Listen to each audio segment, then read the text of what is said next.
The Death Wish enchantment worked. It worked a little bit too well. Damn! Sonny was drowning in the tide of nightmare creatures.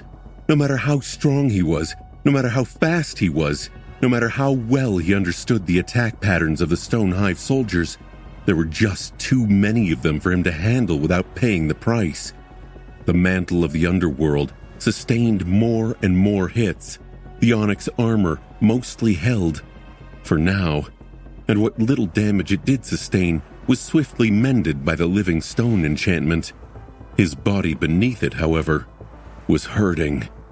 There were no holes in him yet, but it was just a matter of time. There was one good thing about the situation, however. It was that the irregulars were completely safe from being attacked from the back.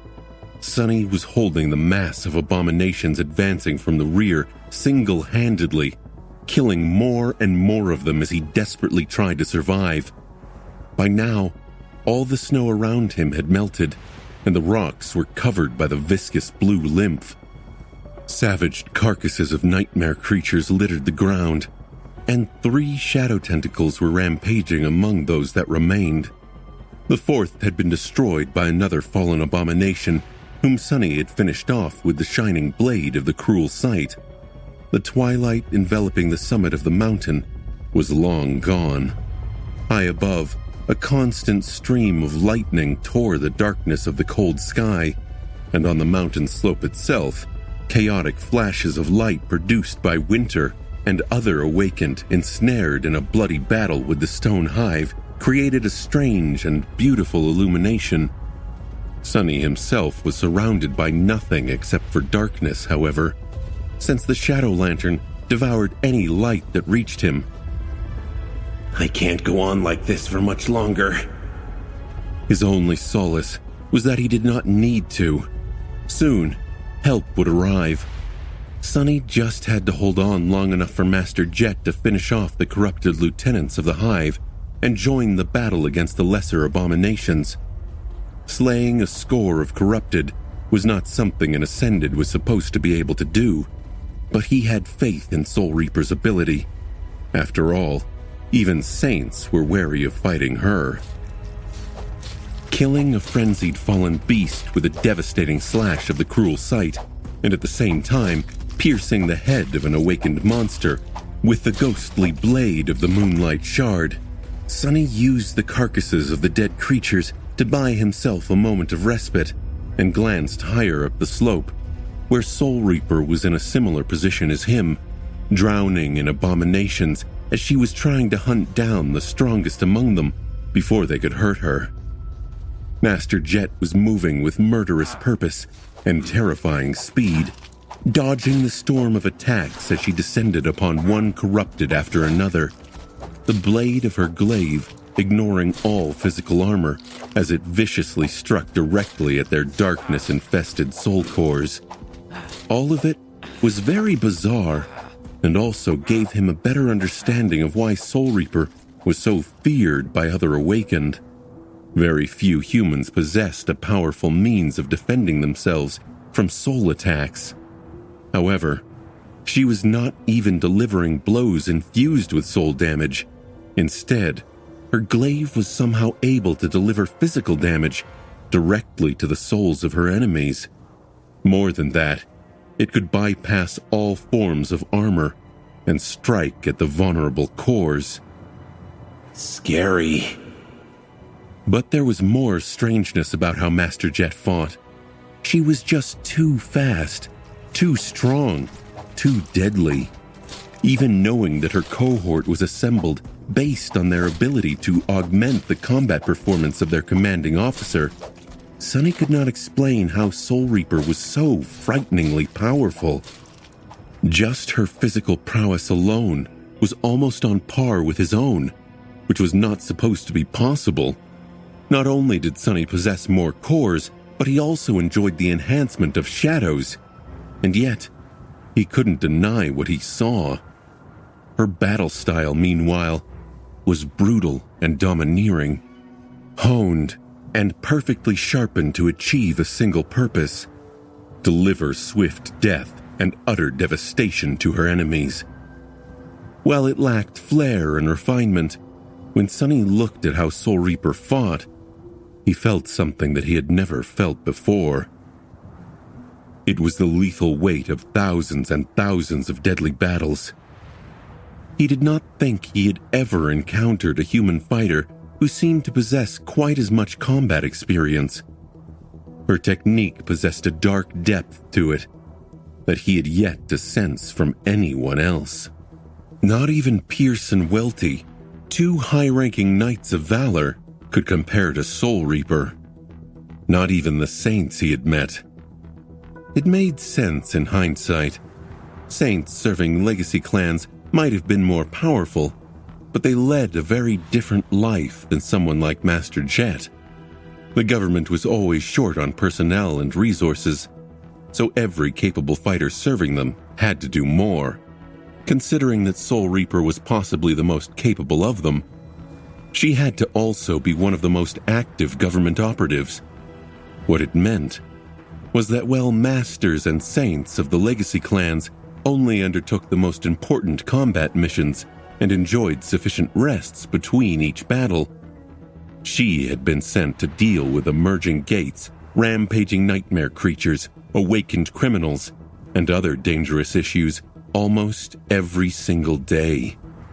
No wonder Master Jet always seemed a bit sleep-deprived. Battle after battle, day after day.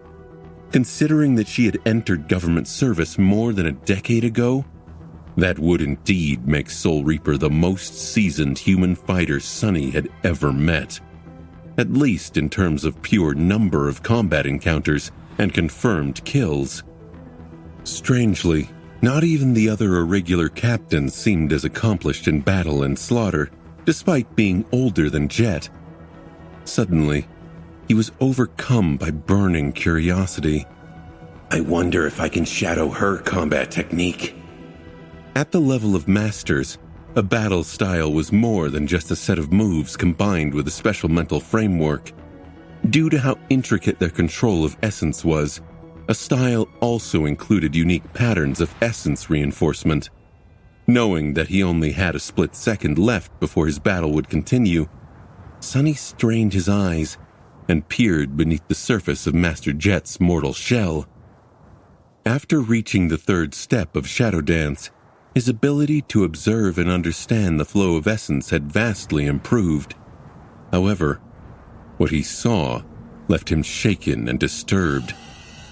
Sunny had seen souls that were radiant and full of light, and he had seen souls that were being consumed by a spreading corruption.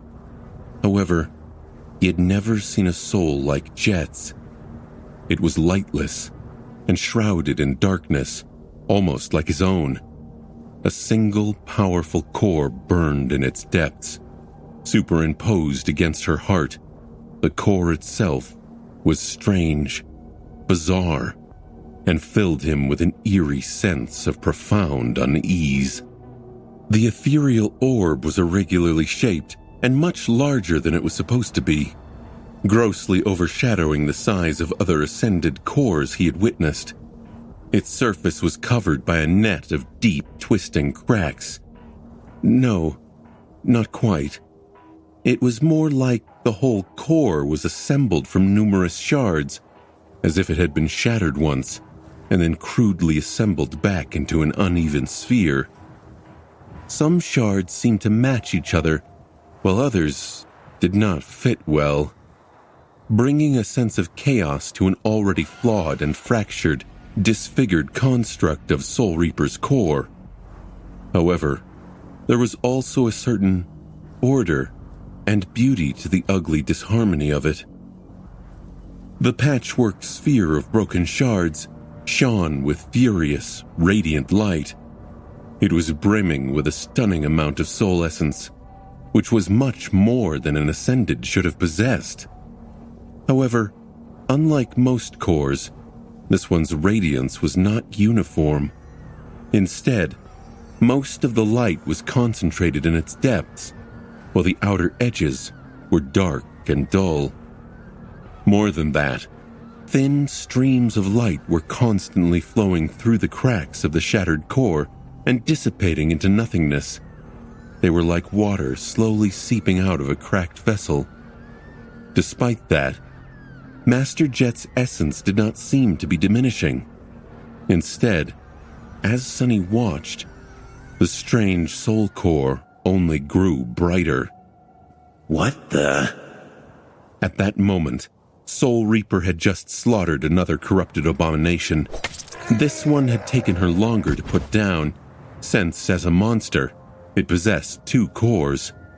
Each had to be destroyed with separate strikes. As soon as both perished, however, the creature twitched and collapsed to the ground. Then, something strange happened. When the corrupted insect died, a flood of tainted essence seemed to rush into Master Jet's fractured core.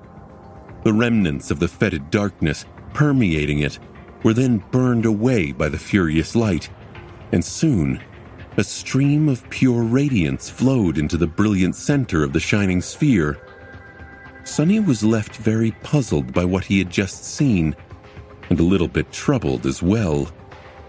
I guess there really are all kinds of bizarre aspects. He was one to talk.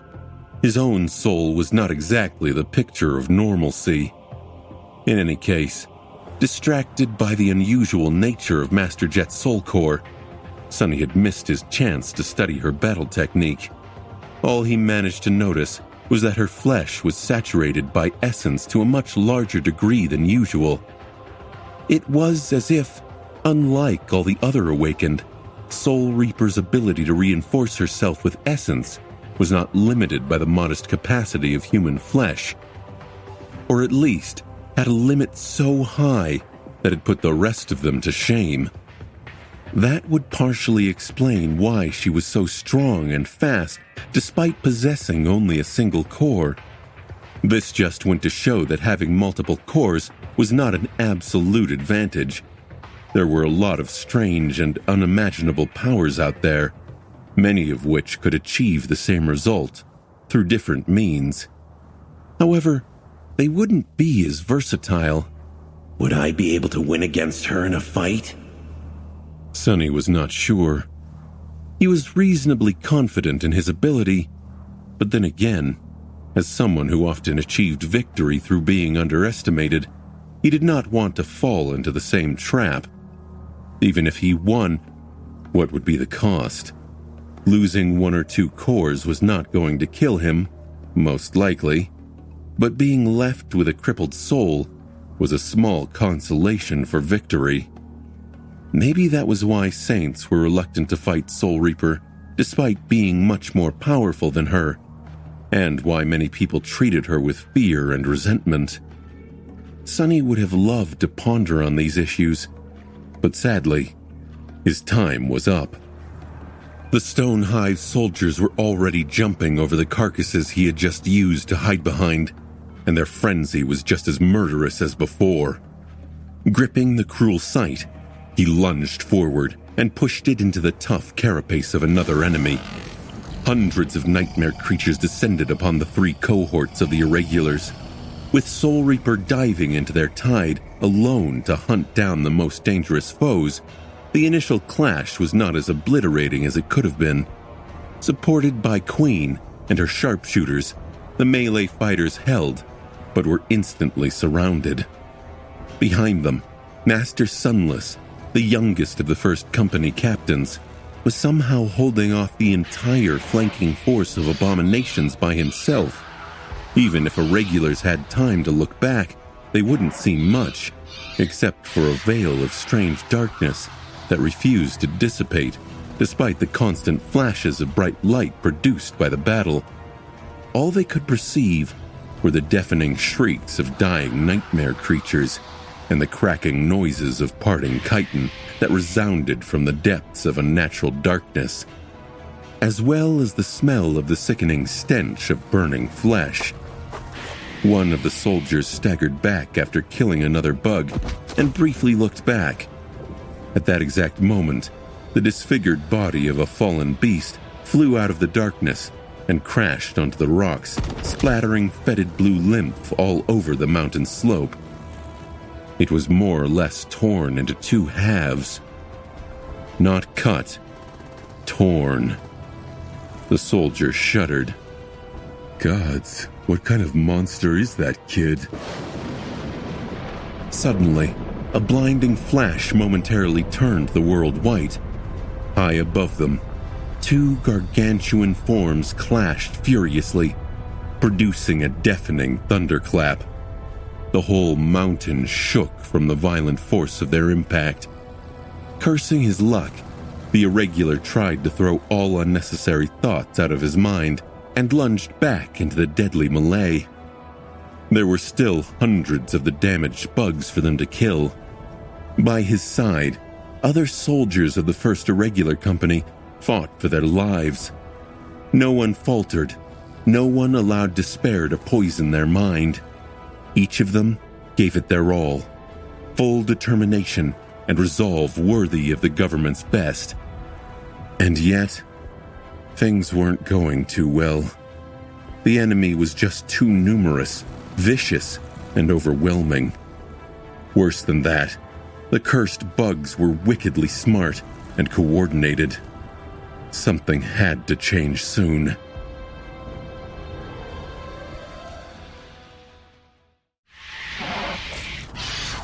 Stuck in the middle of a never-ending massacre, barely holding on, and sensing a ruinous hint of exhaustion already seeping into his muscles, Sonny knew that the battle was entering its decisive stage.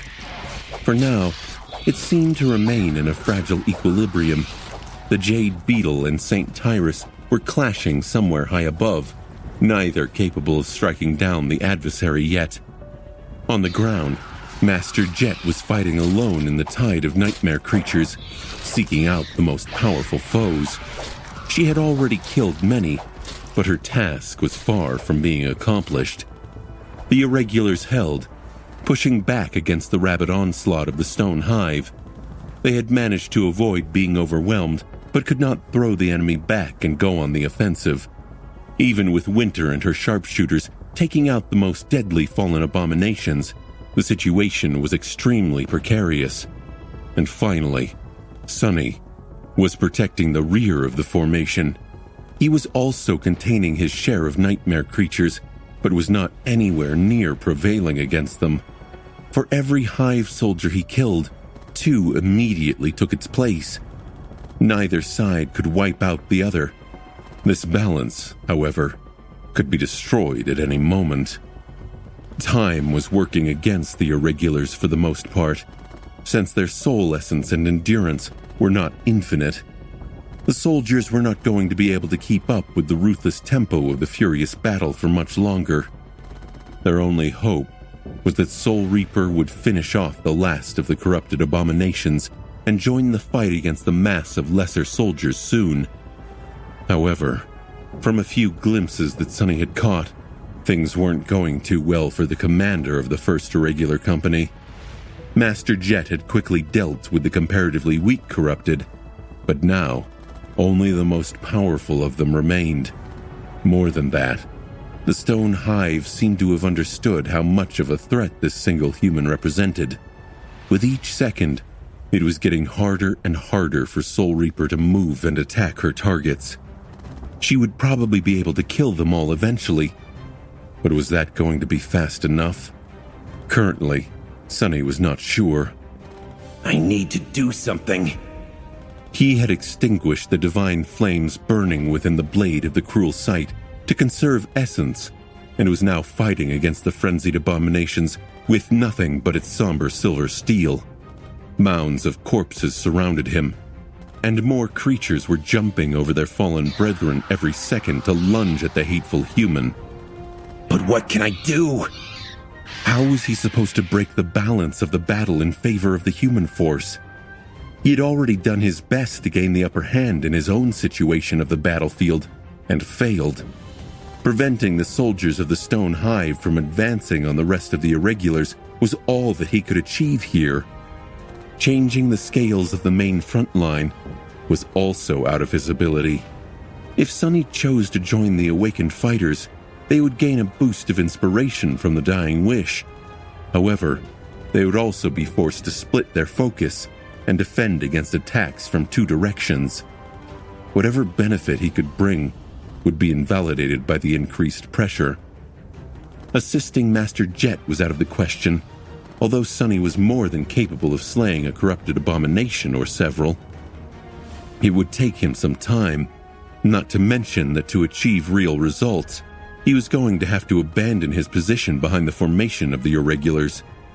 So then, only one component of the battle remained.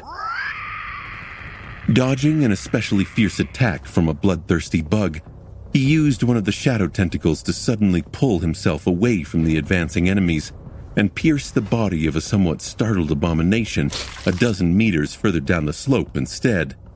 Then, he briefly looked up. Two giant shapes were entangled with each other high in the dark skies. Arcs of lightning danced between them, and rivers of caustic black ash were flowing through the air like clouds. His face turned grim. It's too strong. I can't kill it. Can't kill it fast enough. But then again, did he need to? Deciding something, Sunny sighed and threw the cruel sight into the maw of a lunging abomination. Then, he closed his eyes and tried to forget about the fact that he was surrounded by a swarm of nightmare creatures, each of them driven crazy by the desire to tear him apart. The shadows unleashed from the small lantern that was tied to his belt suddenly surged forward and formed a barrier around him. Even the tentacles that had been slaughtering hive soldiers dissipated and merged into its dark walls. Within the barrier, Sunny summoned Morgan's warbow. A swarm of scarlet sparks appeared in the air. A heavy blow shook the shadow cage he had constructed around himself. Then another, and another, and another. Soon countless strikes were raining on it, making the surface of the barrier shake and crack. Sunny had made the cage as durable as he could. Infused with his ascended essence, it was much more resilient than the armored hull of the mighty battleship he had once helped preserve. And yet, just a few breaths later, it was already crumbling. Wide cracks appeared on its surface, and then a sharp chitin blade shot through one of them, scraping against the onyx surface of the mantle of the underworld and throwing Sunny back. However, it was not enough. As the black bow appeared in his hand, Sunny commanded the shadow cage to transform itself. Immediately, it lost solidity and substance. Instead, long and sharp spikes shot forward from the barrier in all directions. A few abominations were skewered by them, but most were only stalled for a moment as deep scratches appeared on their carapaces. Not paying them any attention, Sunny looked up and drew his bow. Soul Arrow. Death Dealer. This time, a lustrous arrow that appeared to be made out of pale gold appeared on the string. Its wide broadhead, which was perfect for slicing flesh and dealing devastating wounds, was radiating a soft golden radiance. As time seemed to slow down, Sunny took aim, wrapped his shadows around the arrow, and then sent it soaring into the sky. Flying through the darkness, the arrow reached its target almost instantly. The target, of course, was the corrupted tyrant. However, Sunny was not aiming to kill it. He knew all too well that a creature like that would not be destroyed by a single strike, no matter how much essence he poured into it. The golden arrow did not strike the milky white chitin or pierce the creature's eye. Instead, it hit one of its translucent wings, tore through it, and then bit deep into the base of another one. At the same time, Sunny activated a third enchantment. Burden of Peace enchantment. After soul arrows pierce the flesh of an enemy, their weight can be drastically increased. Lodged deep into the jade beetle's flesh, the golden arrow suddenly grew as heavy as a ship's anchor. Far below the mysterious tyrant, Sunny smiled in satisfaction. Try and fly now, bastard. Sunny was not powerful enough to casually slay a corrupted tyrant, yet defeating one was not outside the realm of possibility for him anymore. But it would require a good amount of meticulous study and preparation. Even then, challenging a nightmare creature of such immense power meant dire risk to his life. Sunny did not need to kill the Jade Beetle. All he really needed to do was to break the balance of power between the monstrous tyrant and Skytide. Something like that was more easily said than done, but Sunny had several advantages that very few people possessed. He had a bow created by the best forge masters of the great clan Valor, or maybe even King Anvil himself. That bow demanded immense strength to be drawn, but was capable of sending arrows much further and imbued them with much greater force. He had the Death Dealer enchantment, a rare divine affinity that translated into highly destructive soul arrows, and the ability to see through the darkness, devouring the cold sky of Antarctica. More importantly, he had enough power and ability to buy himself enough time to make a good shot. As a result, the divine arrow he had sent tore through one of the tyrant's wings and dealt modest damage to another. Just like that, 2 of the 4 wings of the Jade Beetle were wounded. That alone might have not robbed it of the ability to fly, but combined with the weight of the burden of peace, the result severely reduced the creature's mobility in the air. Sadly, it did not plummet to the earth as Sunny had hoped, but it was enough to give St. Tyrus a crucial advantage.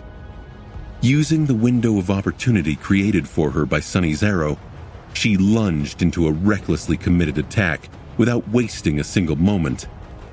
Slashing at the 2 untouched wings of the Jade Beetle with her steel talons, Skytide finally managed to break them.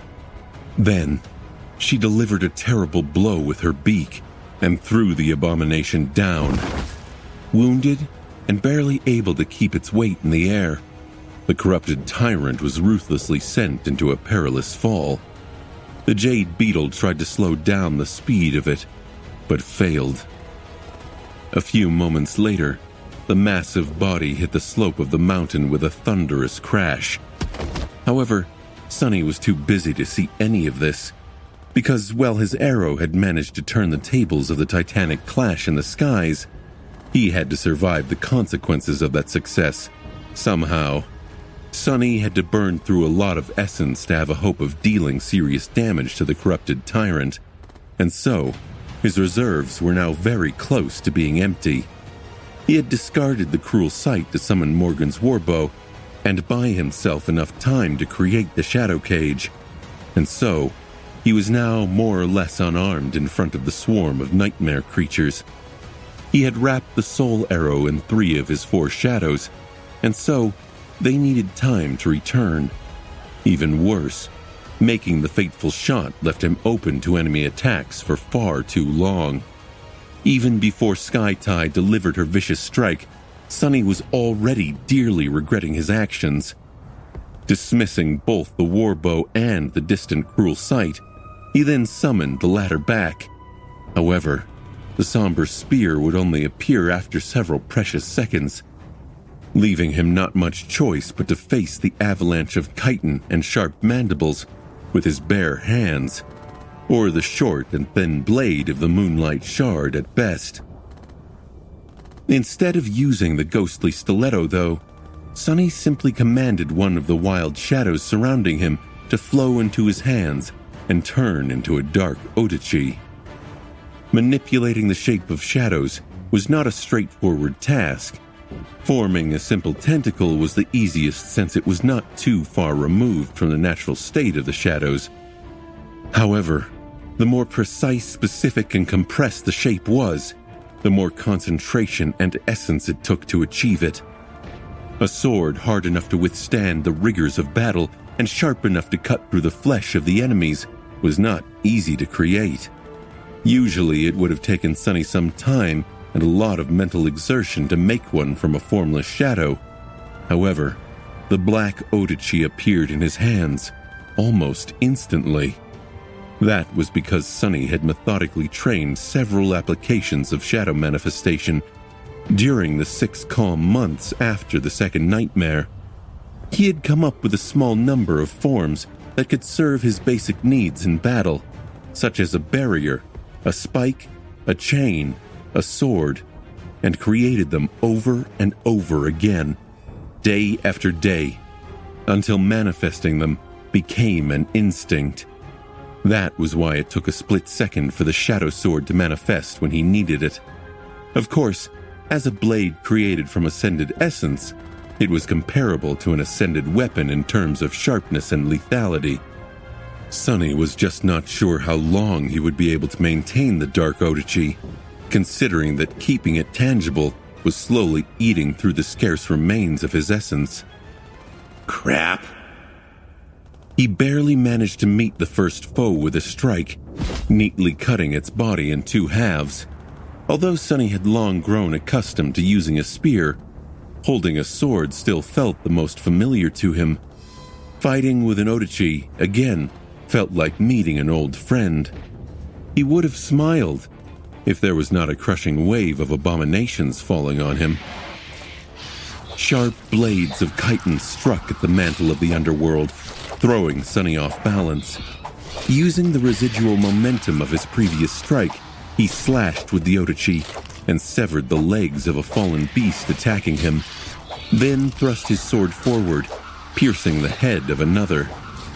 Something crashed into him from the side, causing Sunny to stagger. Bad.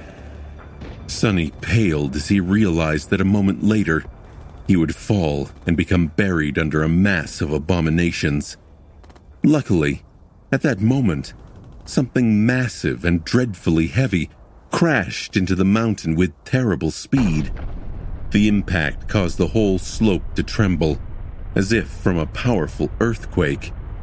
As a result, not only Sunny, but also every other irregular, as well as every soldier of the Stone Hive, were suddenly thrown to the ground.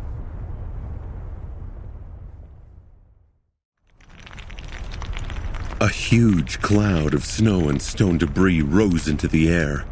Hitting the ground with a muffled yelp, Sunny rolled and tried to maintain the shape of his Odachi. Luckily, his training had not been in vain. Even after being startled by the earth-splitting fall of the tyrant and jolted by the sudden collision with the slope of the mountain, he did not allow the shadow sword to unravel. Ugh. Damn. Slightly disoriented, Sunny sat up and looked around, expecting to see monstrous insects rushing to finish him off. To his relief, the soldiers of the Stone Hive were in a similar position as him. Despite possessing 6 legs and a center of gravity that was much lower to the ground relative to their height, they were all sprawled on the cold rocks trying to get up. Actually, there were surprisingly few of them around him. Those that were alive, at least. Crushed corpses littered this particular stretch of the slope, flattened so thoroughly that it was hard to recognize the shape of the chitin-clad abominations. Sunny strained to regain his wits and frowned. Did I do that? The damage seemed too exaggerated to be done by Sunny or his shadow tentacles. He couldn't see very far either, because a wall of white stone was blocking his view. Where did this crag come from?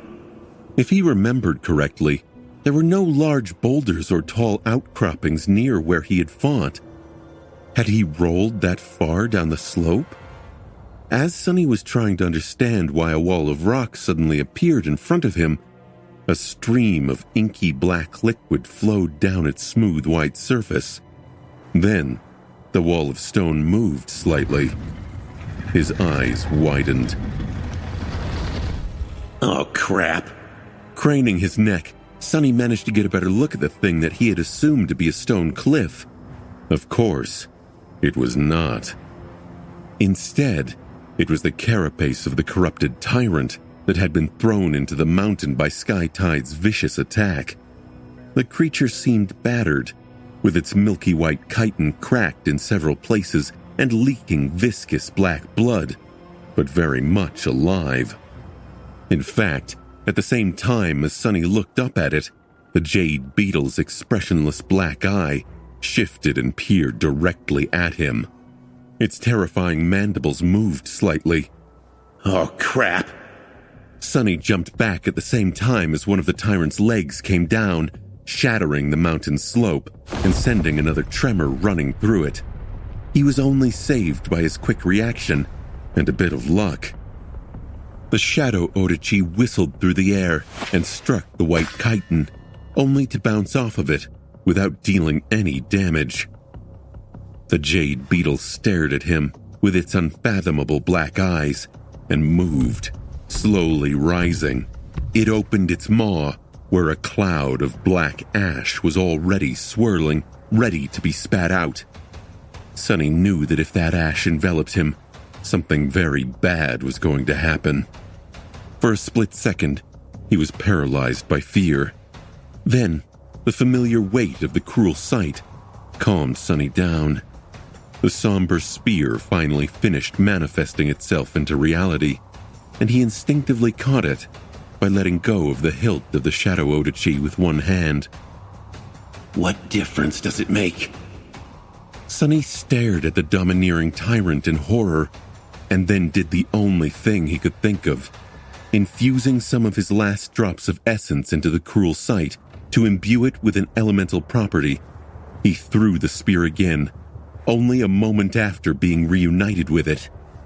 He did have enough presence of mind to put some thought into what type of elemental damage to choose, though. Neither divine flame nor soul damage would do much in this situation, so... That might work, I think.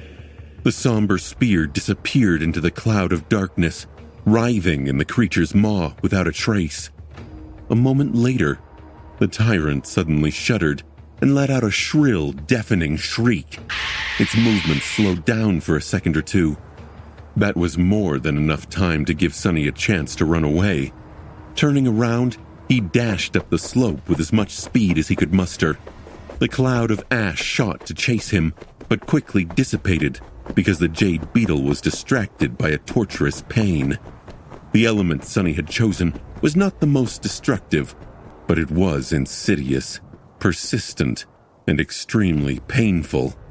That element was corrosion. To be more precise, it was a special kind of wicked corrosion that the Dark Mirror had memorized after Sunny inhaled a lungful of Wormvine's poisonous miasma back on the shipwreck island. Bloodweave had overcome it without any trouble, so he did not expect to deal much damage to the tyrant. However, it had hurt like hell to deal with it. So, Sunny hoped that the damned monstrosity would be distracted for a few seconds, giving him a chance to retreat.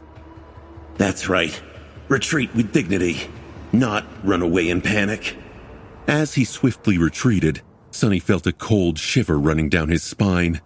The jade beetle had to be preparing for another attack. At that moment, a shadow fell from the sky. Saint Tyrus, in her human form and wielding a saber that seemed sharp enough to cut the fabric of the world itself, flashed through the air and collided with the corrupted tyrant somewhere behind its back. Sunny, meanwhile, finally saw the battlefield through the cloud of snow that had been thrown up by the jade beetle's fall. The irregulars were slowly rising to their feet, and so were the soldiers of the stone hive. Only one figure appeared to have withstood the earthquake and used the shock of it to her advantage. Some distance away, Master Jet landed on the swaying body of the last corrupted abomination and thrust her glaive deep into its flesh. A vicious smile appeared on her face as the creature shuddered and fell. The battle formation of awakened warriors was broken, but Soul Reaper was finally finished with her dreadful task.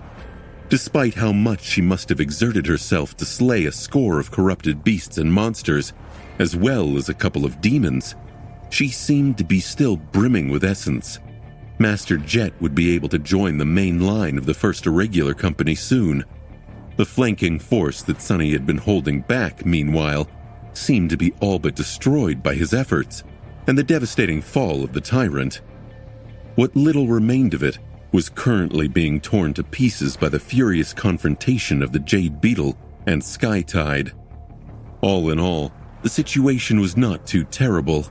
The scales definitely tilted in the favor of humans now. They just had to capitalize on that advantage. Running terribly low on essence, battered and exhausted, Sonny let out a silent groan. Damn it.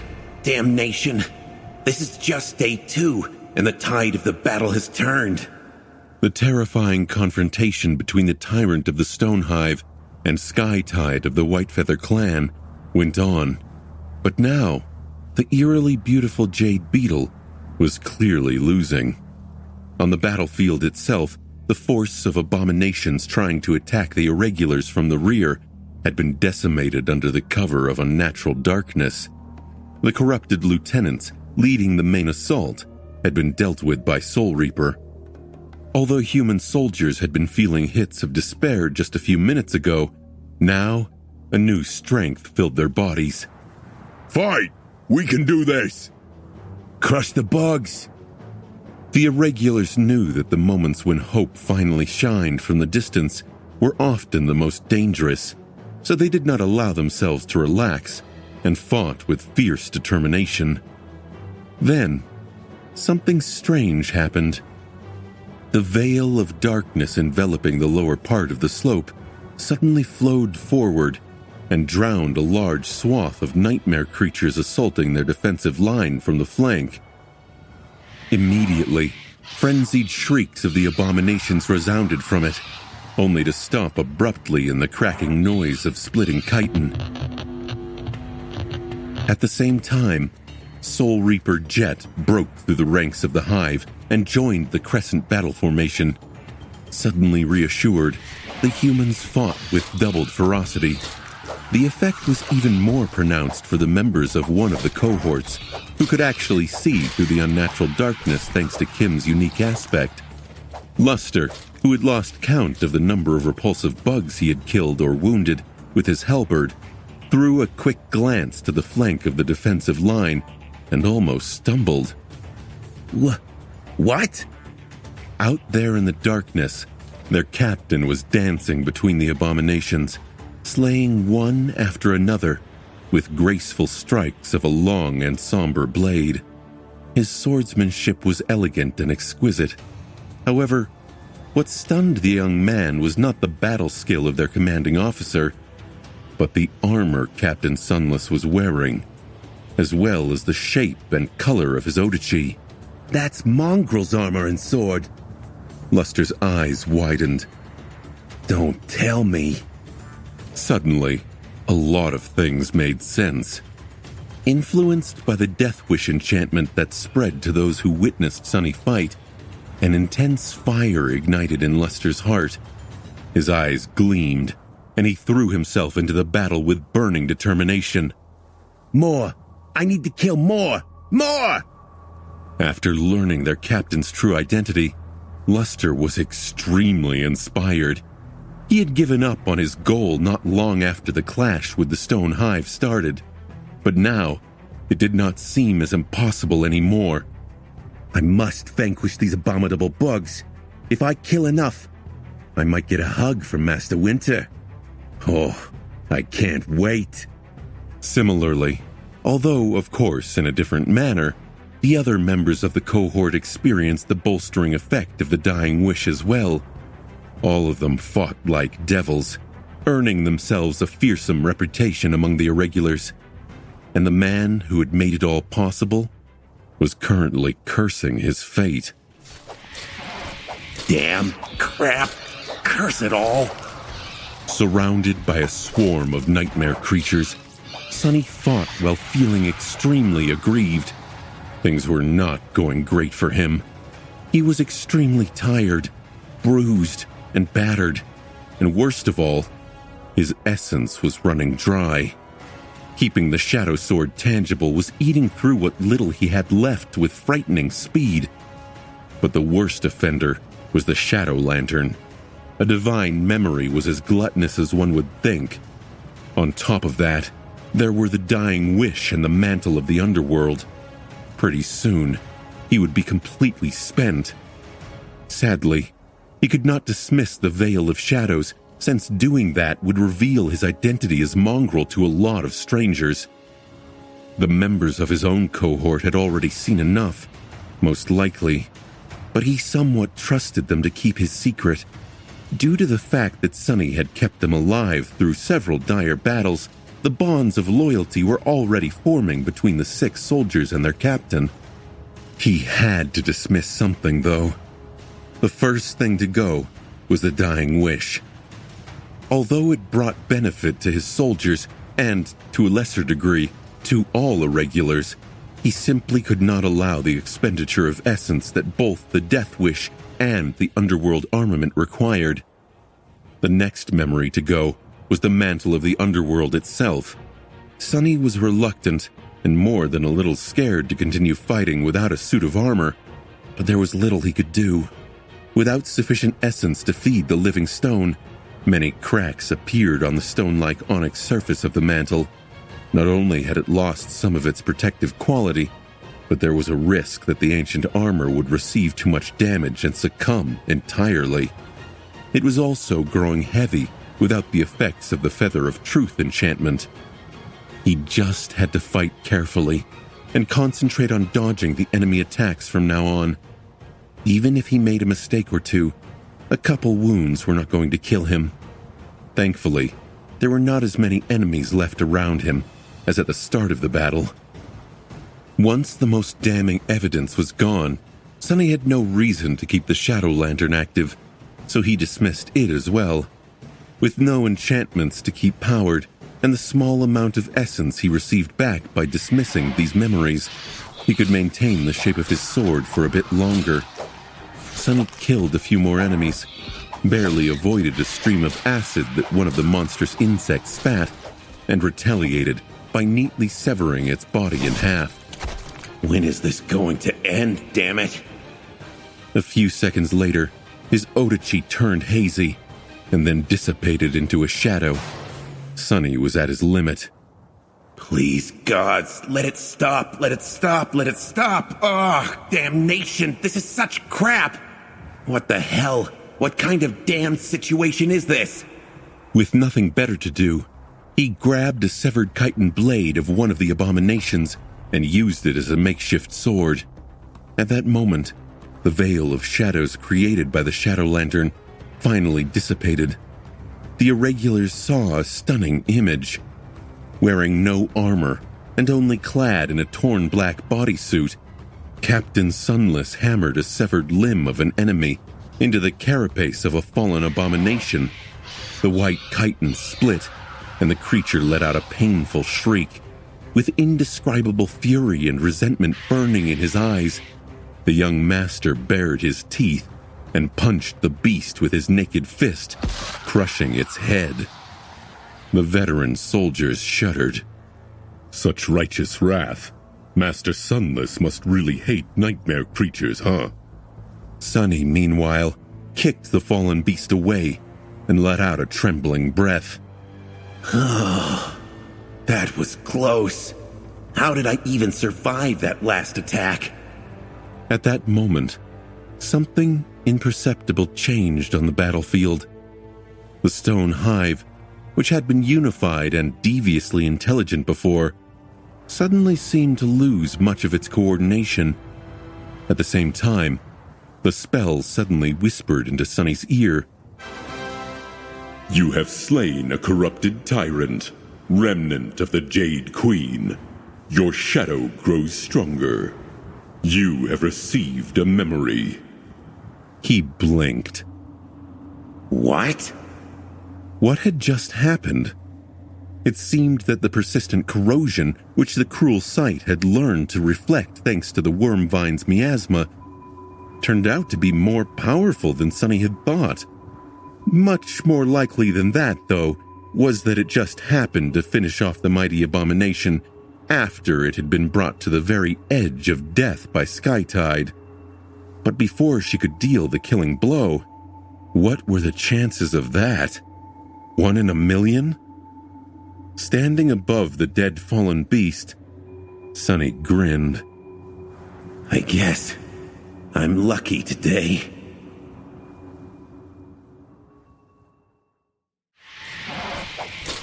After the death of the tyrant, the battle did not last long. The Stone Hive had already lost many soldiers, as well as its most powerful champions. Without the guiding sentience of its ruler, the lesser creatures seemed to lack most of their intelligence and coordination. Feeling this weakness, the exhausted Irregulars advanced and slaughtered them without a hint of hesitation. With Soul Reaper rampaging at the front of the formation, the number of the monstrous insects quickly dwindled. Then, St. Tyrus joined the battle and more or less wiped out the remaining abominations single-handedly. Skytide seemed to have received several wounds in her fight with the remnant of the Jade Beetle, but it did not slow her down much. Moving between the giant insects like wind, almost too swift to be seen with the naked eye, she disposed of all the remaining nightmare creatures in mere seconds. Her saber cut through their impregnable white carapaces as if they were made out of water. Just like that, suddenly, silence settled over the summit of the mountain. The soldiers looked at each other in confusion, struggling to believe that the bloody battle ended so abruptly. Then, when the sweet understanding dawned on them, the Irregulars lowered themselves to the ground with relieved sighs, drained of all strength. Everyone was too exhausted to move and needed a few minutes to rest and collect their thoughts. Tired smiles appeared on their faces. Sunny found a patch of rock that was not covered by fetid blue lymph and plopped on it as well. He was utterly spent. As the excitement of the battle died down, his thoughts turned slow and lazy. I'm hurt all over. He felt the pleasant satisfaction. Not only had they won a hard fight, but he also received a fair share of shadow fragments. Better yet, there was a transcendent memory of the 5th tier he was yet to take a look at. For a moment, he wanted to summon the runes immediately, but then gave up on that idea. He was too tired to think properly right now. The memory could wait until the cohort was safely back aboard the Rhino. For now, Sunny was content to just sit on the ground and rest. As he did, his shadow naturally took a look around. The summit of the mountain had been transformed. The snow had melted or turned into blue sludge. The slope itself was littered with hundreds of dead nightmare creatures and deep cracks. The gate still pulsed with darkness at the very peak, but one side of the deep schism it filled had collapsed and crumbled down. Further down the slope, the massive carcass of the Jade Beetle lay on the cold stones. It seemed that the final stage of its battle with St. Tyrus had taken them away from the battlefield. As a result, it was now pretty far from the stretch of the slope where Sunny had fought with the flanking force of the Hive. Only corpses of awakened and fallen creatures remained. Some were cut apart, some were torn apart by the shadow tentacles, and many were utterly crushed by the fall of their ruler. Of course, the Irregulars did not know that, since that area had been covered by the veil of darkness summoned by the Shadow Lantern. To them, it all looked like Sunny's doing. Their whispers entered his ears. Gods, look over there. Is that where Master Sunless fought? So many dead bugs. Wait, what the hell? Why are these corpses so mangled?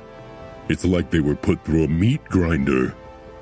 I mean, it does not even look like they were cut by a blade. It's more like he ripped them apart and crushed them with his bare hands. He did! Did you not see him at the end? His weapon and armor must have been destroyed in the fight, so he just tore a leg off that fallen abomination and then beat the bastard to death with it. And then I swear to the gods, I saw it myself. He stood there and smiled, as though someone gave him the best present in the world. I think he really hates nightmare creatures. His expression before that was so much anger, so much resentment. It looked, I don't know, personal? Maybe there's a tragic story there. No wonder Soul Reaper went to so much trouble to personally recruit him. What kind of devil is that kid? Sonny blinked. Had he really smiled? Oh, that must have been the moment when he received the transcendent memory. He had indeed lost composure and grinned like an idiot for a few moments there. In any case, none of these soldiers seemed to have connected him to Mongrel. They just thought that he was some kind of monster with a personal grudge against nightmare creatures. His own cohort, meanwhile. Sonny turned slightly and caught sight of Luster, who was staring at him with an intense expression. The young man's eyes seemed extremely bitter for some reason. What's up with that clown? At that moment, someone approached and sat down near him. Sonny turned around and saw Winter, who stared at him with a nonchalant expression. What? Before he could finish the thought, she suddenly grinned and pulled him into a very tight hug. You did great, little devil. Let's be friends. Soon the irregulars caught their breath and started moving. Saint Tyrus departed after approaching Sonny to thank him for his contribution in slaying the tyrant. Her voice cordial and stern as usual. This time, however, it almost sounded partial. Since the threat of the Stone Hive had been eliminated, a signal was sent to the First Army that the path was clear. Not too long after that, a long column of vehicles appeared on the road that stretched far below, on the other side of the mountain. One of the divisions was proceeding with haste to its next destination. The irregulars themselves were busy with collecting soul shards from the slain abominations. A dozen heavy loaders arrived to drag the carcass of the remnant of the Jade Queen away. Even in death, a corrupted tyrant was extremely valuable. Its impenetrable carapace and other parts had a lot of uses for advanced spell tech applications.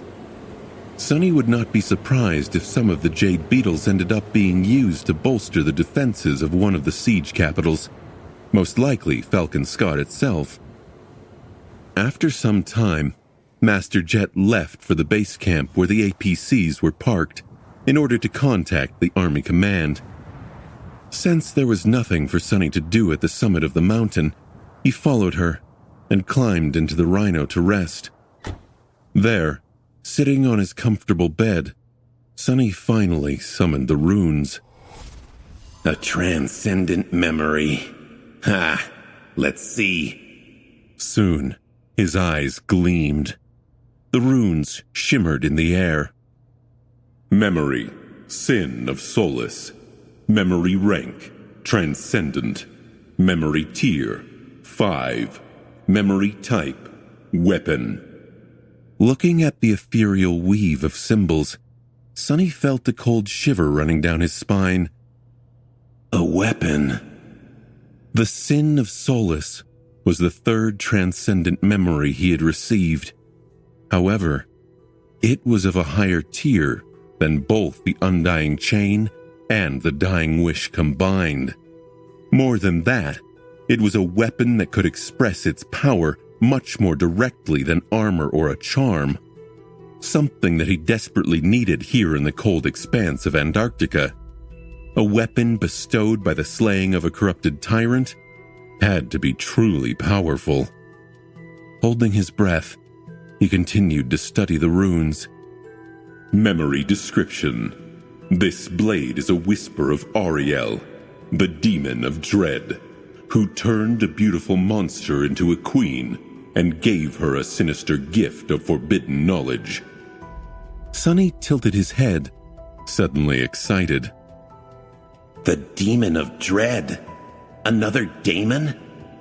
There are 5 of them I know of now. The Demon of Fate, Demon of Hope, Demon of Choice, Demon of Dread. Wait, who was the 5th one? He strained his memory for a while, and then scratched the back of his head. Oh, right, the Demon of Oblivion. How did I forget? Sonny pondered about the fact that the Demon of Oblivion was so forgettable for a bit. Then, he slightly shook his head. In any case, if this memory was connected to a daemon, it had to be immensely powerful. His heart started to beat faster. Memory enchantments, Sinister Whisper, Perfect Jade, Omen of Dread, Hideous Truth, Cursed. Sonny blinked. Wait, what? Cursed? What did that mean? Cursed? Somewhat disturbed, he decided to read the description of the last enchantment first. Soon, an ugly expression appeared on his face. Cursed. Enchantment description. This blade slowly drives its wielder mad. What the hell? His new, shiny, transcendent weapon had come with side effects? What the crap is this? Since when do memories have flaws? Does it want to drive me mad? We'll see who goes mad first, damn it. Glancing at the runes with resentment, Sonny decided to study the other enchantments before coming to conclusions. Sinister Whisper. Enchantment description. This blade can deal both physical damage and mental damage to those that it cuts, destroying not only their bodies, but also their minds. The mental damage persists like a curse, even after a single cut. He grunted. How insidious. Mental attacks were almost as rare as soul attacks, and equally as hard to defend against. There was something terrifying about them too, especially to those beings that were very hard to kill or nearly immortal.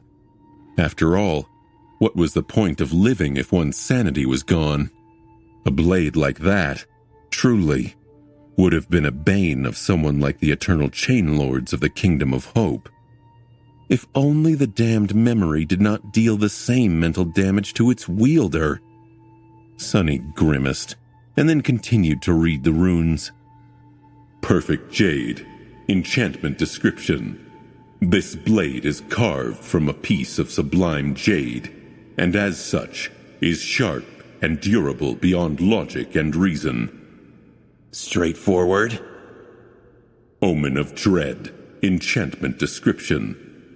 A faint remnant of Ariel's presence lingers on this blade, striking terror into the hearts of all beings. Sonny frowned. Another mental attack enchantment, but this one is passive and affects an area.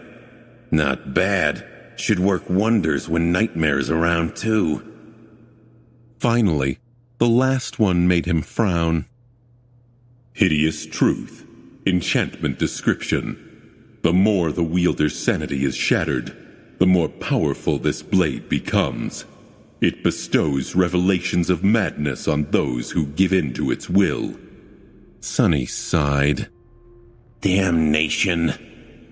So basically, this already formidable weapon could grow many times more terrifying, but only if the person wielding it went completely insane. Conveniently, the sin of Solus also drove anyone who wielded it to madness, thus providing an easy solution to unlocking the potential of the hideous truth. What am I supposed to do with this thing? And what does that mean, give in to its will? Does this cursed sword have a will of its own? While Sonny liked to joke that he was a bit crazy, he did not really want to turn into a raving lunatic. He lingered for a few minutes, then took a deep breath and summoned his new memory into existence. Soon a beautiful sword appeared in his hands. It was a straight, thin, double-edged greatsword, with a narrow guard and a graceful blade that gradually tapered to a sharp tip. Despite the fact that it was almost as long as Sunny was tall, the Sin of Solus, surprisingly, did not weigh much. In fact, it was as light as a feather. Its hilt was carved out of black obsidian, and the blade itself was stark white, with beautiful patterns etched on it. Despite the description of the perfect jade enchantment, it did not seem rigid as stone. Instead, it was both hard and flexible in perfect proportion. A sword such as this was nimble and swift, but also capable of dealing devastating damage. Despite its breathtaking beauty, as soon as Sunny touched the cool obsidian hilt, it was as though someone whispered into his ear. He shivered and turned around, only to find that there was nothing behind him. The whisper, however, did not disappear. It continued to flow from somewhere just out of reach, too quiet to discern any words for now. Sunny felt that if he just concentrated hard enough, he would be able to understand what the rustling voice was saying. And it was very important to understand it. There was a meaning to them that he just had to know. Before Sunny noticed, his body was covered in cold sweat. He stared at the Sin of Solus with a complicated expression, and then summoned the undying chain. As soon as the bleak armor wrapped itself around his body, the insidious whisper seemed to grow quieter. Sunny was only slightly obsessed with listening to it now. Good. The chains of longing enchantment of the transcendent armor provided him with a high protection against mind attacks, and the cursed attribute of the beautiful Jan seemed to be just that, a strange and sinister mind attack aimed at the sword's own wielder. Which meant that Saint, who was completely immune to mind attacks, would be able to use the jade sword without any problem. Sunny was sufficiently certain that he would be able to withstand the tantalizing whispers if need be as well. It was a small price to pay for being able to wield such a frightening transcendent weapon. If push comes to shove, I can afford to lose a bit of sanity too. I mean, what's wrong with going a little mad? Been there, done that.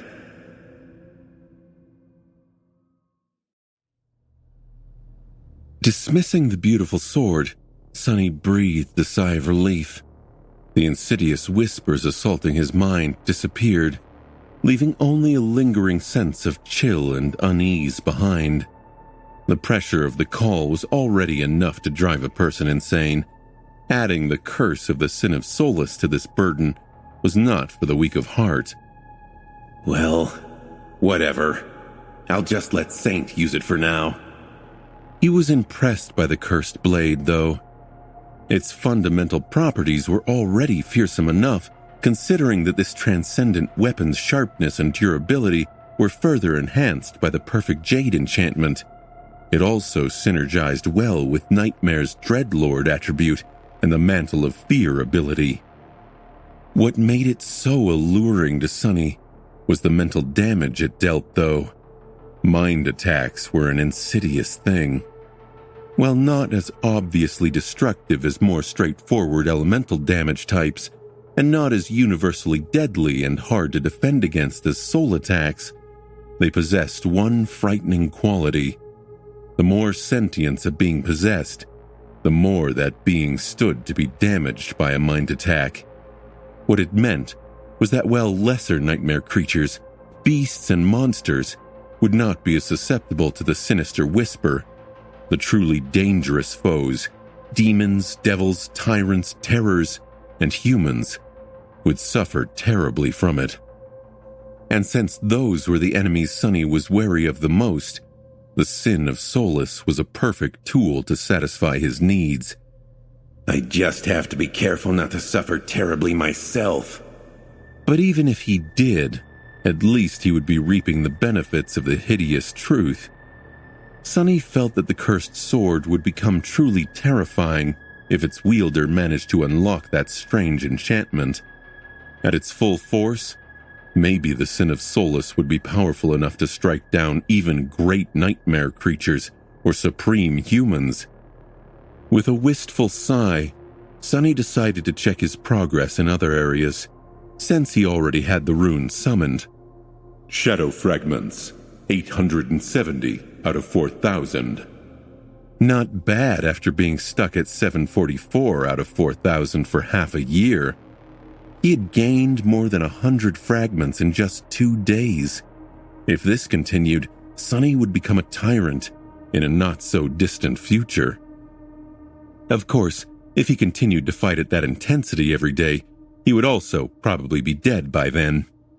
Somewhat reassured, he shifted his gaze to the mantle of the underworld.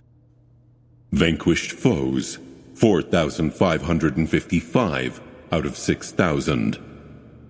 The monumental task of satisfying the requirement of the Prince of the Underworld enchantment was nearing its final stage.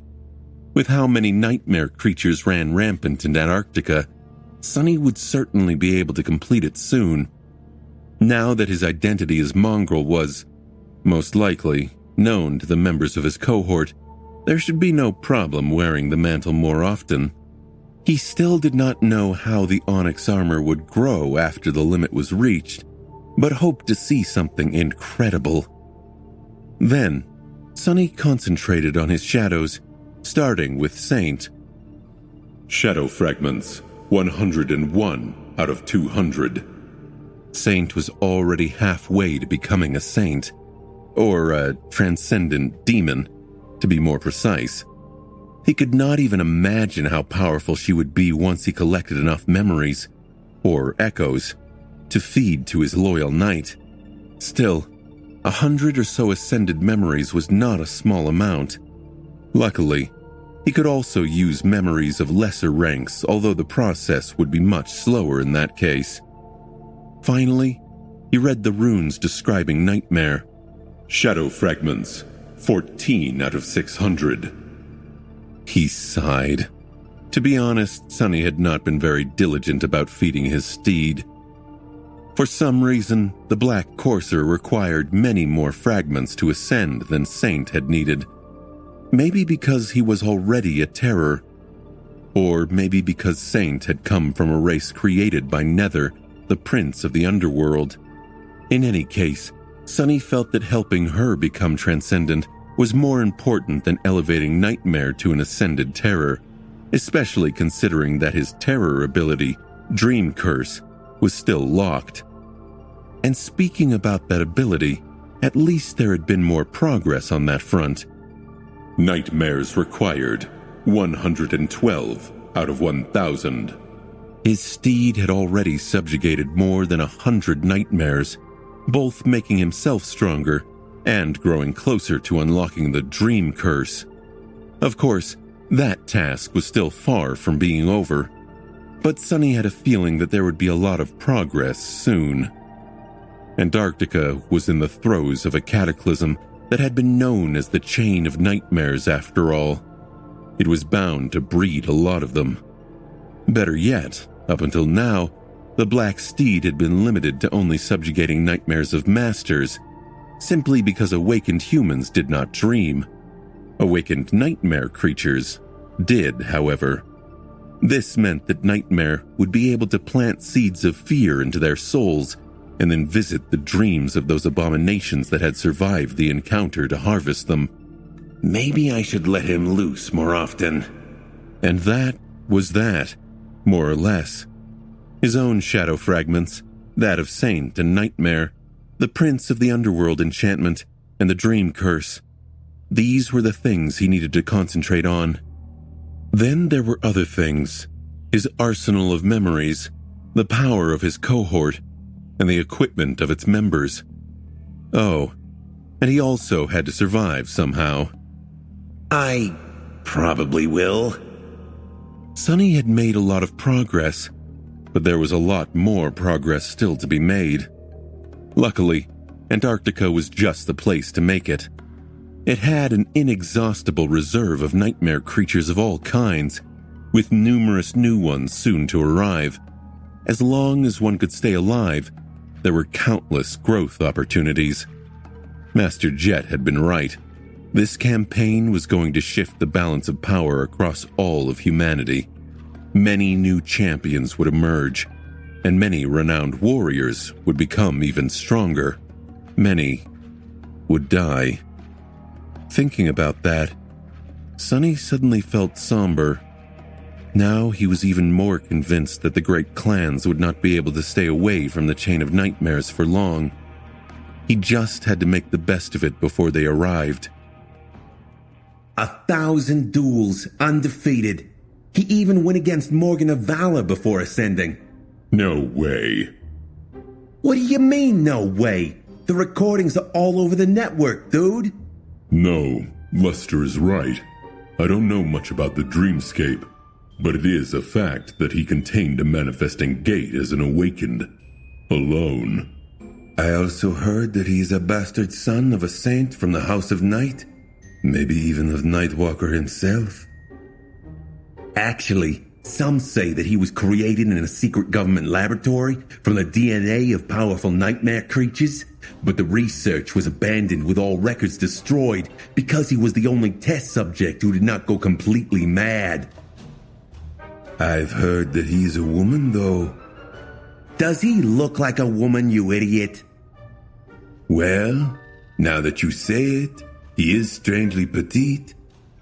Has anyone seen Captain undressed? Bell, did you get hit in the head during that last battle? Keep your voices down.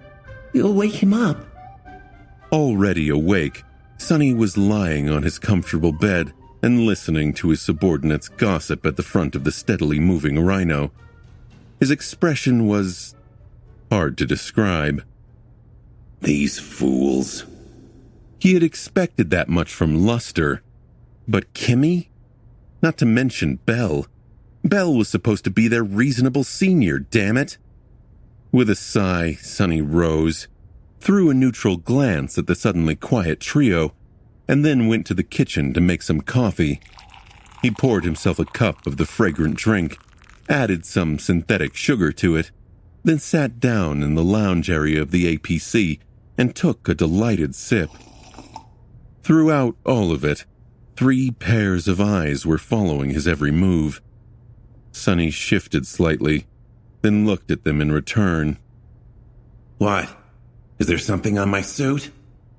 His black bodysuit had already repaired the tears it received in the battle against the Stone Hive.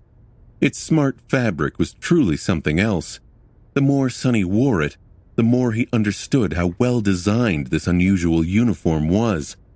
One could argue whether it was dapper or not, but overall, he was extremely satisfied with his new equipment. Hearing his question, Kim and Luster suddenly looked away with furtive expressions. No, it's nothing. You look great today, Captain. Sonny raised an eyebrow. Bell, meanwhile, continued to stare at him with a strange expression. For some reason, Sonny suddenly felt an impulse to cover his chest with an arm. He frowned. Anything you want to ask? The swordsman simply nodded and smiled. Yeah, Captain. Are you mongrel? Luster and Kim flinched and looked at him with horror. Sonny, meanwhile, scowled. Who are you calling a mongrel, bastard? Bell shook his head. No, I mean, are you Lord Mongrel? You know that guy? Damn, as expected. He thought to himself. Truth be told, the moment the question had been asked, he had no choice but to answer. Sonny just stalled a little to collect his thoughts. He shrugged. Oh, yeah, that's me. Then Sonny took a sip of his coffee with a nonchalant expression. Luster and Kimmy, meanwhile, were staring at him in shock. Their eyes were as wide as saucers. For a few long moments, there was nothing but dead silence. Sonny enjoyed his drink for a bit, and then scratched the back of his head. But don't tell anyone. It's a secret. I wasn't really supposed to become known to the public, you know? Their expressions slowly changed. A hint of grave understanding appeared in their eyes. The three looked at each other, and then Kim resolutely nodded. Of course, Captain. We will keep silent about who you really are. We'll tell Samara, Quentin, and Dorn, too, don't worry. Sonny nodded with satisfaction. Isn't it great to have such understanding minions? Of course, he had no idea what it was that they thought they understood, but that was the beauty of it. He did not need to. The best and most convincing lies were those that people built in their heads themselves. Human imagination was a wild thing. Whatever idiotic theory his soldiers decided to believe, be it that their captain was a secret love child of a famous saint or a product of a forbidden government experiment, it was all good with him. The point was that they would keep it to themselves. Just like that, a few more people learned that he was mongrel. Sonny felt a bit sad about that fact. On the bright side, it seemed that he would have no problem summoning the mantle of the underworld in the future, at least not when the cohort acted independently of other human forces. Luster, too, was looking at him with a newfound reverence. If there was one inconvenient thing about the revelation that Captain Sunless was, in fact, the famous Lord Mongrel, it was that Belle kept throwing strange glances at Sonny. What the hell? With a friendly smile, Sonny took his cup of coffee and returned to the back of the Rhino. Climbing back onto the bed, he then took out his communicator. There, a new message was waiting for him.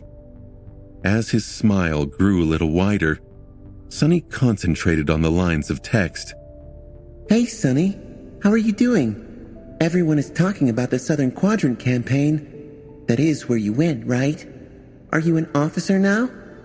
Tell me so that I can brag about it in school.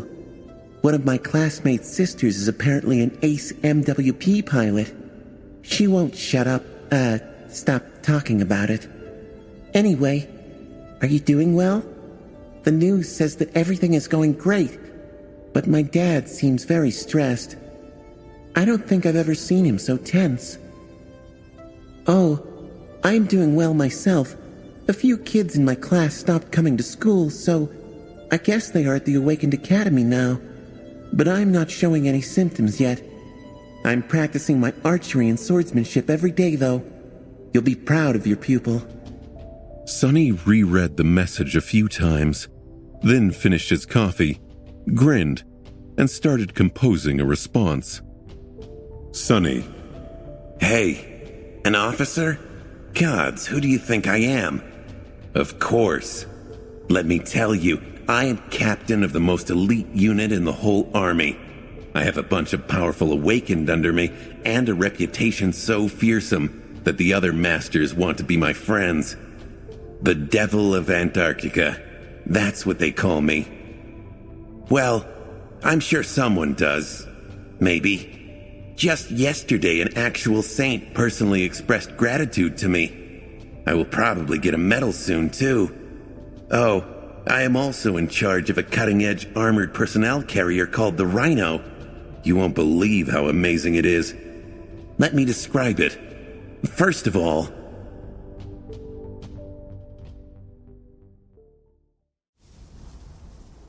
the initial several weeks of the Antarctica campaign were the most intense, at least for now. The divisions of the First Army steadily moved south, fighting through the swiftly growing swarms of nightmare creatures and establishing strategic encampments along the way. These encampments were going to serve as the transit points of the evacuation network soon. Moving through them, the population of the Antarctic Center was going to be relocated to the siege capitals to await eventual salvation. The same thing, only on a much larger scale, was happening in East Antarctica, where most people of the Southern Quadrant lived. As days went by, the chain of nightmares grew more rampant. New gates manifested with increased frequency, disgorging more and more abominations into the waking world. Luckily, the burden pressing down on the First Army also grew lighter. Since more and more divisions reached their destinations and entrenched themselves inside the cities that would become humanity's strongholds in the coming months. Without the need to brave the enemy-infested wilderness, the lives of the soldiers became less perilous. That was not to say that they were not busy. Turning a populous city into a wartime fortress was a laborious task, too. However, no one was as busy as the First Irregular Company. Just like Master Jet had promised, the Irregulars rarely rested. While other soldiers had specific tasks that sometimes forced them into battle with the nightmare creatures, and sometimes did not, the 7 cohorts of Irregulars constantly moved between various flashpoints to douse their flames. Day after day, battle after battle. Soon, the novelty of Antarctica's sobering reality dissipated, and the endless procession of combat engagements blurred into one continuous bloody ordeal. They were still doing their job. Still, not all battles were as large-scale or as dire as those in the first days of the active operation. Some demanded more precision than all-out effort. Others simply had to be fought because no one else could be spared to address the situation. Tempered in this terrible crucible, Sonny and his cohort were becoming accustomed to the trials of the chain of nightmares, as well as each other. Their ability to fight as a single cohesive entity increased, finally reaching a satisfactory level. Their personal power grew too. Sonny was not the only one who had managed to enhance his arsenal of memories, for one. With so many nightmare creatures that needed to be slaughtered, each member of the cohort acquired new combat tools. Quentin, for example, had received a beautiful suit of plate armor for killing a fallen officer of the Stone Hive. Just like the carapaces of the monstrous insect, it was pure white and incredibly durable. Luster managed to acquire a charm that was supposed to increase his luck, even if no one could really tell whether it worked or not. Samara was now wearing a chameleon cape that blended into the environment and masked her position. Others were using new memories too. Armed with them, the cohort managed to survive these perilous weeks without suffering any casualties. They swiftly racked up kills and contribution points, as well as soul shards and reputation among the soldiers of the First Army. However, their fearsome reputation paled in comparison to that of Mongrel, who was slowly turning into somewhat of an urban myth. Sonny had no plans of unleashing his weird alter ego again so soon, but the circumstances forced him to make a different decision. There was just too much for him to do. Often, several missions of utmost importance appeared simultaneously, and since he could not be in 2 places at the same time, he sent Nightmare and Saint to take care of the easier ones instead. This approach turned out to be surprisingly effective. Armed with the Sin of Solace, which synergized extremely well with both of them, his shadows had become a real menace on the battlefield. They were also able to traverse the mountainous terrain of the Arctic Center with great speed, allowing Sonny to dispatch them to complete missions that required speed above all else. Of course, these missions had to be on the lower spectrum of hardship. A transcendent weapon or not, Saint and Nightmare could not compare to the power of the cohort itself, especially since he led it personally. So while Sonny and his soldiers dealt with the most dangerous tasks, Mongrel popped up here and there without any discernible pattern, appearing from nowhere and disappearing without a trace after dealing devastating damage to the nightmare creatures and leaving only severed corpses behind. Suffice it to say, Saint's popularity among the rank and file of the First Army grew explosively. The Guardian Angel of Antarctica, that title, coined by a random network journalist, was spoken by them more and more often, jokingly at first, but then a bit less so. Sonny, meanwhile, finally earned his own nickname. Unsurprisingly, he was being called Devil now, or, infuriatingly, Little Devil. The latter one, however, was only used by the other captains of the irregulars. No one else dared to speak it to his face, or behind his back, really. Considering that the rumor that the young master was always watching and listening quickly spread through the army.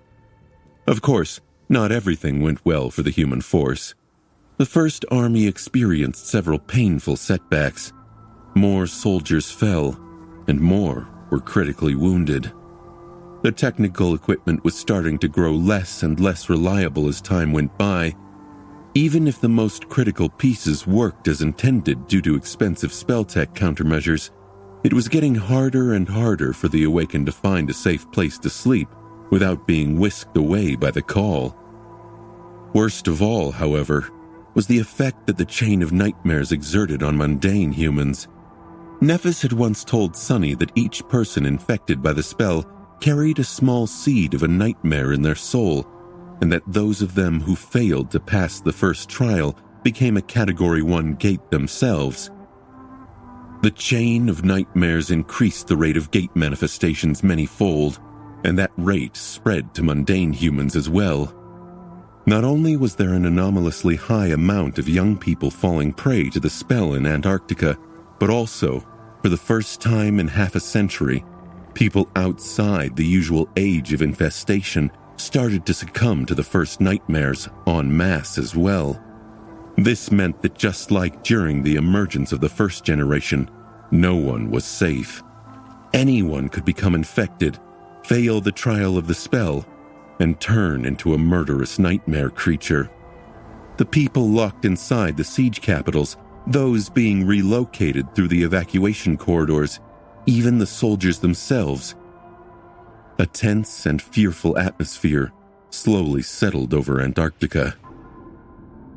Chilling darkness veiled Antarctica like a burial shroud. The twilight of the dusk had finally succumbed to the inevitable advent of the cruelly lasting absence of light, and the long night had come to the southern quadrant, pregnant with countless horrors. This night was going to last for many months, and by the end of it, who knew if any of the humans it embraced would still be alive? How many of them would be lucky enough to see the light of day again? Sunny had never experienced a night quite like that. The sun was gone, and the empty sky was full of bright stars. The pale visage of the moon lingered among them from time to time, coming and going as it pleased. Despite how dark and cold the world had become, it was strangely beautiful. Back in the alloy jungle of the Northern Quadrant siege capital, stars were rare guests. Light pollution kept them away. Similarly, no stars were shining upon the cursed expanse of the Forgotten Shore. Antarctica was different. Despite the coming of the night, it only grew more dazzling. The stars, the moon, and the breathtaking tapestry of the Aurora Australis that shimmered above them as ethereal shades of green, blue, purple, and red flowed into each other. All of it was very beautiful. However, that beauty hid oppressive horror. Dread. That's the word to describe it. This is a land of dread. Sunny and his cohort were walking through the encampment of the First Evacuation Army, their armor covered in dents and painted by the blood of the nightmare creatures they had recently killed. The tense and tired soldiers hurried to get out of their way, throwing intense looks at the irregulars. Look, it's the devils. They're here. Thank the gods. Recently, they had become a comforting sight for the rank and file of the First Army. Wherever irregulars appeared, problems seemed to disappear, and the number of casualties drastically fell. Of course, these victories had a cost. It's just that the soldiers weren't the ones paying it. With a grim expression on his face, Sunny glanced at Dorn, who was limping and seemed barely able to walk. The giant man's face was pale and covered in cold sweat. He had received a severe wound in the last battle.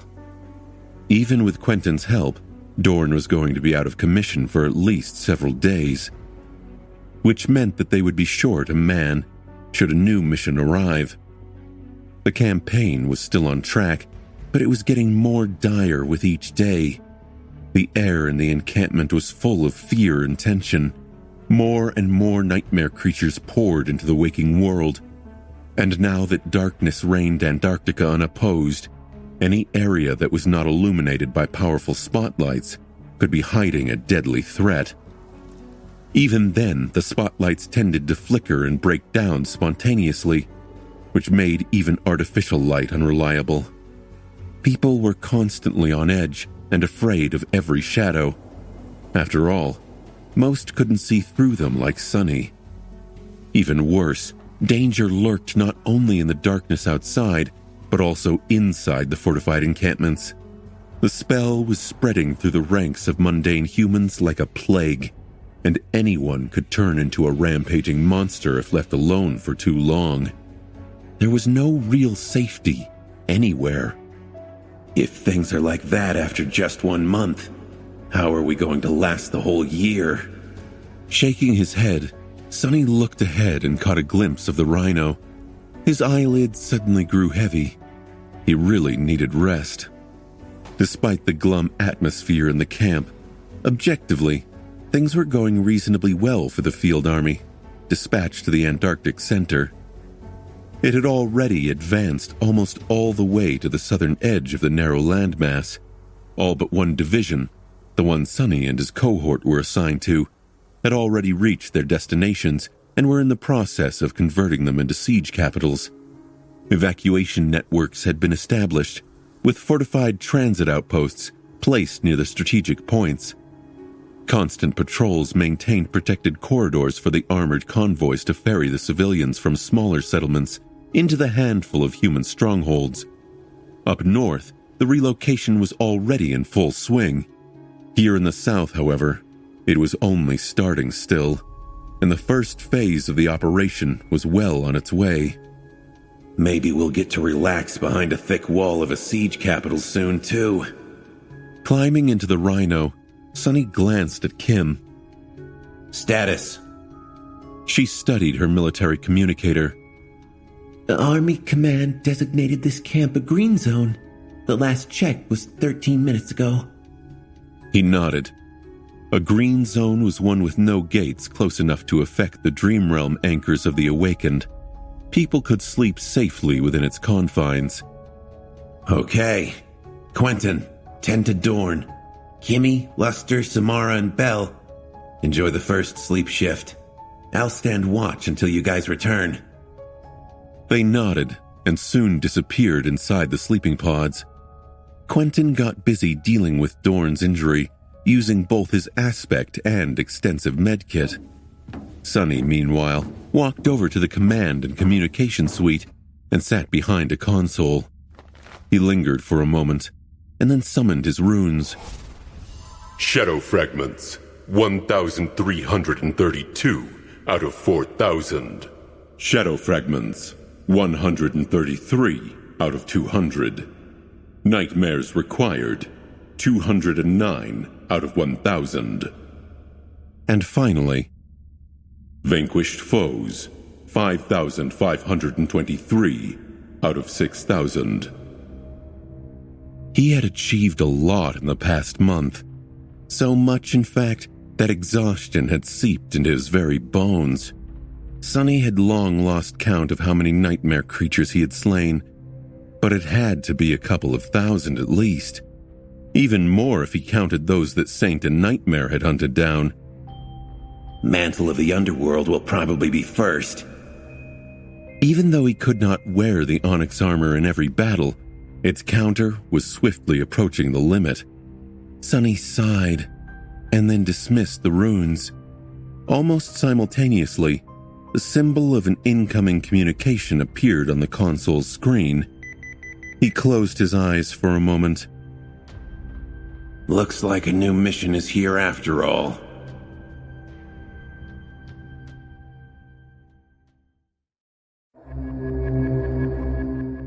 moment later, a familiar face appeared on the screen.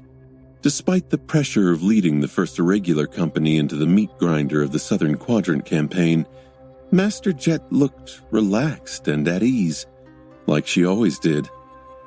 No, actually she almost seemed to look better than how she had back in the safe haven of the NQSC. It was as though the exhaustion that everyone in Antarctica felt could not touch her. The perpetual dark circles under her eyes were gone, and her whole presence appeared strangely invigorated. Sunny had a suspicion as to why. Soul Reaper flashed him a bright smile. Hey, Sunny, how's it going? He simply nodded. We cleared that fallen nest. Dorn was wounded, though. He'll need a few days to recover. In the past month, his relationship with Master Jet had gradually changed. They grew a bit closer and more familiar with each other. That sense of camaraderie could only be forged by fighting side by side in numerous battles, and was only enhanced by the exceedingly rare background they shared. Wasn't it funny to see two outskirt rats leading the elite government awakened into battle? However, at the same time, after observing Soul Reaper in combat more, Sunny felt that he had come to understand the nature of her flaw, and it was a grim one for sure. A long time ago, in a different lifetime, almost before even the Forgotten Shore, Sunny had heard from Teacher Julius that Master Jet was feared by many awakened. As the old man had put it, her problematic personality destroyed any chance she might have had of ever becoming a saint. Actually, the exact words he had used were, "Who would want to help a psychopathic killer become a saint?" Later, Sunny had learned more about the unspoken rules of the awakened society and came to believe that these rumors were just a pretense to justify the suppression of the sovereigns. A product of the corrupt proud legacies felt toward a clanless nobody from the outskirts who dared to become stronger than them and refused to bend the knee to their power. But now, he was not so sure.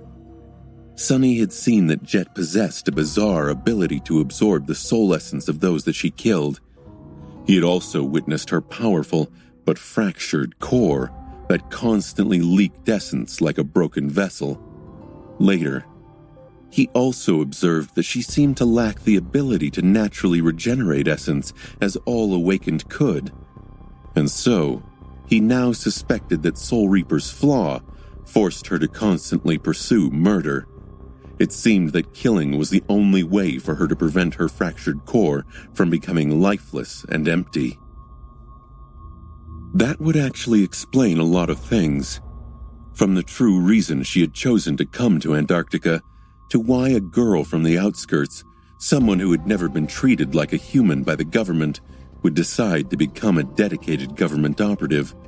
Working for the authorities might not have been the most glamorous job, but if there was one thing it did not lack, it was an endless amount of targets that had to be killed. So, maybe those who treated Soul Reaper Jet like a person obsessed with killing were not wrong. They were just mistaken about the reason for her morbid obsession, which posed a question. Could he really trust her? What would happen if Soul Reaper's essence was running low and Sunny was the only one around? If he was correct in his suspicion, of course. While Sunny was thinking about that, Master Jet grinned and waved her hand in front of the camera. In it was a strange charm. No, actually, it was just a mundane piece of jewelry. The thing looked like a golden circle with 4 stars engraved on it, a beautiful filigree surrounding it, and a purple ribbon attached to the top. What the hell is that? Noticing his confusion, she shook her head. God, Sunny, don't you know what that thing is? This is the Transcendent Star of Valor, the highest military decoration one can receive. It's your medal, fool. I finally managed to get the Army Command to issue it. Sunny blinked. Oh, that's great. Master Jet let out an exasperated sigh. It comes with a very sizable contribution point reward, too. Instantly, his expression livened. Oh, that's great. Finally satisfied, Soul Reaper nodded. It took some convincing to make it happen. Anyway, I'll hold on to it until we meet in person. About that, plan changed a little, so you'll have to complete one more mission before that happens. But don't worry, this one is calm, so your man will have plenty of time to recover. Sunny stared at her with a dubious expression. Master Jet summoned the map of the Antarctic Center and highlighted several points on it.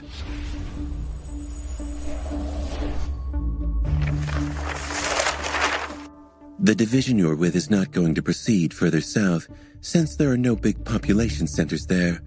However, there is a very important research installation at the southernmost point of the landmass. It's about 400 kilometers away from your current position. Sunny studied the map.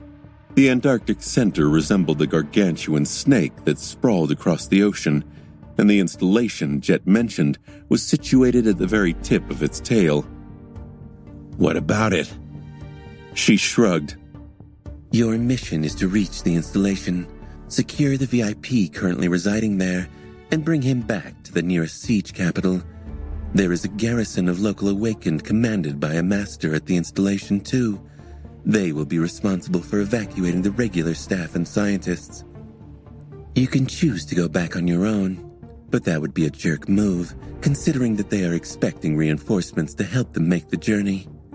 Sunny thought for a bit, then nodded. Sounds easy. Yeah, no way. Something bad is definitely going to happen, he thought. Master Jet smiled. It does, doesn't it? In any case, after that is done, we will probably remain within the walls of siege capitals for a long time and finally have a chance to rest. Good luck.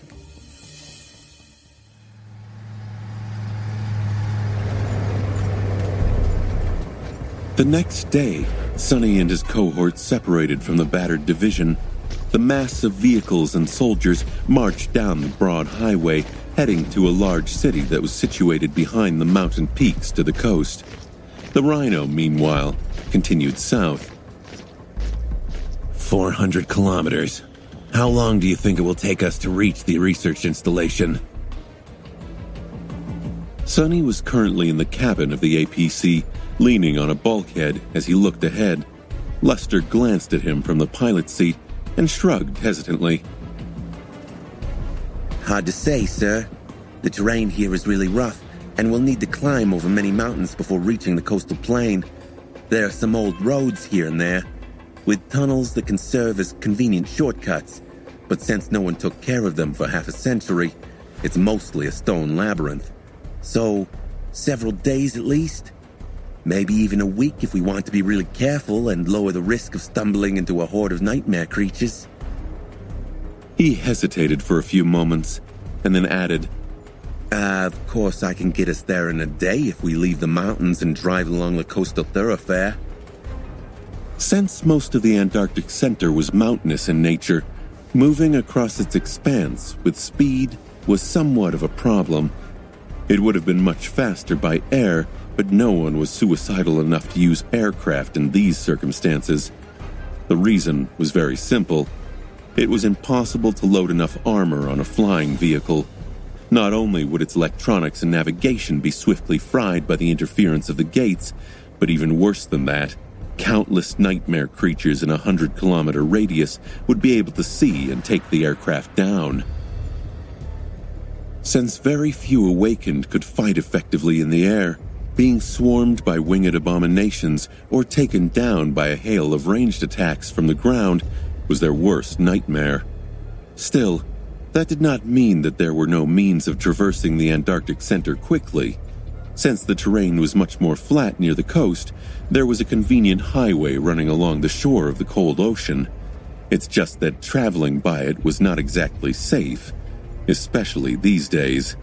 The ocean, too, was overflowing with nightmare creatures. All kinds of horrors hid beneath its restless surface. Sonny sighed. No, let's not go anywhere near the coast. Avoid those old tunnels, too. Just take your time and take us over the mountains, Luster. Dorn needs time to recover anyway. The young man smiled. Yes, sir. Will do, sir. Sonny gave him a bleak look and shook his head. Ever since the revelation of his identity as Mongrel, Luster had been acting as an overly enthusiastic sycophant. It was honestly a bit bothersome. Well, all right then. He walked back to the back of the Rhino and sat down to meditate. In the past month, the importance of replenishing one's essence had become painfully clear to all awakened in Antarctica. There were just too many nightmare creatures around and too many battles that had to be fought. Maintaining one's reserves was often the difference between life and death. It was also an inescapable restriction that defined how often and how well one could fight. Sonny's essence capacity was roughly 4 times as vast as that of almost any other master, but the rate at which his soul restored it was only twice as fast. As a result, he needed 3 to 4 days to fully replenish it. Sleep, rest, and meditation helped, but who had time to rest in Antarctica?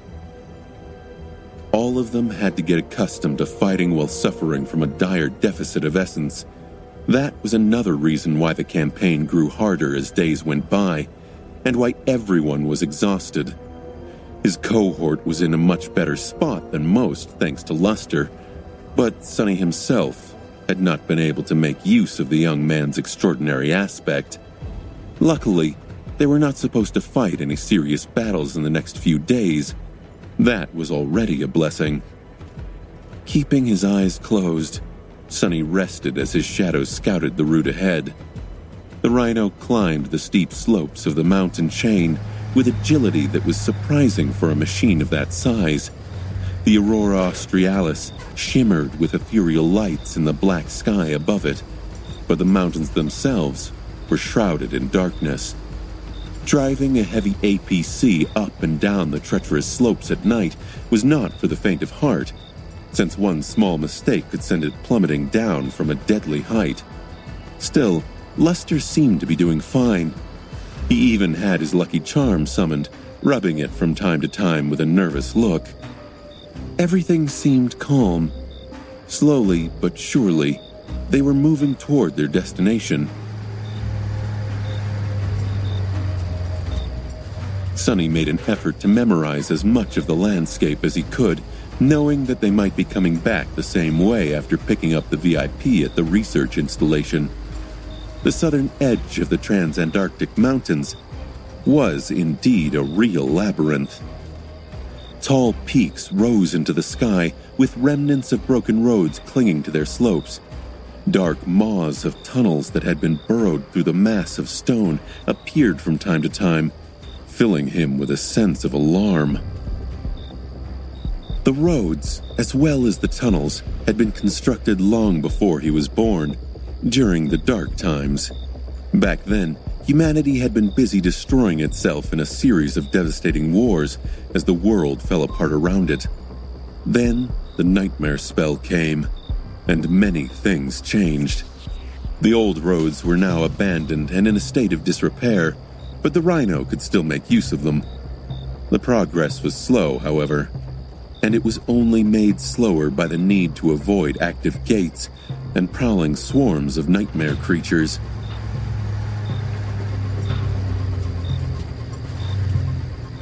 In the end, it took them almost 4 days to traverse the mountains and descend to the coastal plain at the southern edge of the Antarctic Center. From here, they could proceed to the destination at full speed. As the Rhino accelerated and flew across the plain, a powerful blizzard enveloped it, reducing the visibility almost to zero. That was when things started to go wrong.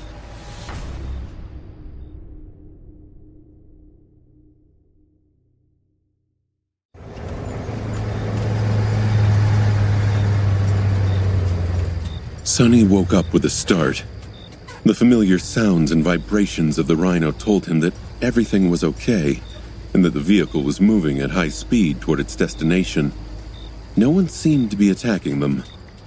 And yet, for some reason, he felt a sense of deep unease. Sonny frowned and rose from his bed, then went over to the pilot's cabin. On his way, he passed Kim, who was running diagnostics on the secondary control panel, and Samara, who was tinkering with her rifle on the workstation in the cargo bay. Reaching the front of the Rhino, Sonny silently looked through the armored windshield at the white wall of the blizzard that enveloped the world. Of course, he could have just accessed the feeds of the external cameras from the command suite, but he trusted his own eyes much more. Nothing seemed out of place. He hesitated for a few moments, then spoke to Luster. Did something happen just now?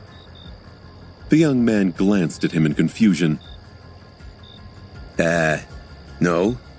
Oh, there was a tiny spike of seismic activity a few minutes ago, but that's nothing unusual. Happens all the time. Don't worry, sir.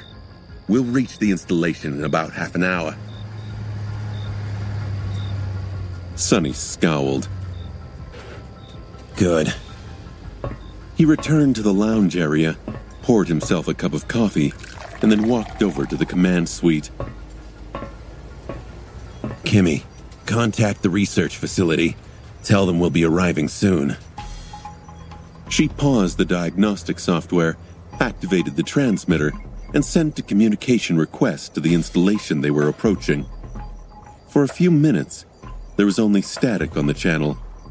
Kim frowned, then repeated the call, this time extending the antennae of the Rhino to their full length. Still nothing. Sonny took a sip of coffee. What? No one's responding? She studied the monitors, then said in a tentative tone, No, it's not that. It's just, our signal doesn't seem to be coming through for some reason. He scratched the back of his head. Contact Army Command, then.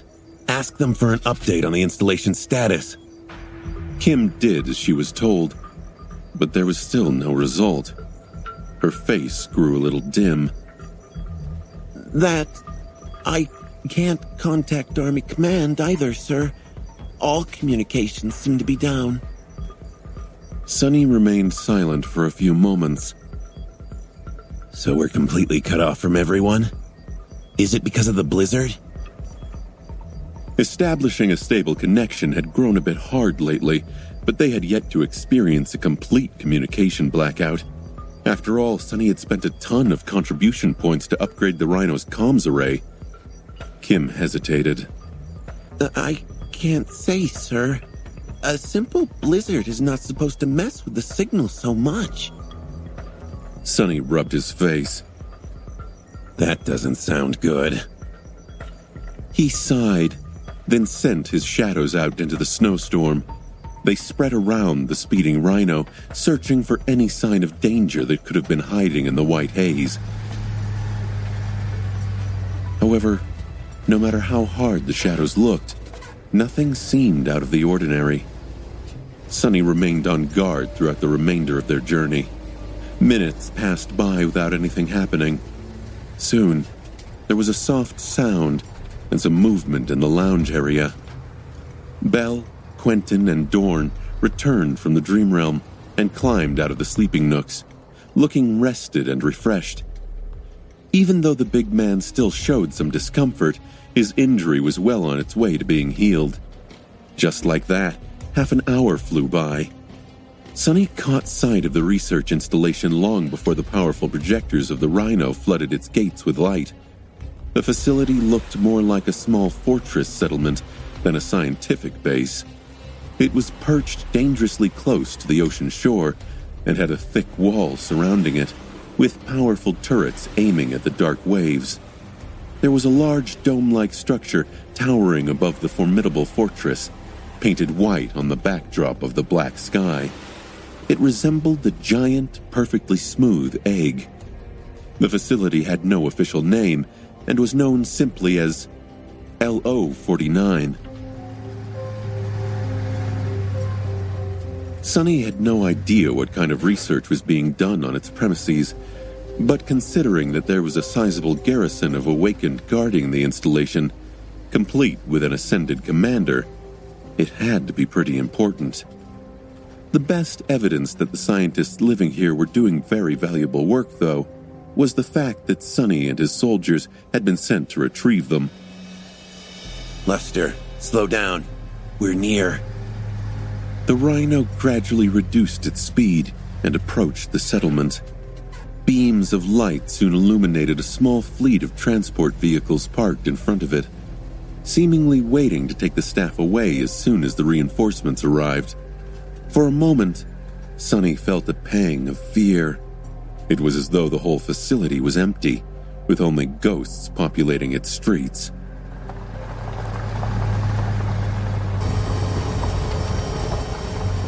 Then, however, the turrets above the gates moved, taking aim at the approaching APC. Powerful spotlights ignited on the wall, cutting through the snow and flooding the immediate area with stark light. The Rhino drove to the fleet of transport vehicles and parked nearby. At the same time, the heavy gates of the fortress opened, and a lone human figure walked into the blizzard.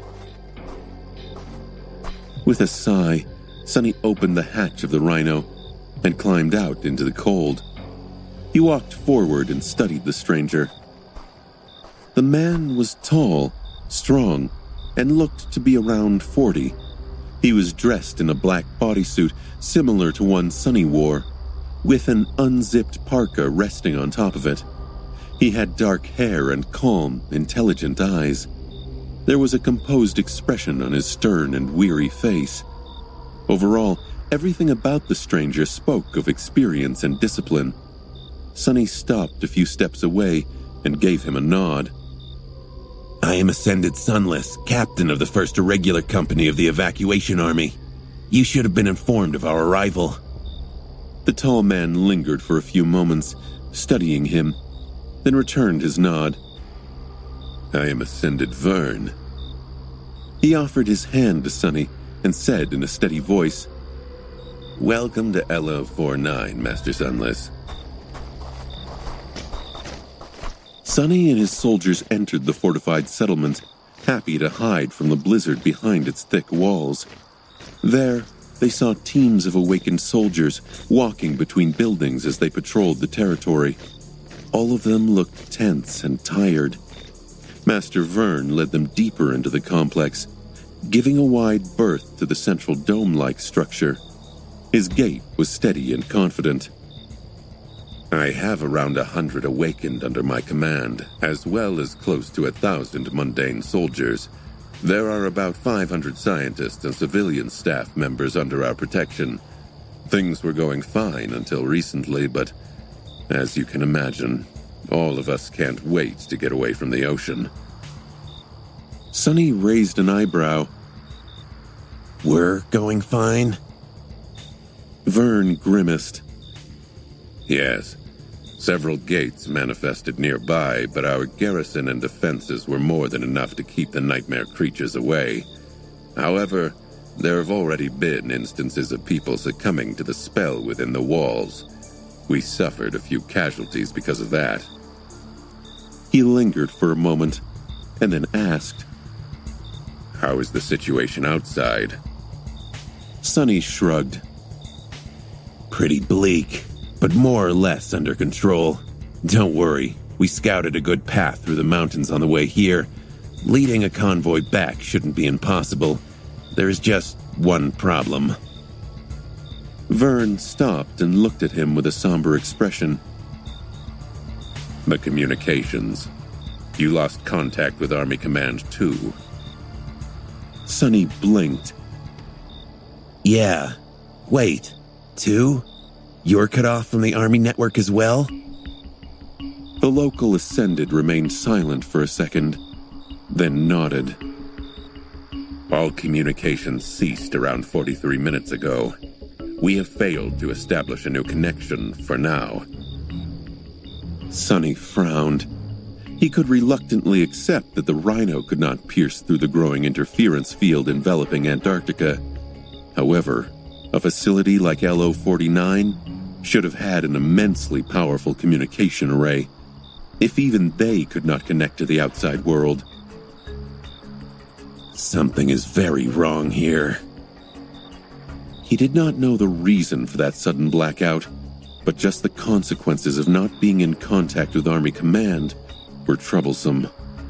They were supposed to check in with Master Jet and receive further instructions after reaching their destination. Sonny glanced at Vern. That is really weird. No offense, but a remote research facility in the middle of nowhere suddenly losing contact with the outside world as we approach it, it's all a bit creepy. This blackout wouldn't have anything to do with what the scientists are doing here, would it? The tall Ascended smiled with the corner of his mouth. I can see how you would think that. However, let me assure you that the research being conducted in this installation is perfectly safe. I'm not much of a scientist myself, but what they do here is purely theoretical. No practical experiments are being conducted at the premises. So, there's nothing that could have gone wrong. The worst that could have happened is someone making a mistake on a spreadsheet and being reprimanded by the old man. Sonny studied his face, found it sufficiently sincere, and shrugged. Well, if you say so. The old man you mentioned is the VIP I am supposed to deliver to safety? Vern nodded. Yes, the chief researcher. He is a bit eccentric, but means well, most of the time. I was about to introduce you to him. Sonny sighed. Lead the way, then. But we should probably solve the communication problem before that. Sonny didn't like being blind, and becoming cut off from Army Command was similar to losing his sight. Without the information about what was happening throughout the Antarctic Center, he felt more vulnerable than he would have preferred. Neither the Rhino nor the communication center of this research facility were currently able to establish a connection with the outside world. But there were other ways to achieve what he wanted. They were awakened, after all, and awakened were free to travel between two worlds. Even if hundreds or thousands of kilometers separated him and his cohort from Army Command and other cohorts of the First Irregular Company, out there in the Dream Realm, that distance did not matter. As long as two awakened were anchored to the same citadel and visited it at the same time, they could freely exchange information, even if the technological means of communication had broken down in the real world. Knowing that, he glanced at Vern and asked a very important question. What's the status in this place? Vern hesitated. It was green 43 minutes ago. It was green 43 minutes ago. Of course, with no Army Command, there would be no updates on the condition of gate interference and the potency of the call surrounding the base. However, Awakened, and especially Masters, could make a judgment on that matter themselves. They were the ones affected by the call, after all. It's just that their personal senses were not as precise as the complex calculations and observation data provided by the headquarters. That was why Army Command had issued a recommendation to only trust the verified status updates. Vern was someone who liked to do things by the book, it seemed.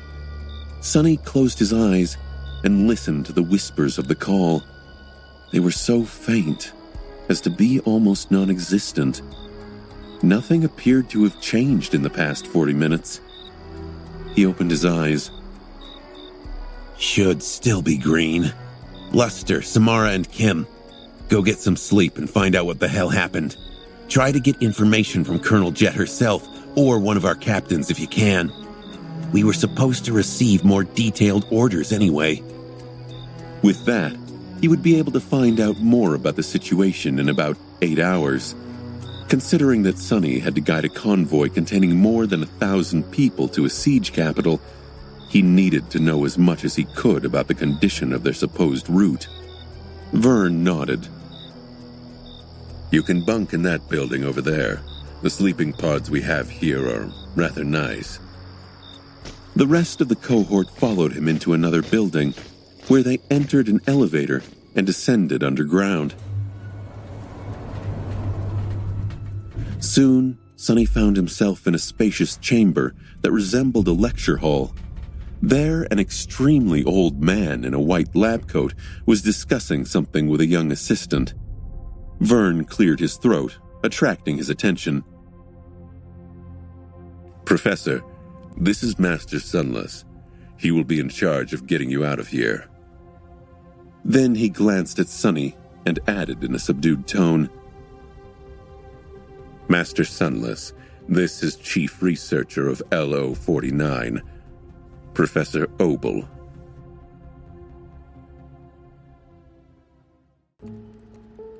There were not a lot of old people in the outskirts, where average life expectancy was rather low. However, even in the city proper, the elderly were not a common sight, simply because the previous generations had been decimated by the arrival of the nightmare spell, so Sonny had little experience dealing with really old people. The man in front of him, however, was not just old, he was certifiably ancient. He had to be 80 years at least, or even older. His skin was thin like paper, with naughty blue veins clearly visible beneath it, and his neatly combed hair was completely white. The old man's eyes, however, were still brimming with sharp intelligence and awareness. This was someone who had been born long before the descent of the nightmare spell and lived both through the terror of the dark times and the turbulent chaos of the modern era. Sonny hesitated for a moment. "Obel? The Professor Obel?" The old man smiled. "Oh, you know who I am, Master Sunless. How flattering. It's nice to see that the young generation still appreciates obscure scientists like me." His assistant, a young woman with dark hair that was gathered in a bun and eyes full of attitude, sneered. "Indeed, I thought all awakened only knew how to swing a sword." Sonny gave her a deadpan stare. "For your information, I am a researcher and lecturer back in the academy, with several academic publications under my name. I only swing a sword when there's a reason to." The assistant blinked, then looked down in embarrassment. "Oh."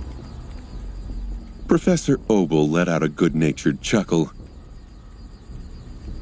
"Don't be rude, Beth. In any case, we'll be in your care then, Master Sunless." He looked at Sonny with curiosity, and then asked, "What department are you assigned to in the academy, if you don't mind me asking?" Sonny shrugged. "Wilderness survival. My specialty is dream realm exploration and the history of dead languages." Professor Obel raised an eyebrow. "Oh, do you perhaps know a brat named Julius?" Sonny stared at him in bewilderment. Teacher Julius? Of course. He is my mentor after all, but I wouldn't call him a brat, with all due respect." The old man laughed. "He is to me. Julius used to be my student, you know, before awakening and choosing a different field of expertise. How is that rascal doing?" Sonny scratched the back of his head. Never in his life had he imagined hearing someone address Teacher Julius as a bratty rascal. "He is doing great. His health is good and he is very passionate about his research." Professor Obel nodded in satisfaction. "Good. That is good. Then, Master Sunless, what happens now? Are we leaving LO-49 already? His assistant frowned and looked across the chamber, where lots of scientists were busy copying data on external storage devices and running around in something that resembled panic. Sonny shook his head. We can't contact Army Command right now, so it's hard to say. There will be news in around 8 hours. That is the earliest we can leave, but depending on what information comes back, there could be a delay. The young woman, Beth, sighed with relief. Ah, great. I was afraid we would have to abandon a lot of data. We will continue preparations for departure then. A few moments passed in awkward silence. Finally, she looked at Sonny in confusion. Are you not going to leave? He grinned, then shook his head. You're in my care now, so I'll stick around. If the professor suddenly dies on my watch, well, I can say goodbye to a lot of contribution points. That would be very sad. Beth stared at him with indignation, then scoffed and left to help the scientists pack things up. At the same time, Master Vern bowed slightly and took his leave, saying that he had a lot to do. Belle, Dorn, and Quentin left as well. Professor Obel watched them go and sighed. Don't mind my assistant, Master Sunless. All of us are on edge these days. Sonny shrugged. Understandable. After a while, he looked at the old man and asked, So, Professor, what exactly are you researching here? Also, LO-49, that's a strange name for a facility. The old man smiled. The name? Oh, it's just an abbreviation. Lunar Observatory 49. That is what it means. Have you not noticed the telescope dome when you arrived? Sonny coughed. An observatory? So that was the purpose of this weird dome-shaped structure.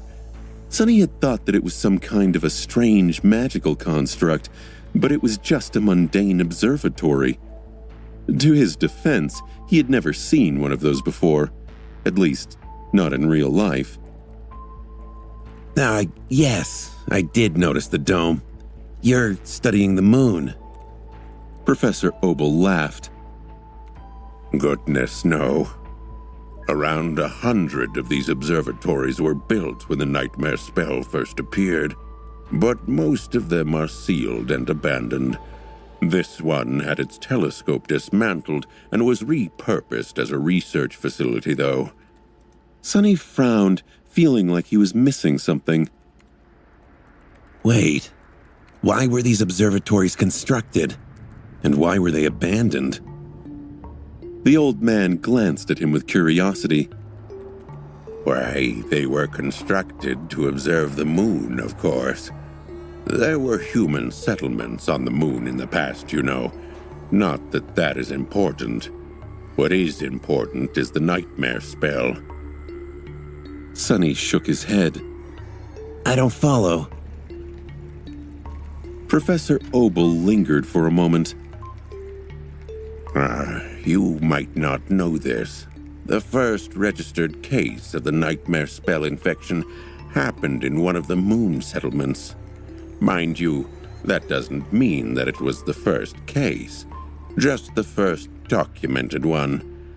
No one knows where the spell came from, but many point to Luna as its origin, or at least the point of contact.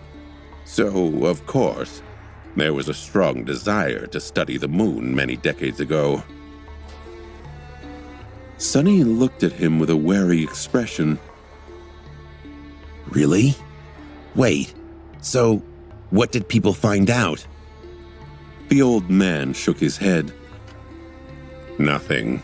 As it turned out, staring at the moon for too long can lead to some very, very dire consequences. After many casualties among the researchers, the LO program was discontinued, and the observatories were sealed. I would advise you not to look at the moon too closely, young man. Actually, it's better not to think about it at all." Sonny remained silent for a long time. Eventually, he said, "All right. I guess that answers one of my questions. But what about the other? If you are not studying the moon, what are you researching here?" Professor Obel smiled. "Oh, that is very simple. We are studying the nightmare spell. More precisely, we are trying to understand its causality." Sonny glanced at the old scientist with interest. "Causality? Do you mean its reason?" Professor Obel smiled. "No, nothing so philosophical. What I mean is that we are exploring the cause and effect of various phenomenon having to do with the spell, as well as correlations between them.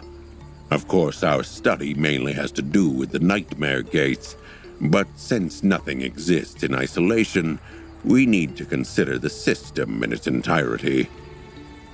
Sonny considered his words for a while. "Is this how you make the Obel scale work?" The old man shook his head with an amused look. "That thing? No, not quite. The so-called Obel scale is a primitive work that I and many talented colleagues of mine created in the early days of the spell. It is relatively effective for what it is supposed to do, but the solution is purely practical. It can track and predict manifestation events, but does not shine a light on how and why they are happening. Back then, we had no time to ponder such things. We needed to come up with an immediate and effective measure, limited as it might be." He sighed and then said in a wistful tone, "You see, a caveman can observe lightning and know that being hit by lightning is dangerous. Therefore, he can learn to recognize the signs of an approaching thunderstorm and take shelter from it. However, without understanding the principles of why and how lightning appears, a caveman cannot invent a lightning rod, build a Faraday cage, or harness the power of electricity. So, that is how our work here differs from the Obel scale. That old solution is simply a tool to recognize the signs of a thunderstorm and assign a numerical value to the probability of lightning striking in a particular spot, while we are trying to understand its principles." Sonny listened to the elderly scientist attentively. When else would he get a chance to converse with someone so learned and knowledgeable? Luckily, Professor Obel seemed to either be fond of educating young people in general or was simply in a talkative mood. Deciding to use this chance to learn something new, Sonny asked, "How does the Obel scale work anyway?" The old man chuckled. It's not too complicated. You are familiar with a pulse that the manifestation of a nightmare gate produces, right? Depending on the category of a gate, it differs in potency and characteristics, spreads over a certain radius, and affects a certain volume of space. The more powerful the gate, the greater the impact. Sonny tentatively nodded, prompting Professor Obel to give him a small smile. Well, in truth, that pulse is a bit more complicated than that, because it spreads not only through space, but also through time.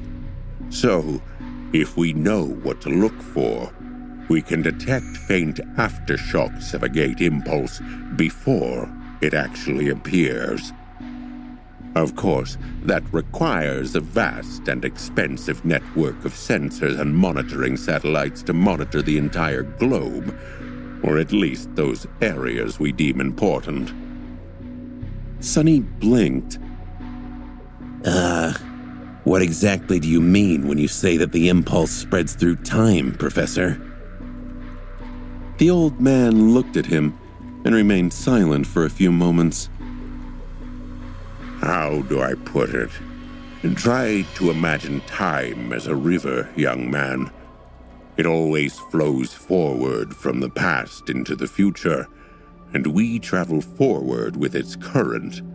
Now imagine that someone threw a rock into that river. There would be ripples on its surface, wouldn't there? And those ripples, unlike the waters of the river itself, would travel both downstream and upstream. Hence, we can detect those ripples from a bit further up the stream. Sonny couldn't help but scratch his head.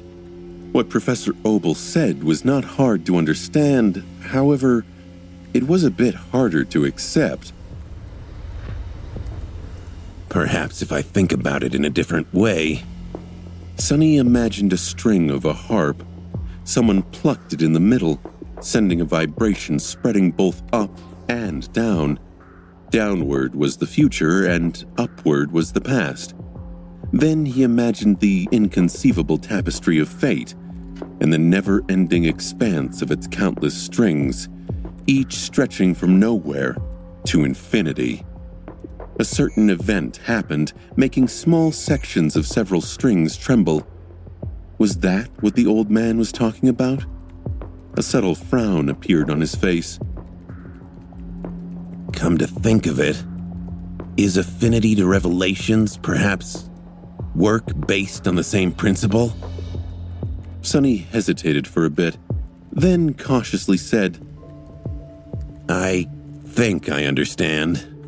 Maybe. Professor Obel smiled. Good.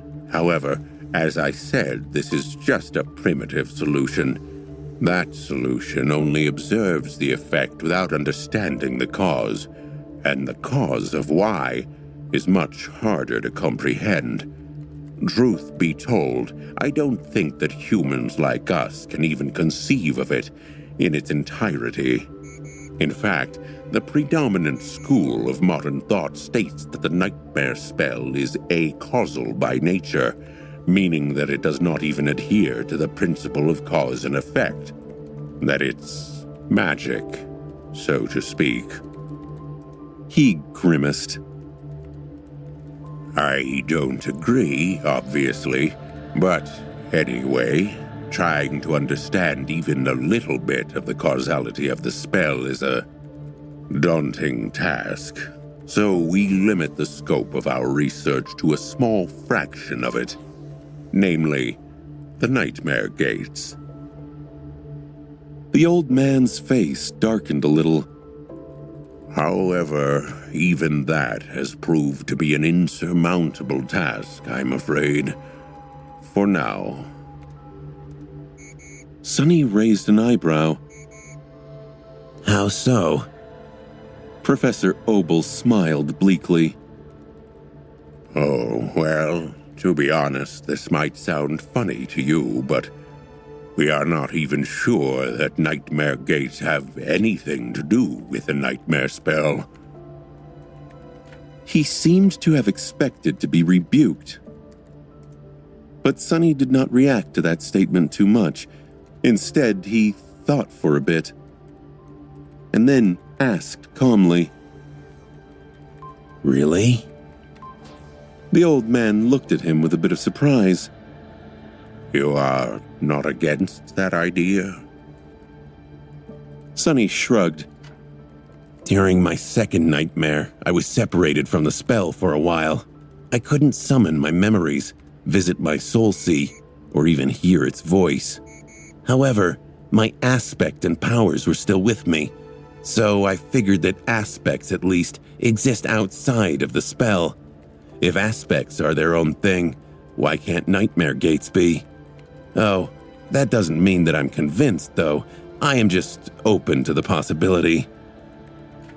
Professor Obel looked at him with gleaming eyes.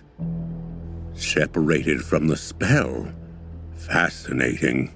Young man, please, do share your experiences with me later. Sonny grinned. No problem. However, if you do publish something as a result, I'll be entitled to receive some points, right? You know, as a contributor.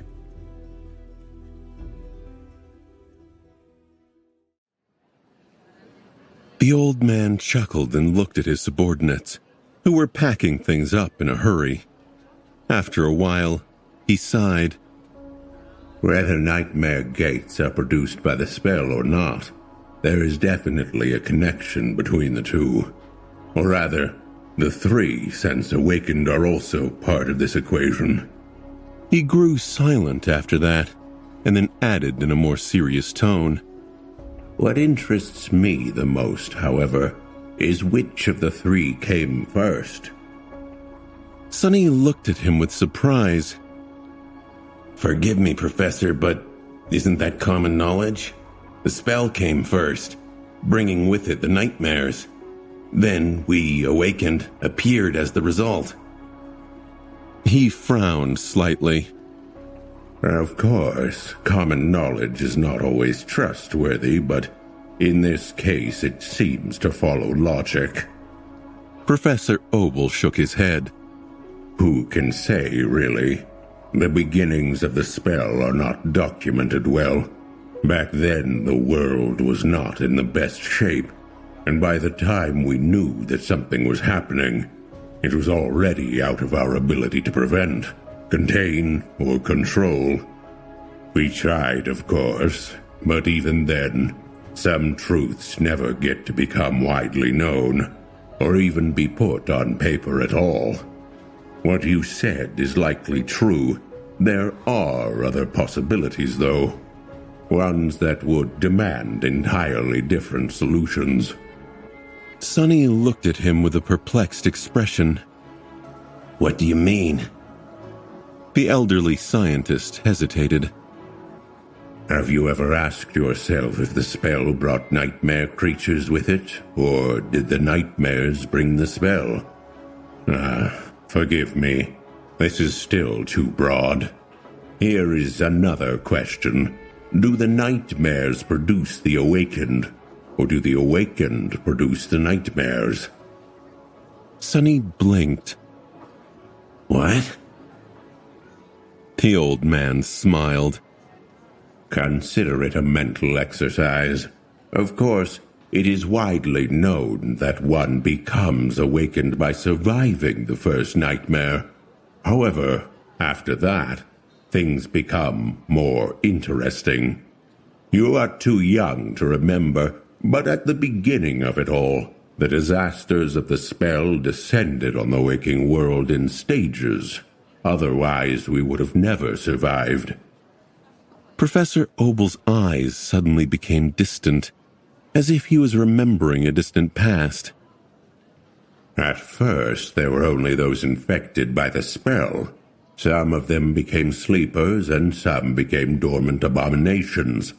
Then, after the first solstice, they were awakened.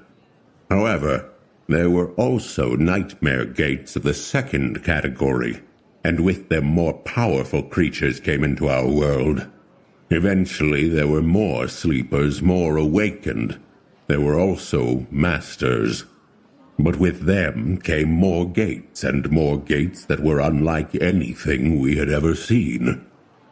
He paused.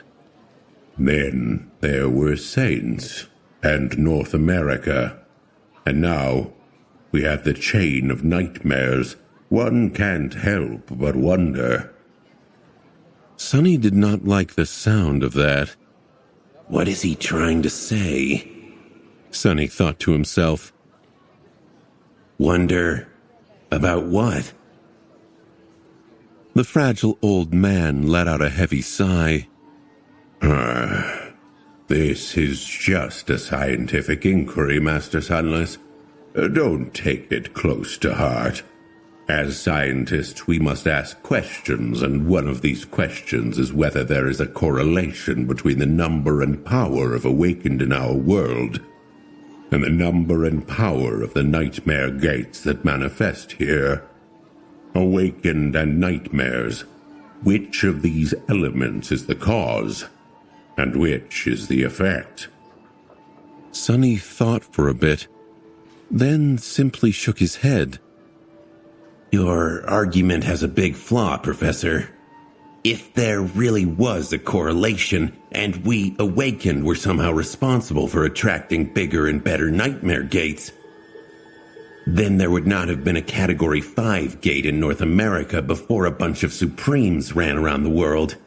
I think you are just giving in to the desire to see patterns in the chaos that all of us, humans, share.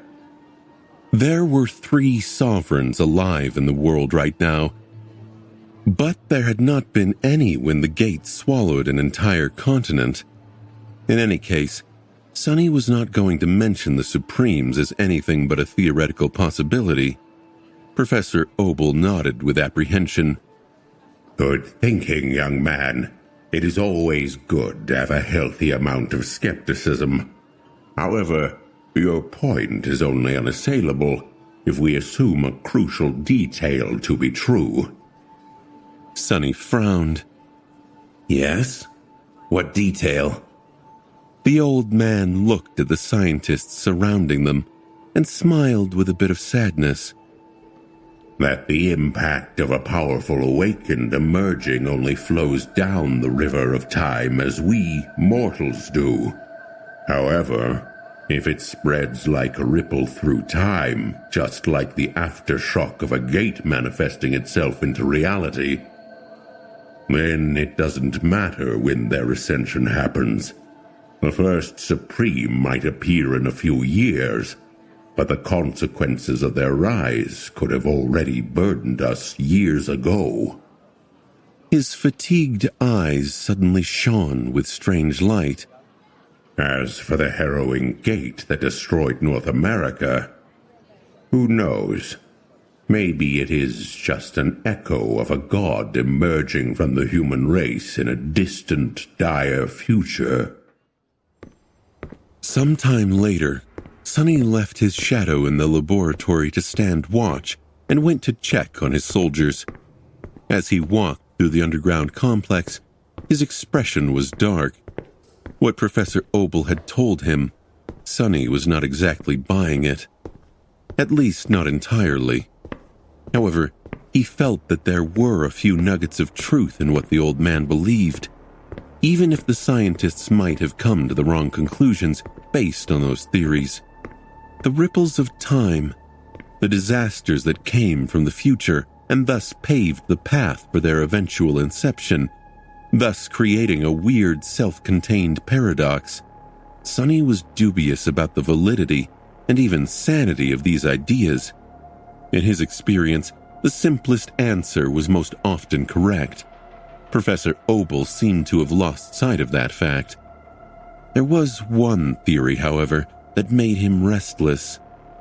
Can the ascension of many awakened really cause the growing number and intensity of the nightmare gates? He did not really see how that could be the case. After all, one had to go through a nightmare to become awakened, not the other way around. However, if he assumed that there really was a correlation, one thing would make more sense. Walking through the dark corridors, Sonny scowled. Can this be the reason why the Sovereigns are suppressing the emergence of new saints? No, more than that. Can this be the reason why none of them challenged the fifth nightmare yet? In the past, he had thought that all of this, hidden oppression, was just the result of the ambition and lust for power consuming Asterion, Anvil of Valor, and Key Song. But was that the only reason? Sonny let out a frustrated sigh. He simply did not know. Outside, the blizzard was still rampaging across the world, drowning reality in a murky white haze. It was hard for a master like Sonny to get cold, but even still, he shivered and hurried to get back inside. Entering the building that housed the sleeping pods of the cohort members, he nodded at Vern, who was already waiting there with a somber face. By now, around 8 hours had passed since their arrival.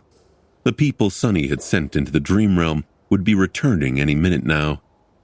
The steady master looked at him and asked, "How did your meeting with the professor go?" Sonny shrugged. "We had an interesting talk. He is an outstanding person." It was strange, really. Professor Obel was a mundane human, but he had probably saved more lives than any awakened Sonny knew of. Without the predictive system the old man had developed, countless people would have been swallowed by the emerging gates over the decades. Sonny knew how dangerous a sudden manifestation of a gate in a populous area could be. He had faced one himself, after all. Vern silently nodded. "That he is. I hope you understand now why it is so important to deliver him and his scientists to safety, Master Sunless. Their work must continue." Sonny wanted to answer, but at that moment, the sleeping pods came to life, announcing that the people occupying them were waking up. Samara, Kim, and Luster returned almost at the same time. They climbed out of the pods and put on their clothes with dark expressions on their faces. "I guess the news is not too good." At that moment, Luster blurted, "Captain, sir, bad. It's really bad." Sonny looked at him darkly. "I gathered as much. Speak." The three awakened looked at each other. Eventually, it was Kim who addressed the masters. The situation is still unclear, but there was some sort of earthquake, followed by the manifestation of multiple Category 3 gates.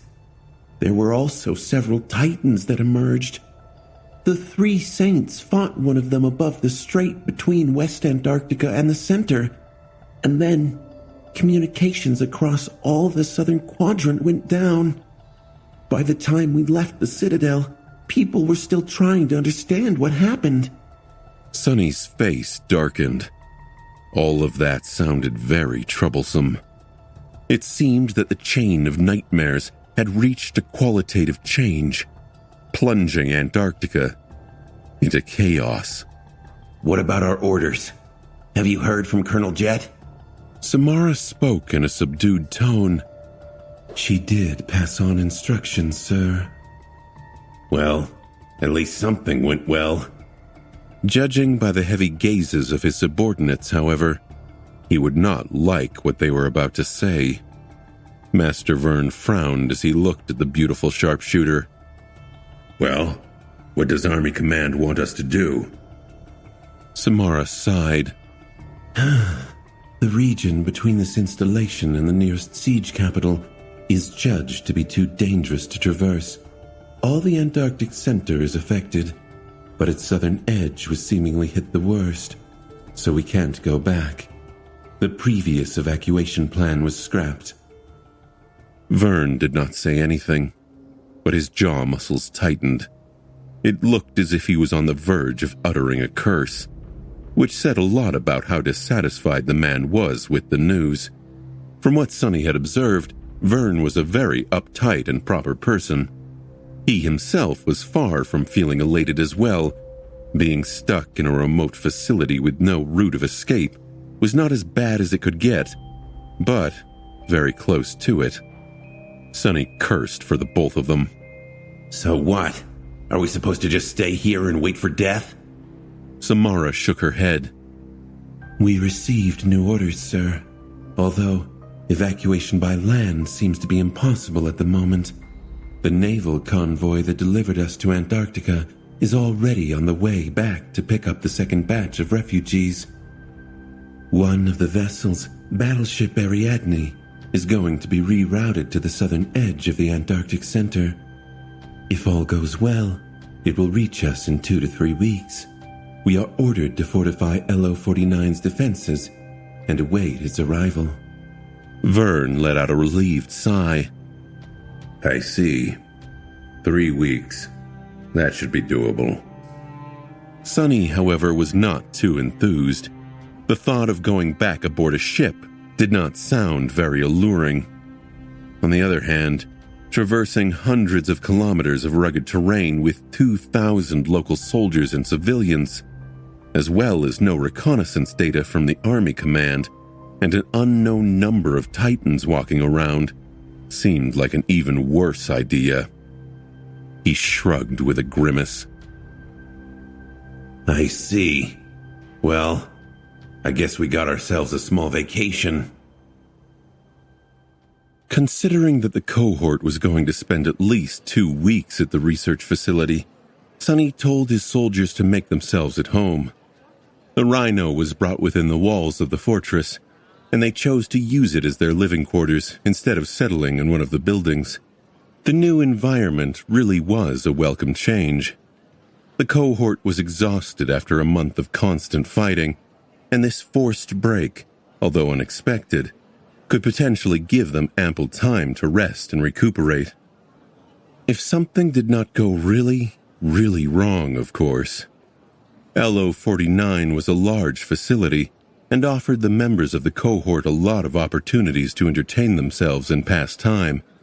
They could eat in the mess hall, relax in one of the recreational lounges, or even visit a small library.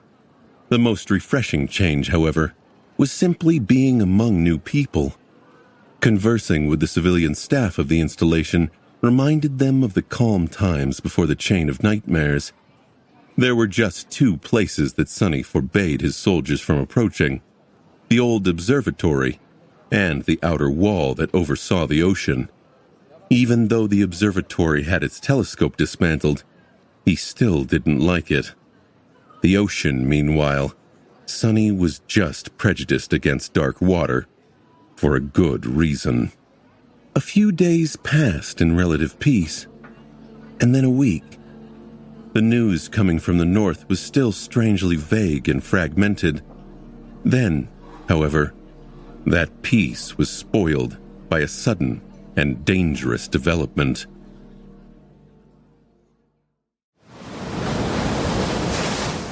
Sonny was staring at the black waves that came and went, licking the stone shore not too far away from the tall wall of the fortress.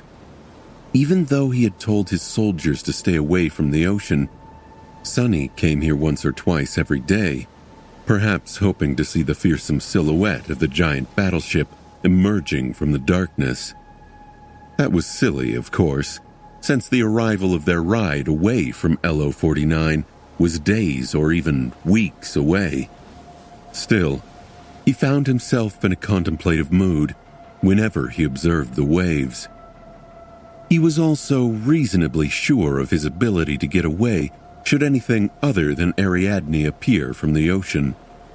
The blizzard finally subsided a few hours ago, so today, Sonny saw much further than before. Not that there was anything to see. Shivering in the cold, he sighed and turned around to find warmth inside one of the station's buildings.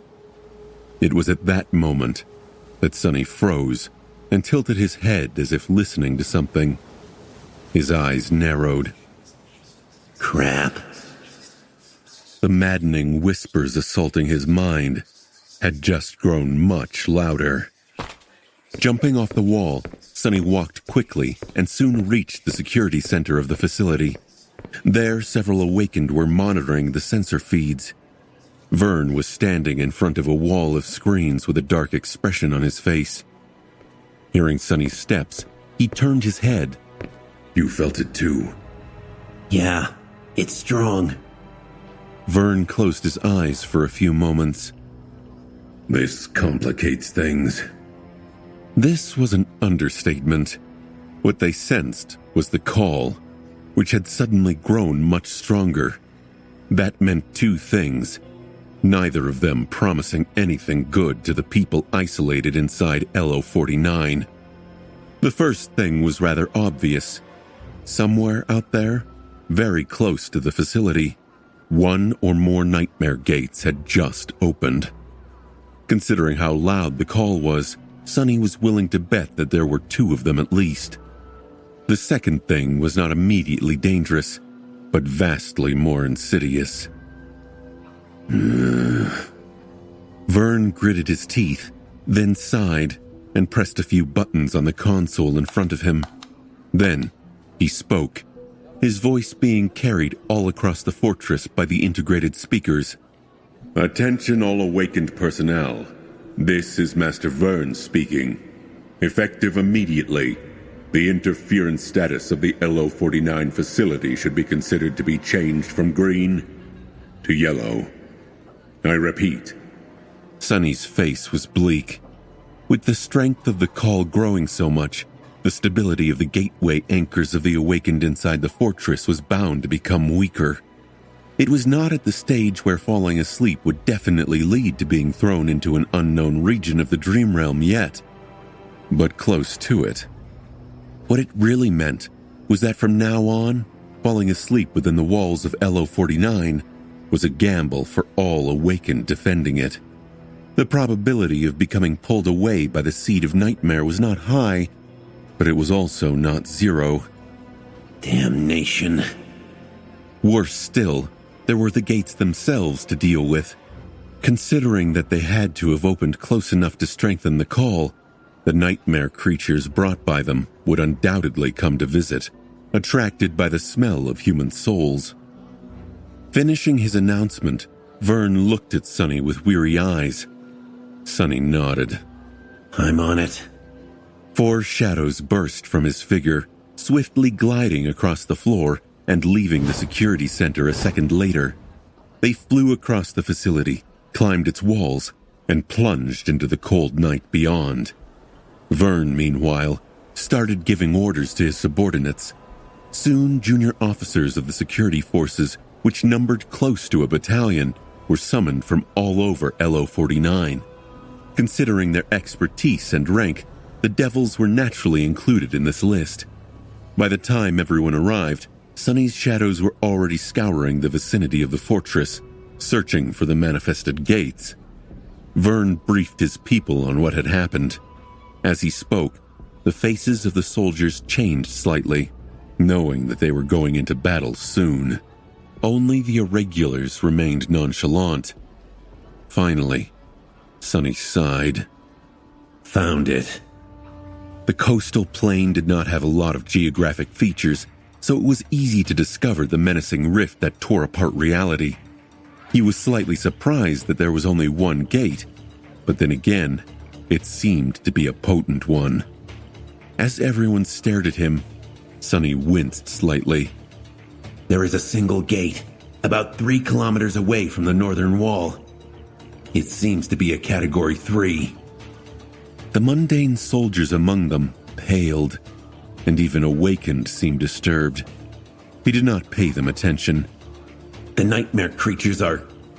Wait, what the hell? He frowned. Usually a gate disgorges nightmare creatures of similar origin, at least during the first wave. These, however, were all over the place. Some were comically small, while some were large. Some were bestial, while some were bipedal. It was a whole menagerie of monsters. The nightmare creatures all look different from each other. A fierce scowl appeared on Vern's face. The scavengers. We fought their kind before. They start weak but quickly grow stronger by devouring corpses. They inherit the qualities of the things that they eat, too. Younger abominations are easy to deal with, but the older ones are truly vile. Sonny pondered for a bit. I see. Well, we seem to be in luck. There are about 300 of them, and I only see 2 corrupted. The Gate Guardian is a demon. The soldiers shuddered and stared at him with a bit of resentment. If that was what the captain of the Irregular considered luck, then what the hell could be called misfortune? 300 powerful nightmare creatures led by 2 corrupted, against 100 awakened, 2 masters, and 1,000 mundane servicemen of the local garrison.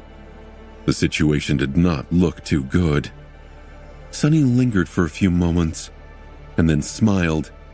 And the last piece of news, the bastards have caught our scent, so they are already heading here. There was not much time to prepare and make plans, since the abominations were going to reach LO-49 in mere minutes. The shrill alarms blasted throughout the facility, and powerful spotlights ignited on its walls, flooding the snow-covered plain with light. Civilians rushed to shelters, while soldiers ran to man the defensive fortifications. Sonny and his cohort followed, summoning their memories as they calmly prepared for battle. As they walked through bitter cold, he spoke. After we deal with the nightmare creatures, everyone is to remain awake until we board the ship. You know the drill. We won't be sleeping for a week at least. Maybe 2. Get the stimulants from Quentin and keep each other in check. The devils grumbled. They had already completed a few long missions in areas where sleep was deadly. A week was unpleasant, but doable. 2 weeks, however, were going to be a hellish challenge. I just hope that Ariadne arrives on time. It was not like they had any acceptable choice other than to sit and wait. At that moment, someone called out to Sonny. Hey you, Master Sunless, or whatever. What is going on? He looked to the side and saw Beth, Professor Obel's assistant, shivering in the cold in her civilian clothes and flimsy lab coat. The young woman's hair was gathered in a bun, like always, but a few stubborn locks had wrestled free and were now dancing in the wind. Her pale face wore an irritated scowl, but he could see fear and alarm hiding behind that temperamental mask. In the past week, Sonny had spent most of his time with or near the scientists.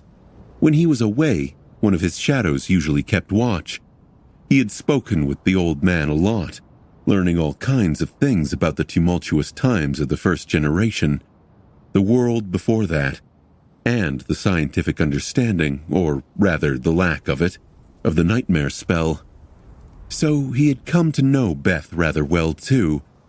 That was why he knew for a fact that she was pretending to barely remember his name on purpose. Gods, she is even more petty than I am. As the bleak steel of the undying chain appeared from nothingness and embraced his body, Sonny looked at the young woman and smiled. What do you think is going on? There's a big gate and a lot of nasty nightmare creatures coming this way. We'll go deal with them real quick. You head back, gather the scientists, and lock yourselves in the safe room, all right? She lingered for a moment, then nodded. Yeah, all right. With that, Beth turned around and ran back into the door of the research center. Sonny shook his head and continued forward. Soon they reached the top of the northern wall and observed the vast expanse of the coastal plain.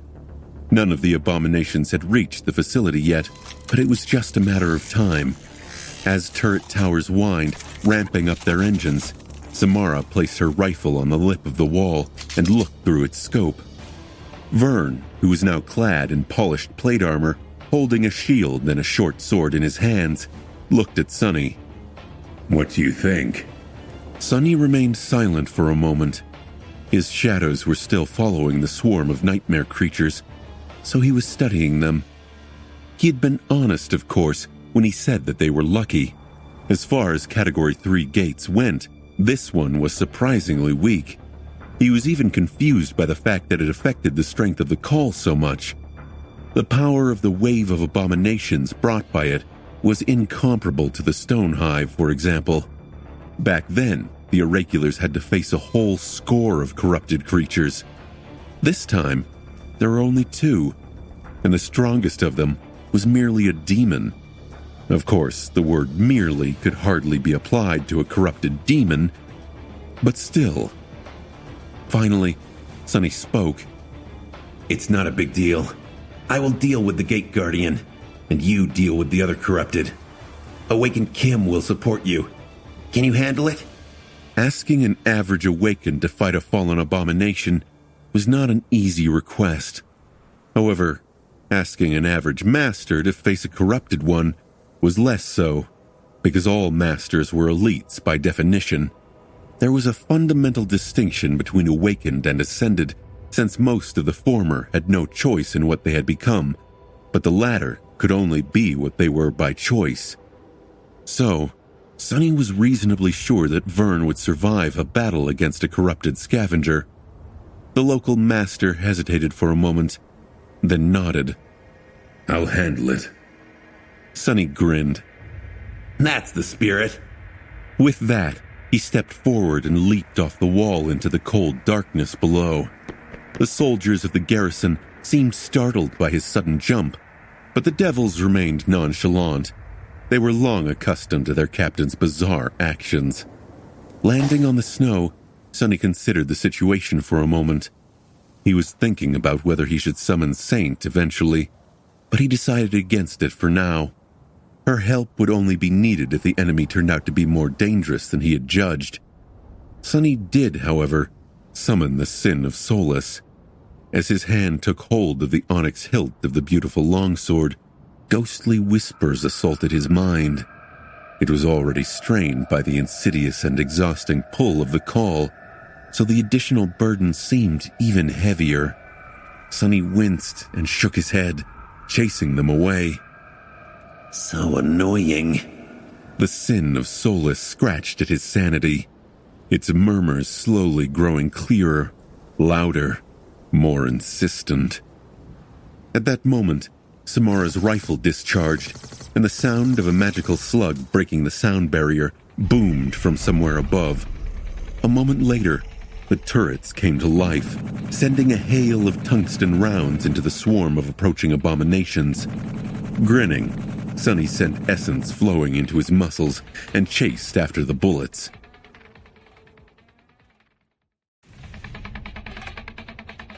Four shadows flew across the snow, following the swarm of nightmare creatures. As a shining slug flashed through the darkness, gruesomely tearing apart one of the monsters, they surged forward and fused with a lonely figure that was running to meet the charging abominations. In the next moment, several streams of tracer rounds swept across the first row of the swarm, sending pieces of bone armor and chunks of flesh flying into the cold air. Sonny wrapped one of his shadows around his body, one around his armor, and one around his blade. The last slid past and flew back to the tall wall of the LO-49 installation. Its task was to find Professor Obel and stand watch, should something unexpected happen in the civilian shelter.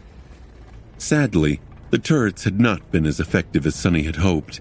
Several abominations were slowed down or wounded, but most of the bullets bounced off their tough hides ineffectively. The defense systems of the fortress continued to rain hellfire on the nightmare creatures, though, tearing the silent night apart with bright muzzle flashes and the thundering staccato of the fusillade. Long plumes of fire boomed from the thick barrels of the turrets like the breath of a dragon. I need to be careful not to be shot in the back. Lunging forward, Sonny clashed with the vanguard of the approaching swarm. He did not really have time to engage with the mass of grotesque scavengers, especially because each of them possessed unique shapes and abilities. Even with Sonny's power, there was a risk of drowning in the tide of abominations simply for the lack of understanding of them. Still, he could slow them down a little bit at least. The jade blade of the Sin of Solace drew a line across an awakened monster's body, seamlessly parting it in two. Sonny was still amazed by the power of the beautiful cursed sword. It felt so light in his hands that it almost seemed as though they were empty, and cut through the bodies of his enemies so easily, as if not meeting any resistance at all. It felt like he was cutting water with a blade made of air. Despite its length, the Jade Jan was incredibly nimble and swift. It almost demanded to be used, to dance gracefully through the air while shedding rivers of blood. For that reason, Sonny had to adjust his technique a little. The Sin of Solace was comparable to the Odachi he had grown accustomed to in terms of sheer size, but it was much lighter. It had a double-edged blade, too, and a sharp point that was perfectly suited for lethal thrusts. Although the foundational mechanics of using the two-handed Jan were the same, it was better suited for a more agile, swift, unpredictable, and devious swordplay. Luckily, Sunny was proficient in using all kinds of weapons and battle styles, weaving them together to achieve the optimal outcome. Not that he needed a lot of technical skill to slaughter these pathetic abominations. For these waifs, pure speed was enough. Severing the first creature in half, he shifted his weight slightly, made a step to the side, and easily beheaded another. This one was a fallen, so its flesh presented more resistance to the jade blade of the Sin of Solace. However, it was still eerily easy to cut it down. Black blood rained on the white snow. By the time Sunny finished off the two stragglers that had broken away from the swarm, the mass of abominations already reached him. Instead of clashing with countless nightmare creatures, he simply dissolved into shadows and appeared 24 meters away in the midst of them. The Sin of Solace whistled through the air, reaping another life. Then, he was gone again. Just like that, jumping from one abomination to another, Sunny soon reached the heart of the scavenger mob, where the Gate Guardian towered above the lesser creatures. The corrupted demon was different from the rest of them. It was taller, stronger, and seemed much more ancient. Most importantly, it filled Sunny with a cold feeling of dread. His intuition was ringing alarm, screaming at him that this foe was strong, dangerous, perilous, deadly. The creature resembled a giant with a body that was covered by pale, strangely organic bone-like armor. It was littered with deep scars and signs of corrosion, but seemed almost impossible to break. On the demon's face, or rather, instead of its face, a single bone protrusion extended forward like a vicious horn. Sunny hesitated for a split second. You're an ugly one, huh? Then, there was no time to think. The demon noticed him almost before Sunny had appeared from the shadows and brought his devastating fists down, aiming to crush the enemy into a puddle of blood. Sunny silently cursed and jumped back. The Gate Guardian struck nothing but the cold ground, splitting it open and causing a small earthquake with its single blow. A powerful shockwave spread from the point of impact, throwing several nightmare creatures down. If a mundane human happened to be nearby, just this shockwave alone would have been enough to rupture their organs, killing them on the spot. Sunny, fortunately, was not mundane. His armor and ascended body absorbed the shock, and all he felt was a little rattle. A localized earthquake, nevertheless, was violent enough to throw him to the ground. Ah! Not good. Usually, in a battle against something so powerful, losing his footing would have meant death. A corrupted demon was fast enough to unleash a finishing blow long before the enemy managed to get back up and regain their mobility. In this case, however, no attack followed. The shadows in the place where the creature's fists landed suddenly surged forward and wrapped themselves around its wrists like black shackles. The Gate Guardian tried to straighten and unleash another blow, but was pulled back down by the shadow bindings. It let out a rambling growl that rolled across the battlefield like an ill omen and strained its mighty muscles. A moment later, the dark shackles exploded into a myriad of shards, and it was free again. That moment was all Sunny had needed, though. Using the short window of opportunity, Sunny jumped back to his feet, dashed forward, and thrust his jade sword into a small crack between two plates of armor that covered the giant's knee joint. The thin blade of the Sin of Solace easily slid into it and bit into the demon's flesh, drawing a few drops of putrid black blood. That was all he had time to do before leaping back. The shallow wound Sunny had delivered was by no means mortal or even seriously debilitating, but it didn't need to be. The plague of the sinister whisper had already been passed to the Gate Guardian by the swift jade blade. Let's see how strong your mind is, bastard. Even diminished by the potent mental barrier of the undying chain, the eerie whispers of the Sin of Solace were constantly assaulting his own sanity.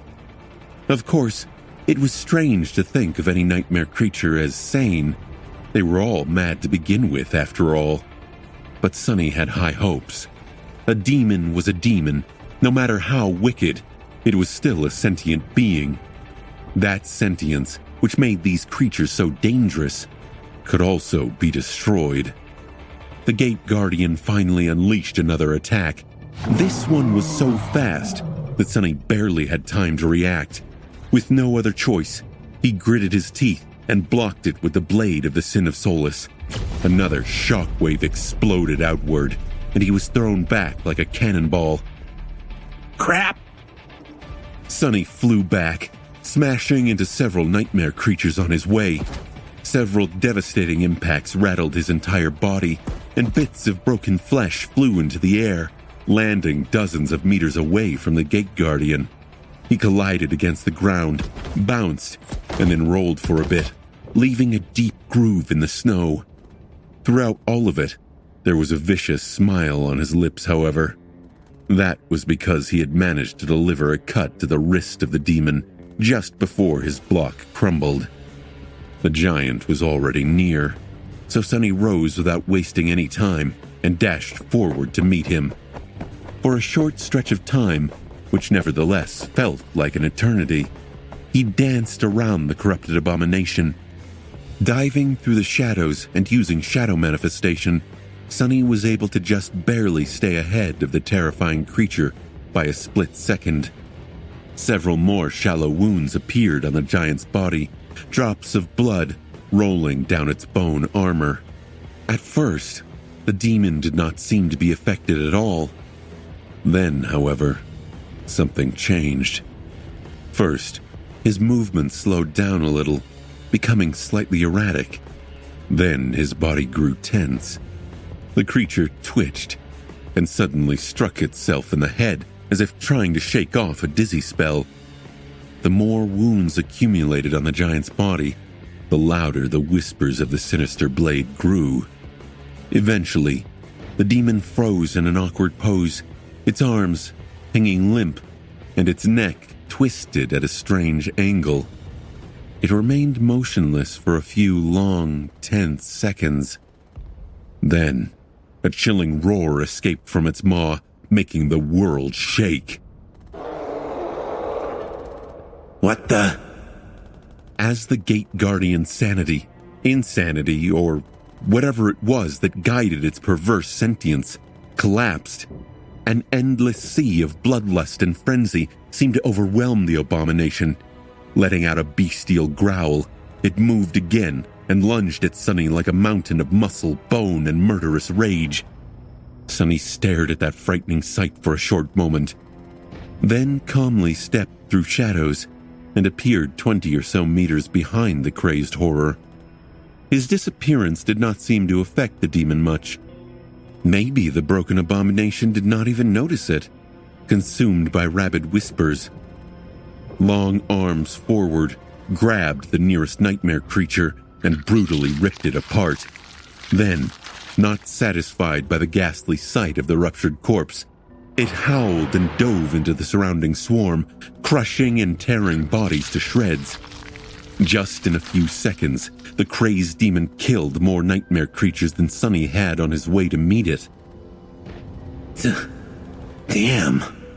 Looking at the rampaging Gate Guardian, Sonny couldn't help but shudder. The Sin of Solus was truly a frightening weapon. Did it only seem so? Or had the whispers of the Jade Blade grown a little clearer? He really felt like he could learn to understand them if he just listened a little bit closer, a little bit longer. Yes, surely he would. The rest of the battle did not take long. Verns awakened and the devils fought the swarm of scavengers at the front, while the frenzied demon decimated its center. Many nightmare creatures tried to attack the Gate Guardian to save their lives, but all of them failed. Sonny, however, did not. Felling a mindless enemy was infinitely easier than a cunning one, and the maddened giant seemed to have lost all its ability to think straight. Being consumed by the curse of the sinister whisper, it had turned into a rabid beast. Sonny used that to his advantage, pulling the attention of the corrupted demon toward other abominations while he methodically worked on dismantling its armor. The trick was to remain out of sight and only attack the giant from the back. Of course, navigating through the swarm of abominations without being cornered was not an easy task, but the havoc consuming the battlefield was so thorough that Sonny had even less trouble with that task than usual. Eventually, he bled the Gate Guardian, diminished its power with dozens of cuts, and finally pierced its black, wildly contorting heart. A few moments later, the voice of the spell reached his ears through the clamor of battle. You have slain a corrupted demon, Myriad Eater. Your shadow grows stronger. The giant's corpse crashed to the ground, making it tremble. Sonny stared at it for a moment, surprised. A corrupted demon. Suddenly, he remembered his first moments on the Forgotten Shore and the monstrous shark that had almost scared him to death. It was a corrupted creature too, either a demon or a devil. Considering the 2 soul shards that the Carapace Centurions later harvested from the half of the carcass that a much more harrowing being had left behind, who could have thought that one day he would be killing abominations comparable to that fearsome monstrosity? Shaking his head, Sonny brandished the Sin of Solace and looked around. It was time to clean up the rest of the mess.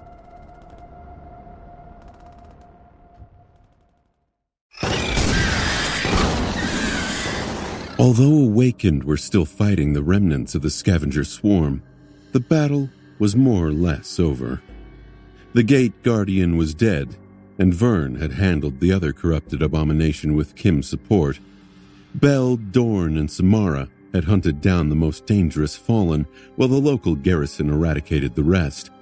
By now, only the weakest nightmare creatures remained.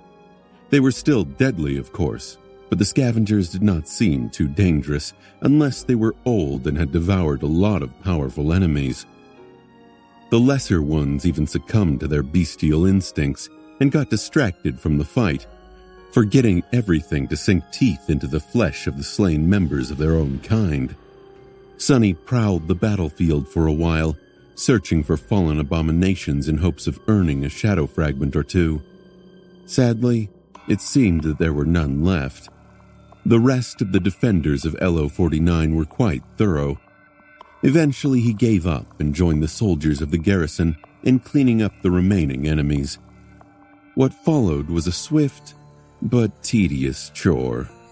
They quickly swept the field where the ground was drenched by blood and littered with the revolting corpses, slaughtering the last of the scavengers. At some point, Sonny found himself back near the corpse of the corrupted demon he had defeated. Since there was nothing much left for him to do, he decided to dig out the soul shards from the massive carcass. With these, both Luster and Kim would probably be able to fully saturate their cores, thus bringing the cohort to its optimal strength. The other members had long achieved full saturation, leaving only these 2. Still, even they were awfully close. Heading for the dead giant with greed shining in his eyes, Sonny accidentally heard the subdued voices of the Awakened from the local garrison. Gods, look at that monstrosity. Damn, I heard rumors, of course, but to see it with my own eyes. He really went to a corrupted demon alone. Yeah, it was scary. I couldn't see much, but their battle must have been a fierce one. 1/3 of the whole swarm was destroyed simply because the bastards got caught in the crossfire. Can you believe that? I guess they call him Devil for a reason. Hiding a small smile, Sonny stepped close to the carcass of the Myriad Eater and raised the Sin of Solace, planning to cut through the tough bone plate on its chest. Then, however, he tilted his head a little. There were strange sounds coming from the other side of the dead giant. Frowning, he noiselessly jumped on top of the massive corpse and looked down. There, a tiny scavenger was greedily biting into the tough flesh of the dead demon. The pathetic creature looked like a gaunt, starved gremlin that was only as tall as Sonny's knee. It had a mouth full of sharp triangular teeth, which were doing a surprisingly good job of tearing into the corrupted corpse. I guess even nightmare creatures have runs. As Sonny watched, the little imp tore a piece of bloody meat off with its teeth, raised its head, and swallowed the chunk of its former master's flesh with an excited snarl. It was then that the vermin noticed the human looking at him from above. Perhaps because of the omen of dread enchantment of the Sin of Solus, or perhaps because the adolescent abomination had enough brain to feel terror in front of a superior predator, its eyes widened in fear. The tiny scavenger froze for a moment. Then it shrieked and dashed away from the carcass of the myriad eater, trying to run away. Sonny blinked. Well, that's a first. Since he didn't want to waste essence on shadow manifestation, he simply summoned the prowling thorn. By the time the heavy kunai manifested itself in his hand, the vile creature was already far away. Not bothered too much, Sonny aimed and sent the kunai flying. The scavenger was a split second away from dying, but at the last moment, it tripped and pathetically tumbled down. As a result, the blade of the kunai only sliced 2 fingers off its hand. Sonny scowled and pulled on the invisible string, summoning the prowling thorn back to throw it again. This time, he wasn't going to miss. Suppressing the whispers of the Sin of Solus and the oppressive pull of the call, he banished every other thought away and concentrated solely on the tiny figure of the fleeing imp. It was then that someone said in a tone of cold disdain, "Fool." Sonny flinched and looked around. Huh? Who said that? Although the familiar voice sounded as if it came from somewhere very close by, there was no one else around. Come to think of it, Sonny knew that voice very well. It was his own voice. Confused, he scratched the back of his head with the tip of the prowling thorn. Was that an intrusive thought? Because of the sudden distraction, the wounded scavenger was getting farther and farther away. More importantly, though, Sonny's concentration was broken. All the information he had been ignoring to make a good throw flooded into his mind. His eyes widened. "Professor!" Sonny flinched and turned around, staring in the direction of the research installation. There, deep below one of the science buildings, around 100 civilians were locked in a heavily reinforced shelter, nervously waiting for the soldiers of the garrison to announce that it was safe to come out. Professor Obel and his assistant Beth were among them. There was also another person in the shelter, someone who had been quietly sitting in a dark corner, dozing off, until a few seconds ago. No! Sonny jumped off the demon's corpse and dove into the shadows, stepping through them to appear in the shelter. However, he knew that he wouldn't be able to appear there in time. A few moments was more than enough for the worst to happen. So, he made a swift decision. In the short moment that it took him to complete the shadow step, a sharp pain suddenly pierced his very being. It only took Sonny a split second to understand what had happened. One of the scientists locked in the shelter had fallen asleep. In their sleep, that person had been pulled into the first nightmare and died. Perhaps the trial of the spell was especially harsh, or perhaps the scientist was especially weak. Perhaps luck was simply not on their side. In the end, it did not matter. What mattered was that the seed of nightmare in their soul bloomed, and a deadly abomination was unleashed into the waking world. crimson blood on the white lab coat, a grotesque figure that resembled a ghastly amalgamation of a human and a monstrous mannequin made of flesh. Screams of fear, eyes full of shock. Even though the nightmare creature had just been born, it already unleashed its murderous madness on the defenseless civilians in the shelter. Everyone was late to react. The automated defense systems, the sentries posted in the bunker, even Sonny himself. Although he was already diving into the shadows, he knew that the short moment it would take him to travel the vast distance between the blood-soaked battlefield and the shelter could mean the difference between life and death for Professor Obel. Summoning Saint was a fast affair, but it too took a second or two to complete. So, he went for a measure that would be immediate. Using shadow manifestation, he commanded the shadow that had been observing the old scientist to assume a tangible form and resist the frenzied nightmare creature. Almost instantly, a sharp pain pierced his very being.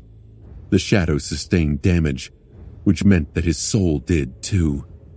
No matter how many times Sonny had endured soul attacks, the sheer agony of them was still a shock. A single heartbeat later, he rolled out of the shadows, nestling in the corners of the underground shelter, and looked around, trying to evaluate the situation through the pain. It had been only several seconds since the unfortunate scientist turned into a grotesque abomination. Still, several people who had been close to the transformed monstrosity were already dead. Their severed limbs littered the floor, which was slick with blood. The creature itself was lunging at a group of terrified civilians, among whom were the dazed professor and Beth. The young woman was trying to shield the old man with her body, which was useless considering that the creature would not be slowed down at all by her fragile, mundane flesh. Screams of horror filled the air. However, the abomination seemed to be stuck in place. That was because an arrogant shadow was standing between the monstrosity and the scientist, pushing it back with a hand. Its other hand was wrapped around a bone scythe that had pierced the shadow's side, preventing it from cutting deeper. Unlike Sonny himself, the shadow did not show any sign of being in pain. Well, of course. The haughty bastard was utterly above breaking decorum because of a small and inconsequential thing like being skewered by a nightmare creature's blade. More than that, it would never stoop so low as to show weakness or discomfort in front of its lessers. Which was everyone. Everyone in Two Worlds was, naturally, its lesser. That guy. Right then, the haughty shadow raised one leg and kicked the abomination in the abdomen, sending it stumbling back. Then, it disappeared, turning back into a black silhouette on the floor. Its job was already done. Jumping over the body of one of the killed scientists, Sonny flashed through the underground shelter and attacked the nightmare creature before it could regain its balance. The sin of Solus passed through the abomination without meeting almost any resistance, and then the grisly mutant silently fell to the ground. It was only then that the sentries managed to raise their rifles, and the turrets mounted on the ceiling came to life, swinging in the direction of the dismantled abomination. Sonny had been faster than all of them. You have slain an awakened monster, Bone Slayer. But still, standing above the dead creature, Sonny scowled, a dark expression appearing on his face. He had missed it. He had been distracted and lost awareness of what was happening around him. That was not like Sonny. How did this happen? He had been keeping an eye on the professor even while fighting the Myriad Eater, but then, at some point, his attention was drawn elsewhere. Was it because of the call? Was it because of the sin of Solus? Or simply because of the accumulated exhaustion of having to fight intense battles one after another? A combination of all these reasons? In any case, Sonny was not happy with himself. The pain lingering in his wounded soul served as a reminder of his failure. He had killed the corrupted demon and won the battle, but almost failed his mission. Countless people had almost died. With a grim sigh, Sonny dismissed the jade sword and the helmet of the undying chain, revealing his pale face and hair, which was damp with sweat. Then he looked around one more time, counting the dead and observing the fearful expressions of those who survived. 6 victims in just a few seconds. It could have been much, much worse.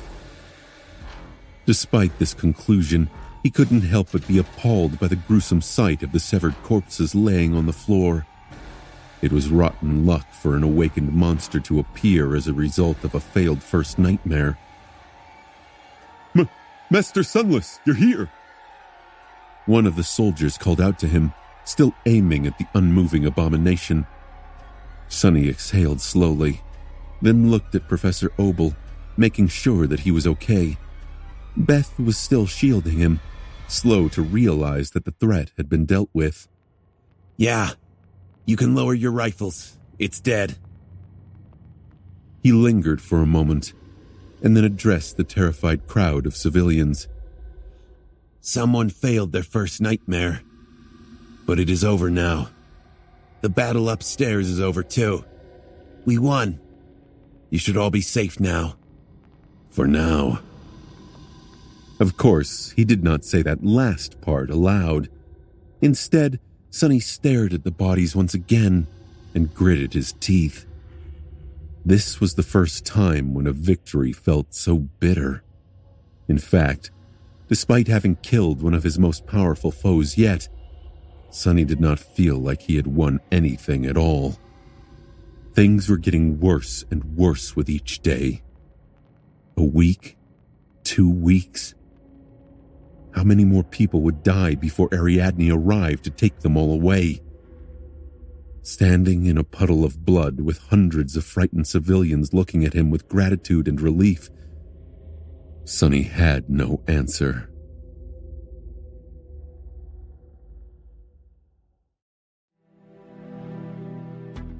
After cleaning up the unexpected gate, things settled down within the walls of LO-49. For the next few days, Sonny and his soldiers did not have a lot to do. They just had to rest, remain vigilant, and above all else, stay awake. That task turned out to be surprisingly hard for Sonny. As an Ascendant, he should have had no problem with keeping himself from falling asleep for a couple of weeks. However, because of the damage his souls had sustained, he felt weak and strangely lethargic. Minutes and hours passed with an excruciating slowness, but his mental exhaustion did not seem to diminish with the passage of time. Instead, it only grew aggravated by the insidious pressure of the call. Of course, soul wounds were not permanent. They healed naturally over time, and that one in particular was not even the worst one Sonny had ever received.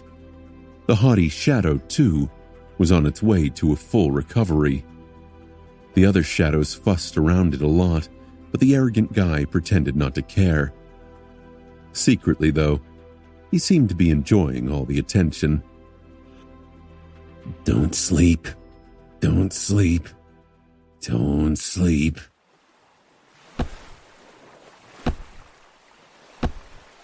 On top of the wall, overseeing the dark ocean, Sonny pressed his forehead against the lip of the wall, and then lightly struck his head against it several times. How annoying. There was nothing useful for him to do in the research facility, which only aggravated the dangerous feeling of boredom. They were disconnected from the network, which meant that he could not access any entertainment or receive messages from Rain. They could not travel to the dream realm, making the tiresome isolation complete. Of course, he could immerse himself in all kinds of interesting endeavors, Sonny could continue his experiments with weaving or hold an engaging conversation with Professor Obel. He could go and check how much Luster and Kim had improved after saturating their cores. But all of that demanded mental strain, which would only make him more tired. That damned ship couldn't arrive any sooner. As he was resentfully contemplating the situation, a lone figure ascended the wall and approached him. It was Beth, who seemed to be searching for Sonny for some reason. She wore a long parka on top of the usual lab coat. He looked at her bleakly and asked, "What?" She glowered. What do you mean, what? Can't I look at the ocean too? Sonny stared at her for a moment, then turned away. "Be my guest." The young woman remained silent for a while. After a minute or two passed in silence, she said awkwardly, Anyway, about what happened that time, I guess you are not completely useless for a master. Sonny smiled with a corner of his mouth. "Is this your way of saying thank you?" Beth looked down, but then answered with unexpected sincerity. Yes, I mean, thank you. From me and all the other scientists. If it wasn't for you, Professor might have... He studied the black waves silently. "Don't thank me. If I did my job well, that wouldn't have happened in the first place. I was negligent." The young woman suddenly scoffed, ruining the somber mood. Gosh, how cool. You are very full of yourself, aren't you, Master Sunless? Sonny simply grinned. "Naturally. Who else am I going to be full of?" Beth sighed. Still, you are a human too. Awakened often seem to forget that fact. So don't be too hard on yourself. Just keep the professor alive.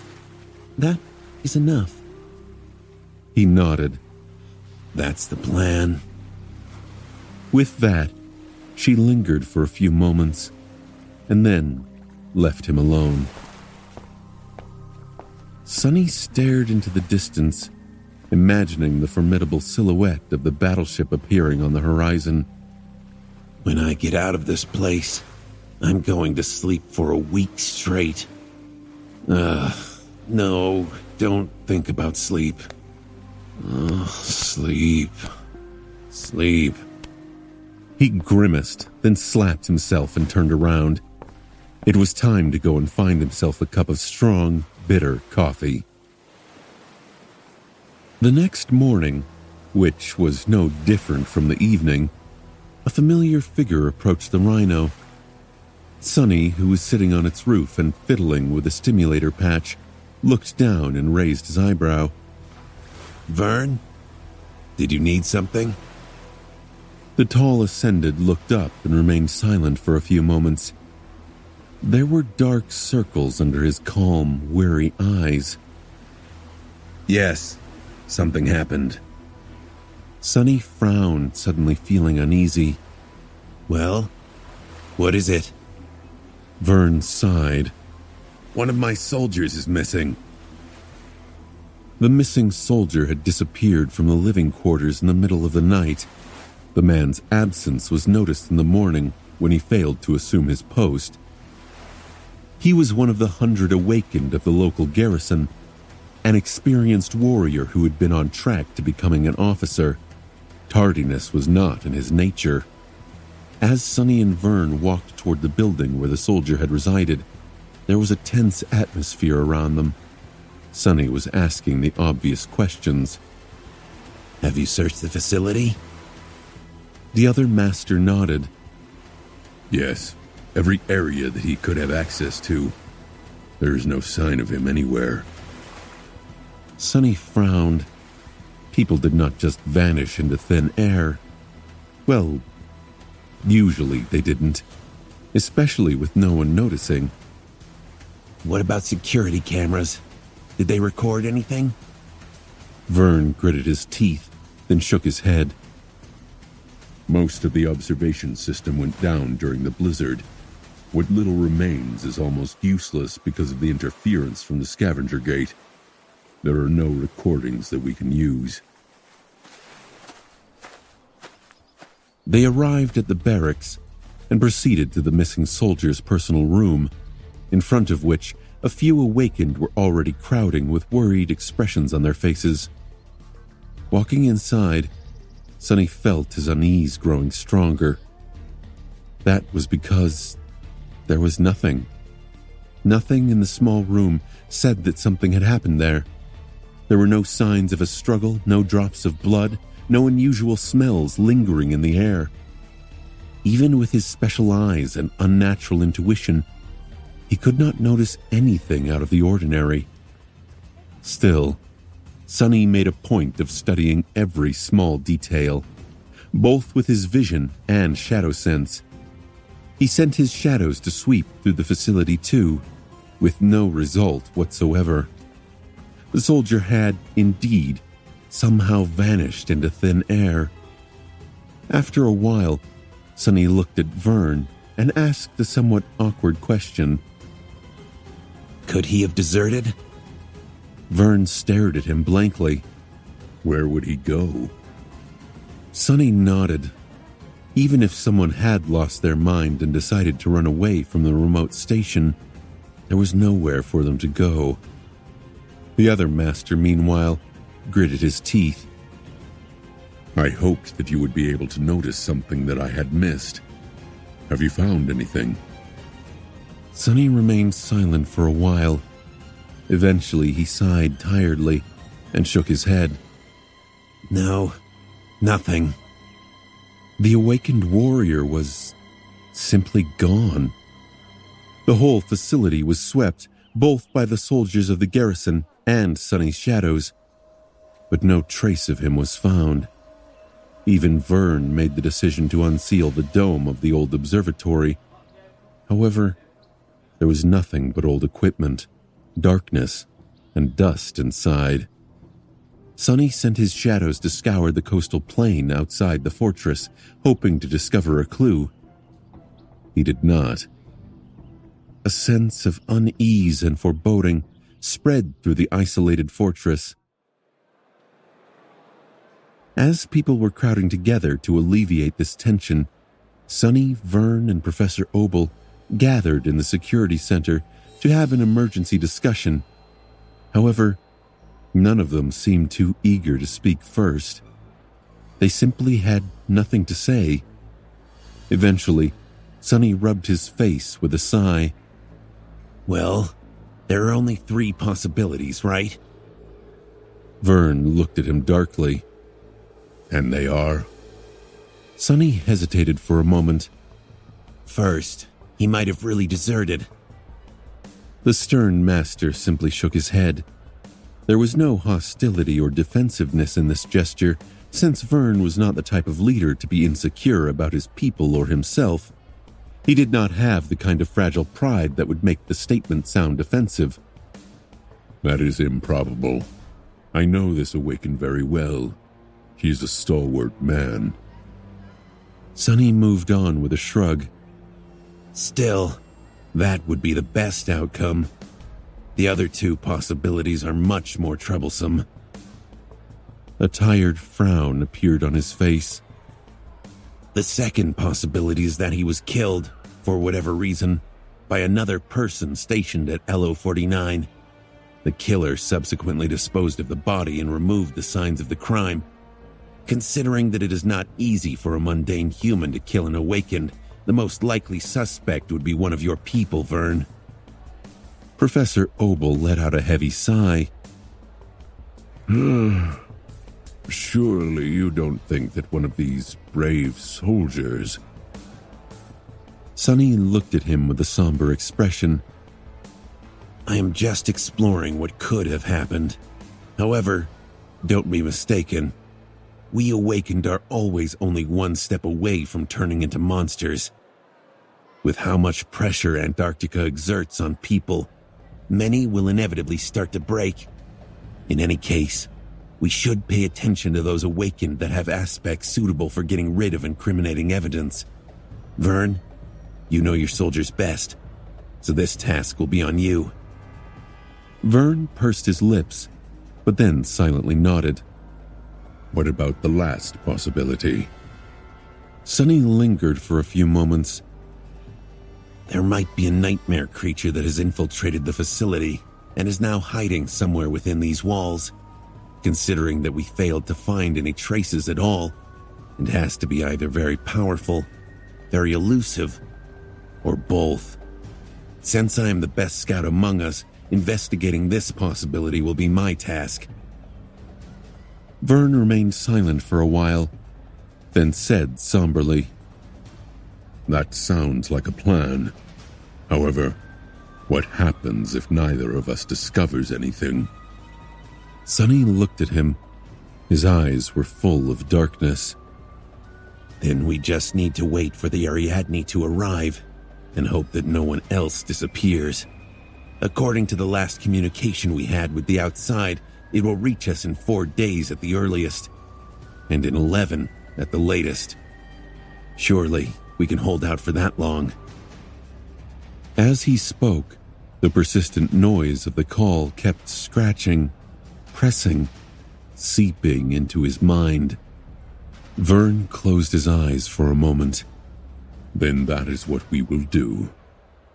Vern started investigating his soldiers, while Sonny climbed back on top of the Rhino and sent his shadows to explore LO-49 for the 3rd time that day. He had little hope of finding anything, but the thought of an elusive, uncanny horror hiding somewhere within the confines of the fortress, waiting to snatch its next victim, prevented him from remaining idle. At least he had something to do now. People locked inside the facility had already been tense and exhausted, but with a new, unknown threat looming somewhere just out of sight, their moods grew even more bleak and unstable. Most held up fine, for now, due to the hope of the Ariadne arriving soon. Sonny knew all about hope and how important it was in situations like these. While the search went on, new safety protocols went into effect. Mundane humans were prohibited from remaining alone, and a mutual responsibility system was established to keep anyone from succumbing to the first nightmare unexpectedly. Living quarters were fitted with additional sensors and alarm clocks. Awakened were supplied with powerful stimulants to remain awake, and so on. Many soldiers were pulled off the walls to reinforce internal patrols and make sure that the protocols were followed. There was no established tradition of dealing with a crisis like this, since the chain of nightmares had changed the rules of the game. Cut off from Army command, Vern was forced to come up with enhanced measures on his own. Luckily, Professor Obel was able to help out. The old man still had memories of the cataclysmic descent of the spell, and of how the first generation had dealt with similar problems. Isolated from the outside world, and surrounded by an unknown number of active gates, LO-49 was holding on as best as it could. But was it good enough? Sonny did not know. Damn it, damn it, damn it! To his frustration, he failed to find any proof that an unknown nightmare creature was hiding somewhere in the settlement. His shadows had explored every corner of the fortress, both above and below the ground, as well as many kilometers of the snow-covered coastal plain beyond the walls. But all of it was to no avail. Either the abomination was too cunning, possessed truly frightening powers, or it simply did not exist. Vern failed to discover anything as well. At some point, Sonny found himself studying the spot where his cohort and the garrison of LO-49 had defeated the scavengers. 2 of his shadows were sniffing around the battlefield. One was studying the distant gate, and one was keeping an eye on Professor Obel. Maybe that soldier really just ran away. I looked everywhere. There's just no sign of anything. He was almost ready to believe that theory. It was then that a tall figure approached the rhino. Sonny shivered in the cold and walked to the edge of the APC's roof, then looked down on Vern. Experiencing a sense of déjà vu, his heart suddenly fell. What happened? Vern stared at him with a dim expression. A few long moments later, he opened his mouth and said in an even voice, 3 more people have vanished.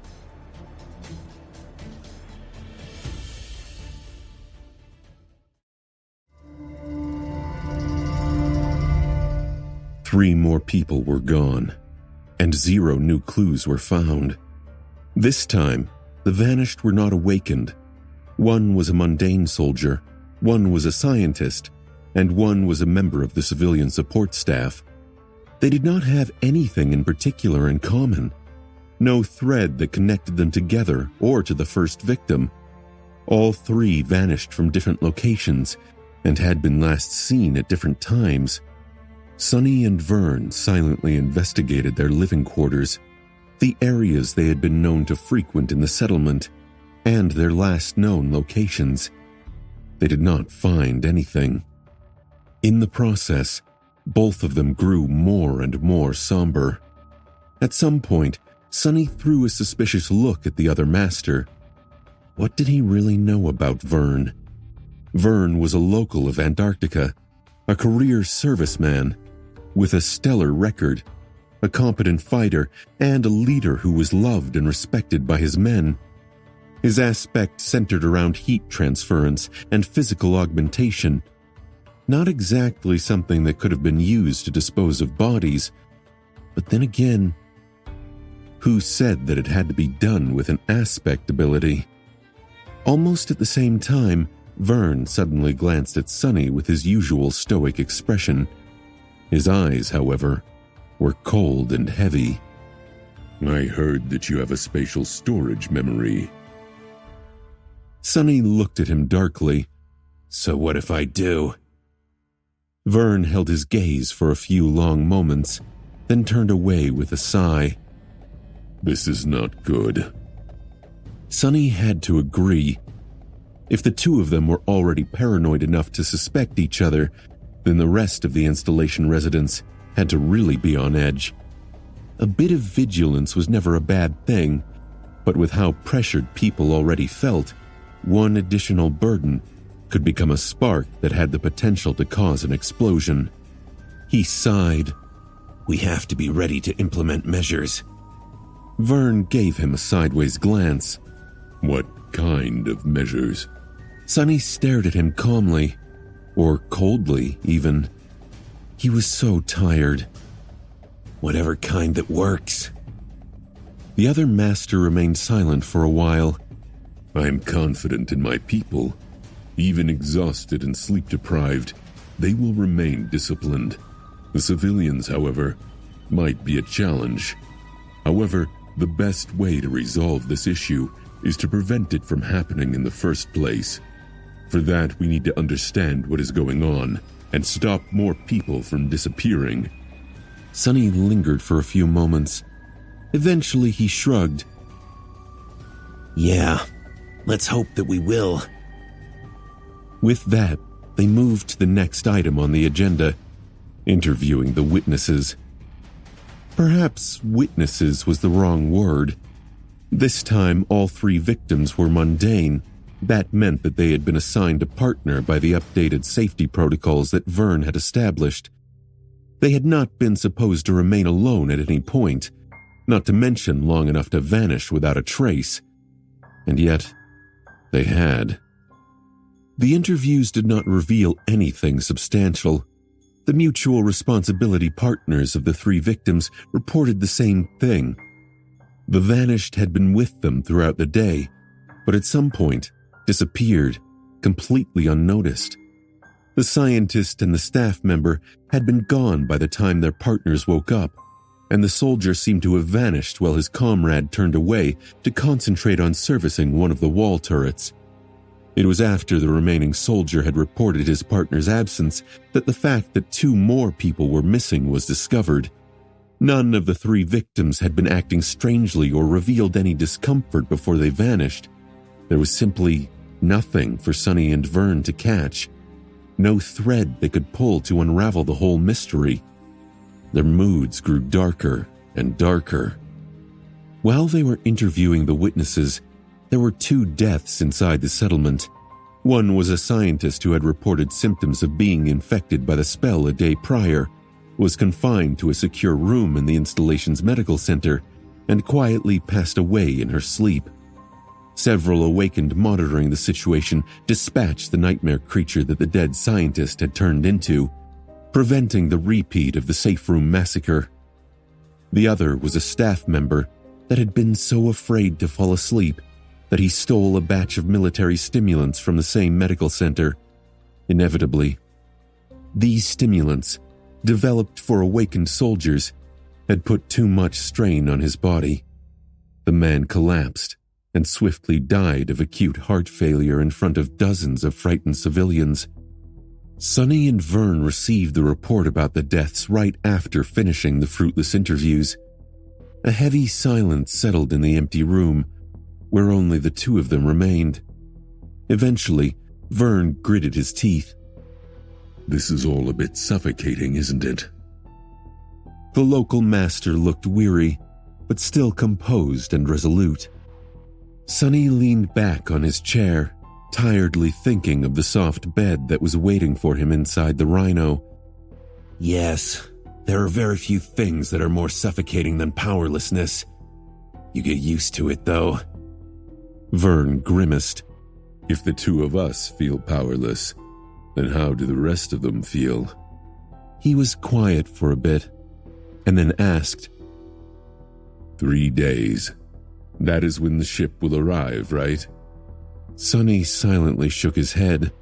Don't expect the Ariadne to arrive at the earliest opportunity. Naval navigation is not easy. It's better to plan for the worst. Soon, Vern made an announcement reiterating the importance of the updated safety measures and ordering all personnel at LO-49 to follow them to the letter, as well as introducing stricter measures of mutual responsibility. People were forced to always stay in groups, mark their comings and goings in special ledgers, share cramped living quarters, and were confined to areas of the settlement that had to do with their direct responsibilities. They couldn't even visit the bathroom on their own. More soldiers had to leave their posts on the walls of the fortress to saturate the patrol schedule and stand guard inside the buildings. Every awakened with an aspect suitable for scouting was put to work monitoring the interior of the settlement. Vern himself oversaw what little of the operation system was still functioning. Sonny's shadows kept watch at key points of LO-49. But despite all that, throughout the next day, 6 more people went missing. 6 people vanished. There were still no traces. It seemed that the killer, whoever or whatever the killer was, did not care if the person was alone or in a group. The mutual responsibility system was not working. Everyone was scared. The next day, 7 people vanished. 4 of them were experienced awakened, some of the best soldiers Vern had. The other 3 were scientists. On the same day, 2 more mundanes succumbed to the spell. One of them died and was eliminated. The other was still struggling somewhere out there in the first nightmare. Perhaps that person would become a sleeper soon. A day after that, 12 people vanished. No clues were found, and fear continued to spread through the factory like a plague. It had yet to transform into panic, but the residents of LO-49 were starting to grow restless, trapped in the suffocating atmosphere of dread, exhaustion, and doubt. Sonny really wanted to sleep. Then, the day that the Ariadne could have arrived came. People were uplifted a little by the excitement. but Sonny did not share in their enthusiasm. He expected the rescue to reach them no sooner than after another week. A lot of things could happen in a week. The Ariadne did not arrive, but a horde of nightmare creatures appeared instead, descending from the mountains. It seemed that things were not going well up north, considering that such a large swarm of abominations had been allowed to assemble and travel freely. What was the army even doing? Isolated at the edge of the world, they had no way of knowing. The battle was long and fierce, but ended in a decisive victory. The tired soldiers retreated back into the fortress without even bothering to burn the corpses. They would be covered by the snow soon anyway. Everyone felt the growing fatigue. The mundane person who had been making their way through the first nightmare woke up as a sleeper. The next day, that sleeper disappeared, along with 14 more people. The scavenger gate released a new wave of abominations. There were just a handful of them, so Sonny slaughtered the nightmare creatures himself before anyone else had time to arrive. On his way back, he noticed that many of the carcasses laying under a thin veil of fresh snow seemed to be missing large chunks of flesh. Sonny was too tired to care. I should sleep. There's nothing preventing me from sleeping. In fact, it is detrimental to remain awake. I'll think better if I rest. But that was not true. Despite his exhaustion, Sonny's mind seemed to only become sharper. He had lost a bit of situational awareness and reaction speed, but was now able to enter a state of being laser-focused on something in exchange. He was also extremely calm, almost as if lacking the energy to feel anxious or agitated. His mind was clear. That evening, Sonny was standing on the southern wall of the fortress, looking at the undulating black ocean. The cold waves rustled as they washed over the stone expanse of the beach, carrying pieces of ice. The wind was howling, and the full moon shone in the dark sky, surrounded by an ethereal scarlet aura. The Ariadne was somewhere out there, illuminated by the same moon. After some time, a lumbering figure climbed the wall and approached him. Dorn looked as tired as the rest of them. However, the giant man seemed to be holding up comparatively well. Sonny turned and looked at him. Captain, I have an idea. Can I share it? He nodded silently. Dorn hesitated for a few moments and then said, Well, it's about the bodies. By now we have explored every millimeter of this facility. We have searched the coastal plain extensively too. You probably swept it all countless times, and yet we did not find even a single drop of blood. It seems that we have searched everywhere, but actually, there's one place we did not look. Since the bodies are not anywhere else, they had to be in that place, in the water. That is the only logical conclusion. The large man leaned on the lip of the wall. The black waves continued to sway, indifferent to his words. The unfathomable ocean remained unchanged. Sonny was silent for a while, and then nodded. Yeah, that is my thinking too. So I'll be keeping a close eye on the beach. Somewhere in the base, one of his shadows was on its usual patrol. Gliding past a personnel lounge, it noticed Lester, who was sitting on a couch with a glassy look in his eyes. The young man seemed to be on the verge of dozing off. The shadow momentarily turned tangible and looked at him with disdainful reproach. Then it slapped him across the face and disappeared. Lester jumped to his feet and looked around in shock. What? Who? What? Ow! It hurts. Back on the wall, a pale smile appeared on Sonny's face. Dorn, that mutual responsibility protocol. You guys start following it too. Make pairs and watch each other. Dorn nodded, lingered for a few moments, and then left. Sonny continued staring at the ocean. This doesn't make sense. Even if the killer disposes of the bodies by throwing them into the water, someone would have noticed something. Dozens of people vanished already. All of it is very strange. While he was thinking, 2 more people ascended the wall. One of them was an awakened soldier, and the other one was a scientist. Sonny turned around and looked at them with a confused look on his face. Since he was standing close to the ladder, the newcomers had no choice but to bump into him. Sonny remained motionless for a few seconds, then took a step back to make way. The awakened and the scientist calmly approached the lip of the wall, climbed over it, and jumped down. One of them landed well, but the other hit the rocks and silently fell. A disturbing sound of breaking bones could be heard, carried by the wind. Sonny rubbed his face and continued to study the ocean. The awakened walked toward the waves, while the scientist crawled. Because of that, the freezing water reached his knees, then his waist, then his chest. Finally, the awakened disappeared beneath the undulating black surface and drowned. At that time, the scientist had crawled far enough to reach the edge of the water. His figure silently vanished into the cold waves as well. Nothing remained of the two. Standing atop the wall, Sonny calmly looked at the ocean. Huh? What was I thinking about? Yes. Strangely, no one had seen anything. How did the bodies get dumped into the ocean without anyone noticing? He did not know. Maybe his theory was wrong, and the killer had not been using the water to hide the corpses. The water surely looked inviting.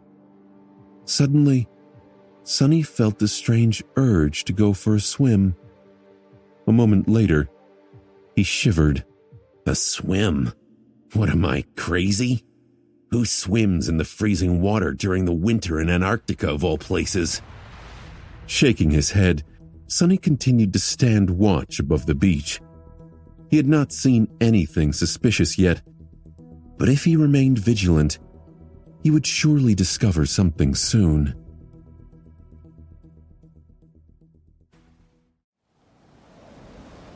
Sonny remained on the southern wall for 2 days, silently staring at the ocean. In the meantime, 36 people vanished. Some of them were awakened, and some of them were mundane. Despite safety measures growing more and more draconian, Vern had failed to prevent the disappearances. It was all futile, and deeply, eerily frightening. The stern master came to talk to Sonny at some point, but left more frustrated than he had been before. The fortress withstood another attack from a transient swarm of nightmare creatures. Just like the previous one, it came from the north. This time, Sonny did not participate in the battle, choosing instead to remain where he was. There were a few casualties. The awakened soldiers were all exhausted after remaining awake for more than a week. The stimulant patches were gradually losing their effectiveness. The mundane soldiers were better rested, but much more disturbed. They were all wary of the nightmare spell. The civilians were both exhausted and afraid. They had not been trained to withstand this kind of stress, and the seemingly unknowable nature of the vanishings was pushing them to the verge of panic. If not for the sense of order established and enforced by Vern's protocols, and the hope of Ariadne's nearing arrival, they would have become completely undone by now. The rescue ship was supposed to arrive in 3 or 4 days. Sonny silently looked at the water, deep in thought. Hearing light footsteps, he glanced sideways and saw Beth, who was shivering in the cold as she approached him. "Hey, Master Sunless." He frowned. Hey? The young woman looked at him silently for a while, then gritted her teeth. "What are you doing? You've been stuck on this wall for days. You even ignored the last attack." Sonny tilted his head a little. When he responded, his voice sounded a bit strange. I'm Investigating. Beth stared at him in disbelief. You are doing nothing and expect me to believe that it's all part of the investigation? Please, both you and Vern have turned out to be completely useless. So many people are gone, and the two of you have failed to produce even a tiny clue. At that moment, another person appeared on the wall. It was a mature woman in a white lab coat, with a tranquil expression on her face. Both of them moved to let her pass, not paying any attention, as the woman silently climbed over the lip and jumped down. The undulating darkness of the ocean reflected in her eyes. Sunny frowned slightly at the sound of a body hitting the rocks down below and shook his head, instantly forgetting about it. Believe what you want. Beth glowered at him for a bit, then sighed and turned away. Sorry. It doesn't matter anyway. We just need to persevere for a few more days until help arrives. But you promised to protect the professor, and yet you left him alone to sit on this wall. That is unacceptable. Gods, how devoted can she be? Professor this, professor that. Can't that girl think about herself for once? She's in danger too. He rolled his eyes as he thought to himself. Who says I left him alone? Beth, I've been watching Professor Obel and you 24 hours a day, every day since this whole mess started. She blinked. What? How? Sunny scoffed. My first specialty is scouting. Wherever my shadows go, my gaze follows. One of them had been keeping an eye on the professor. So how do you think I was able to get to the safe room so fast when you were attacked? Beth looked at him for a bit. Then suddenly her cheeks turned red. 24 hours a day? What kind of a creep? Sunny palmed his face. Gods, get over yourself. Do you think I have time to spy on mundane girls while all this crap is going on? The point is, Professor Obel is safe as I can make him. At that point, another person climbed to the top of the wall and jumped down. Neither of them spared a single look, although Sunny seemed to shiver a little. Beth opened her mouth to say something, then closed it again. After a long pause, she finally forced out a few words. Well, fine. I guess I'll be going then. Sunny nodded. All right. Then he suddenly called out to her. Wait. Do you know my soldiers? There's a big guy called Dorn. Can you ask him to come here? Beth frowned, then nodded and hurriedly walked away, hoping to get away from the cold as soon as possible. Sunny sighed. Soon, Dorn arrived. After understanding what his captain needed, he disappeared and returned sometime later, carrying recording equipment. These cameras were a bit old, but that was exactly what made them more reliable than the more modern ones. Together, they installed the cameras on the wall and stared at the screen of the terminal the recording equipment was connected to. One more day passed. 20 people vanished. Their passage was easily recorded by the cameras, but while Sunny and Dorn were studying the recordings, they didn't seem to notice anything strange about it. One of Vern's awakened soldiers fainted, or maybe simply fell asleep while standing at his post. Although the chances of his anchor breaking were not high, that was exactly what happened. The soldier did not return from the dream realm after 8 hours passed, or even 16. Sometime later, his body went through an almost imperceptible but eerie and frightening change. He had become hollow. His body was placed in a closed room in the medical center. Several members of the civilian staff got into a violent fight, but were dragged away from each other by the sentries, isolated and injected with sedatives. A stray nightmare creature wandered close to the fortress and was torn apart by the rain of bullets. The thunderous noise of firing turrets made everyone inside the facility shudder. Another day passed. 22 people vanished. The moon was gone, but Sunny and Dorn were still on the wall overseeing the ocean.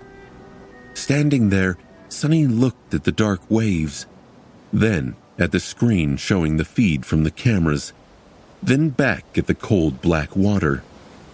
Finally, he scratched the back of his head, pulled the memory storage device from the terminal, and turned to Dorn. "We're done here. Let's go." Not waiting for a response, he turned around and headed in the direction of the security center. As Sunny walked through the settlement, many people looked at him.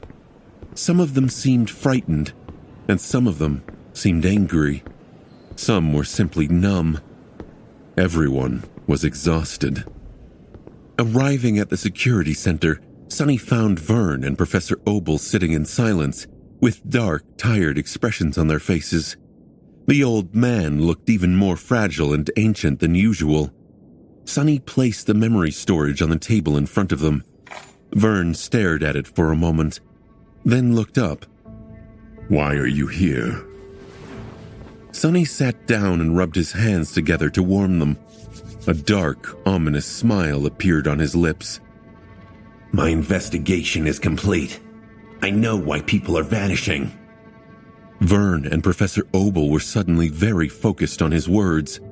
Even Dorn, who had spent the last 2 days on the wall with Sunny, seemed to shake off his fatigue and paid rapt attention to what his captain had to say.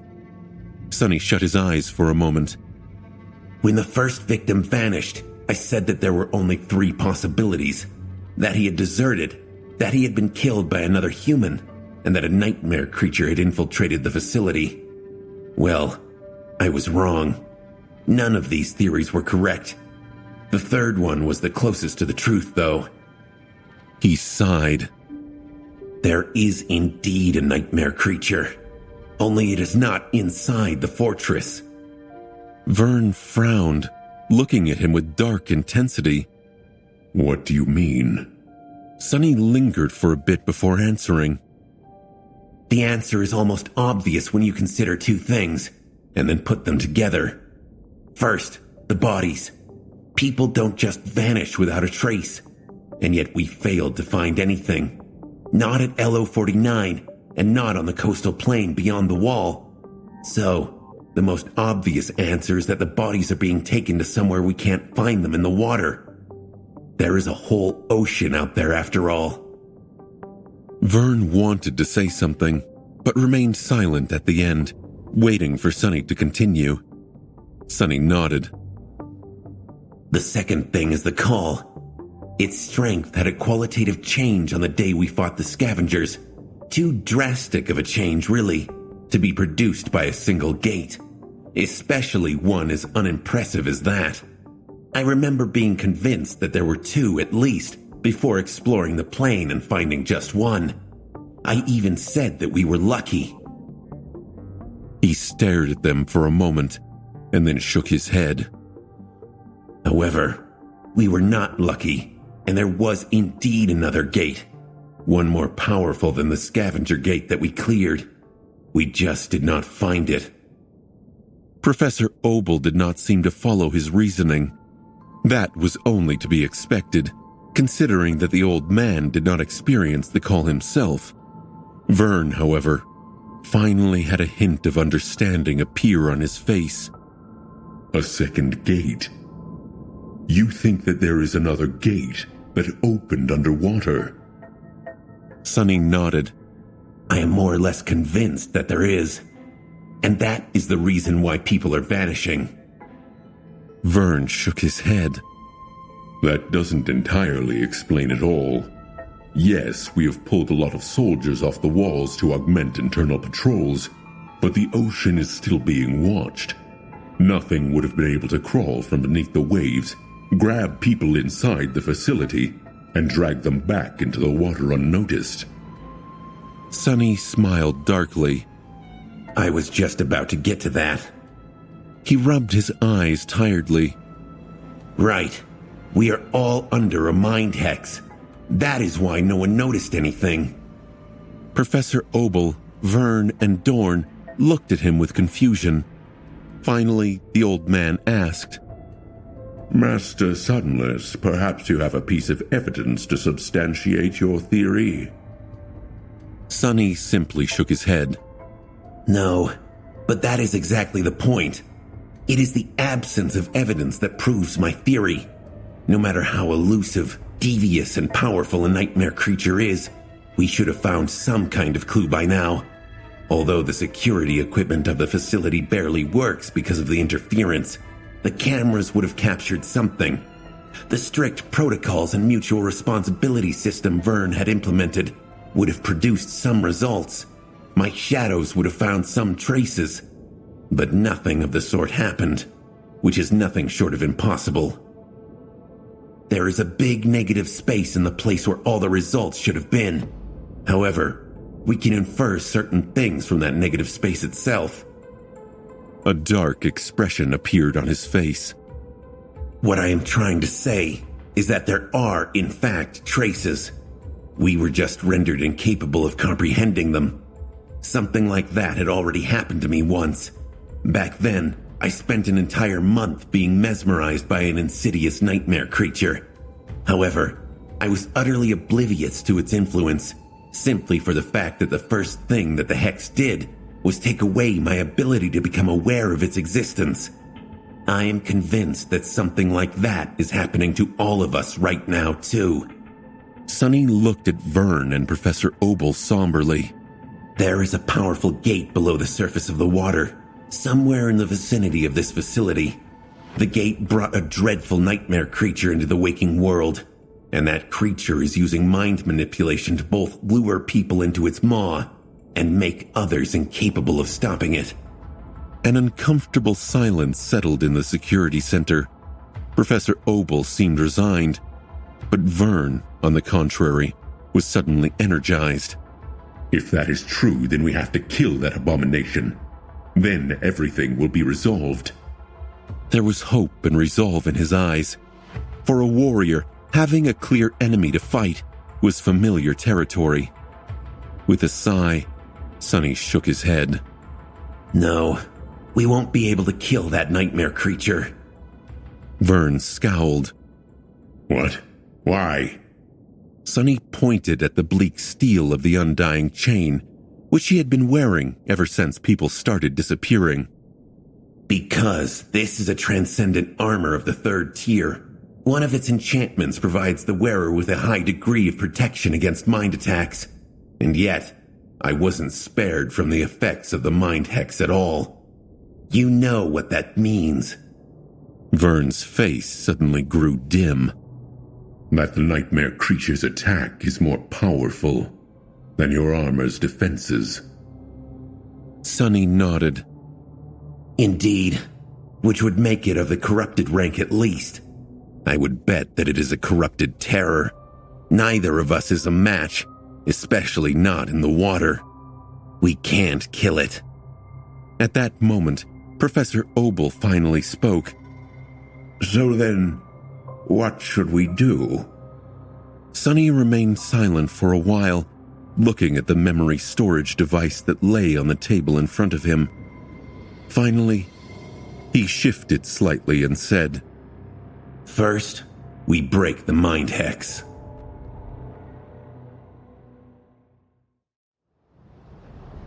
Sunny's plan was rather simple. Since the mental protection granted by the Undying Chain was not enough to break through the mind hex of the unknown horror, he just had to get better defenses. Of course, he could have summoned Saint, who was completely immune to that kind of attack. If he had no choice but to fight the abomination, which Sunny suspected to be a corrupted terror, he would do exactly that. But at this point, he was simply trying to understand what exactly was happening, and how. Considering that Saint would not be able to communicate what she saw, he had to try breaking through the hex himself first. Several minutes later, Vern summoned the officers of the awakened force and then sent them away with a simple task: to get every memory that could offer at least some form of protection against mind attacks. Considering that there were still around 90 awakened soldiers at the facility, at least a couple of them had to have something like that in their arsenal. Soon, Sonny found himself in possession of several loaned memories. He was wearing the Undying Chain, which was his best tool to solve the situation. There was a new charm hanging around his neck, a strangely mercurial cloak on his back, and a flint dagger with a handle made out of weathered bone in his hand. The dagger came from Vern himself, so it was especially powerful. There were many people in the security center now, including Vern, Professor Obel, and Beth, all 6 of his soldiers and several sleep-deprived awakened officers. Sonny was sitting in front of a screen, holding a memory storage device. Taking a deep breath, he wrapped all 4 of his shadows around the Undying Chain and felt its bleak steel become stronger, more durable, and more powerful. Then, he inserted the memory device into the socket of the terminal and accessed the recordings stored on it. Everyone watched the video feed of the undulating ocean with a morbid sense of curiosity.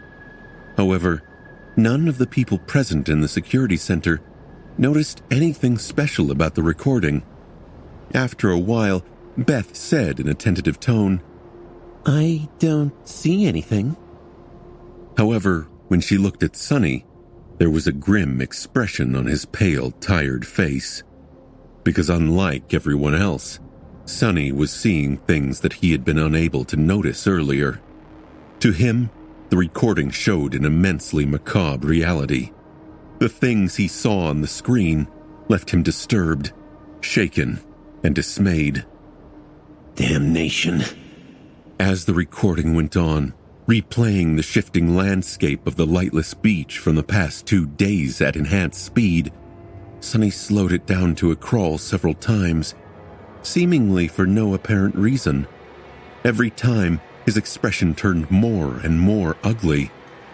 He had known, of course, to expect something like that. However, watching himself nonchalantly make way for the mesmerized victims, only to forget about their existence a moment later, was deeply unsettling. Sonny had witnessed dozens of people being swallowed by the cold waves, and yet, this was his first time his consciousness managed to become aware of that fact. As it did, the hex was broken, and suddenly all the memories that had been suppressed before flooded his mind. Sonny shuddered. Gods. Noticing his strong reaction, Vern leaned forward. What is it? What do you see? What kind of nightmare creature is it? How does it capture people from within the facility? Sonny lingered for a moment, and then stopped the playback with a trembling hand. He stared at it in confusion, and made a fist, causing the tremors to stop. Finally, he let out a heavy sigh. I was right. Mostly.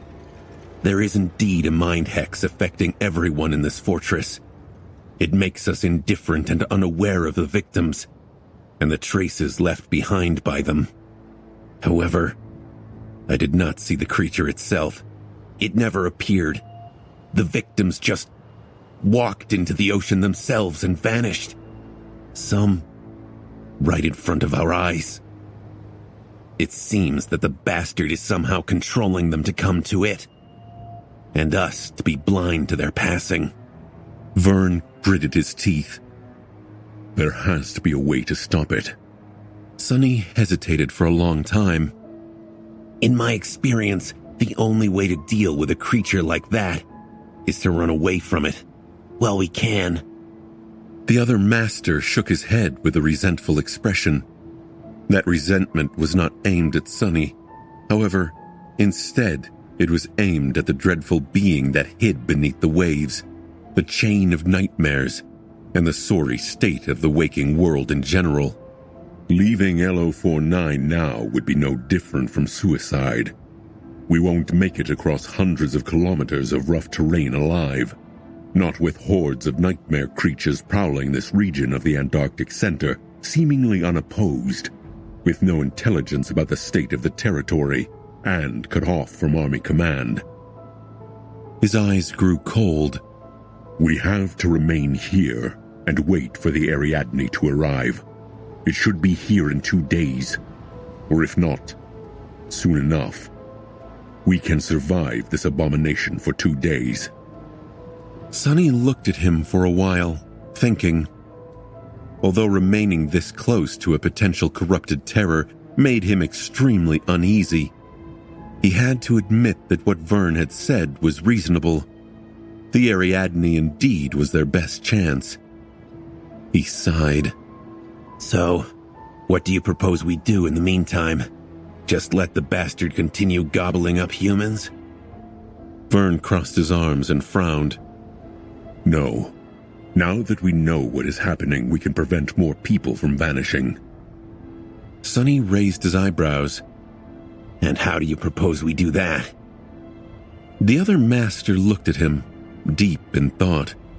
After a few moments, he said calmly, Well, someone just has to prevent the victims from jumping into the ocean, right? A pale smile appeared on Sonny's face. Somehow he already knew who was going to get that job. Sonny was the only one who could prevent more people from silently walking into the cold ocean. Even if he returned the borrowed memories and gave the undying chain to someone else, the other person would not be able to enjoy the augmentation of the four shadows. So, the mind hex would remain unbroken. If there was one good thing about the situation, it was that Sonny had rid himself of the hex. He did not need to keep up his mental defenses at such a high level anymore.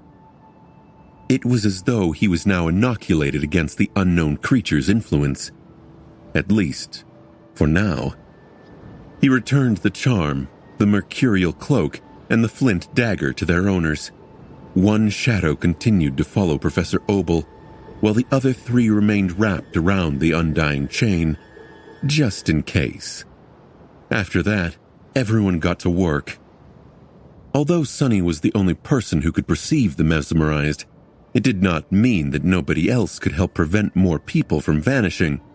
Now that Vern knew what they were dealing with exactly, he could tune the safety protocols of the fortress to make it harder for the enemy to snatch victims away. Soldiers received new instructions, while all non-essential personnel were confined to their living quarters. If they couldn't leave, they would most likely be unable to reach the water after all.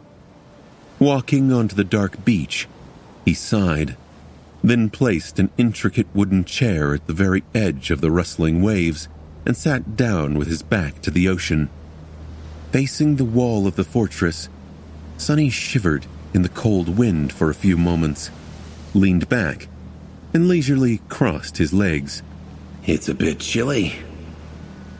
The world was dark, and the only sounds surrounding him were the howling of the wind and the incessant murmur of the waves. Sitting with his back to the ocean was not pleasant, especially with a corrupted terror hiding somewhere beneath its lightless surface. The only thing that made Sonny feel better was the unmoving silhouette of Saint, who was hidden in the shadow of the wall with Morgan's warbow in her hands. Even then, Sonny had a lot to worry about. Would he really be able to stop people from reaching the water? Would they resist, or would they allow themselves to be brought back inside LO-49? Most importantly, what would the terror do if its source of sustenance was suddenly cut off? Somehow, Sonny doubted that the creature was going to just leave them be. He just had to hope that the rescue ship would arrive before the eventual retaliation and take them away before the creature could cast its hex on the crew as well. With a sigh, Sonny released his shadows and sent them forward. The shadows climbed the wall and separated, assuming watching positions in 3 different spots. Then, all he could do was wait and listen to the rustle of the waves behind him. A minute passed, then another, then a few more. Sonny opened a thermos he had brought with him and poured himself a cup of fragrant coffee. Sipping it in the bitter cold, he continued to wait and pretend that the ocean did not concern him at all. After about an hour, a human figure finally appeared on the wall. Sonny slapped himself in the face to chase away sleepiness and then put the thermos down and stood up. One step through the shadows brought him to the mesmerized person. The man. He knew that man. It was one of the awakened officers in charge of the local garrison. This soldier had usually been cheerful and energetic, even after staying awake for close to 2 weeks. But now there was a blank, empty expression on his face, and no light in his hollow eyes. Sonny stood between the slowly walking awakened and the lip of the wall. This time, he did not step aside to make way. Instead, he hesitated for a moment, then put his hand on the soldier's shoulder, stopping him. The man made a few more awkward steps, not realizing that he was walking in place. Then he ceased moving and slowly turned his head, staring at Sonny with calm, glassy eyes. Damn, that's creepy. Sonny opened his mouth to say something, but at that moment, a strong blow sent him flying back. Crashing into the rampart, he broke through it and tumbled off the wall, landing on the rocks far below in an undignified heap. Ugh, what the hell? The strike was much, much stronger than anything a mere awakened should have been able to deliver. Even without augmenting his body with the shadows, Sonny was a master. He also had 4 cores and a sea of essence at his disposal. Why was the mesmerized officer so strong? Cursing, he slowly rose from the ground. At the same time, the awakened landed on the rocks a few steps away from him, swayed a little, and continued marching toward the dark waves. Since Sonny was not blocking his path anymore, the soldier did not pay him any more attention. Not so fast, you damned fool! Creating a long chain out of the shadows, Sonny made a loop out of it and tossed it forward, ensnaring the mesmerized man. Taking the unexpected strength that the soldier had shown into account, he added another chain for good measure and grinned weakly. Just like the good old times. The memory of throwing a chain loop at the Mountain King was still vivid and fresh in his mind. Making sure that Vern's officer was immobilized, Sonny dragged him back and then scaled the wall. A few minutes later, slightly out of breath, he reached the old observatory and walked inside. There, the first few containment units had already been built, and a working crew was hurriedly creating more. They glanced at Sonny with confusion, but then quickly lost interest, distracted by the mind hex. Ignoring the workers, Sonny walked to the nearest unit, threw the mesmerized officer inside, and locked the door. Even for an awakened, escaping from a prison like that was not supposed to be possible. A moment later, several furious strikes landed on the walls of the containment cell from inside, making it shudder. However, in the end, the sturdy construction held. Realizing that he would not be able to break free, the mesmerized soldier walked to the corner that was the closest to the ocean, pressed against it, and froze. He just stood there, unmoving, like a statue, not doing anything. Sonny slowly exhaled. Well, that's not bad. He had been afraid that the mesmerized would bang their heads against the walls of their cages, attempting to reach the ocean even if it was not possible. Oh, Master Sunless, when did you get here? Now that he was not holding the soldier, the workers finally noticed his presence. They stared at Sonny with surprised eyes. He blinked a couple of times, then smiled. Carry on. I'm just passing by. At that moment, his shadows noticed another human climbing onto the wall. Sonny sighed, lingered for a moment, and then stepped through the shadows once again.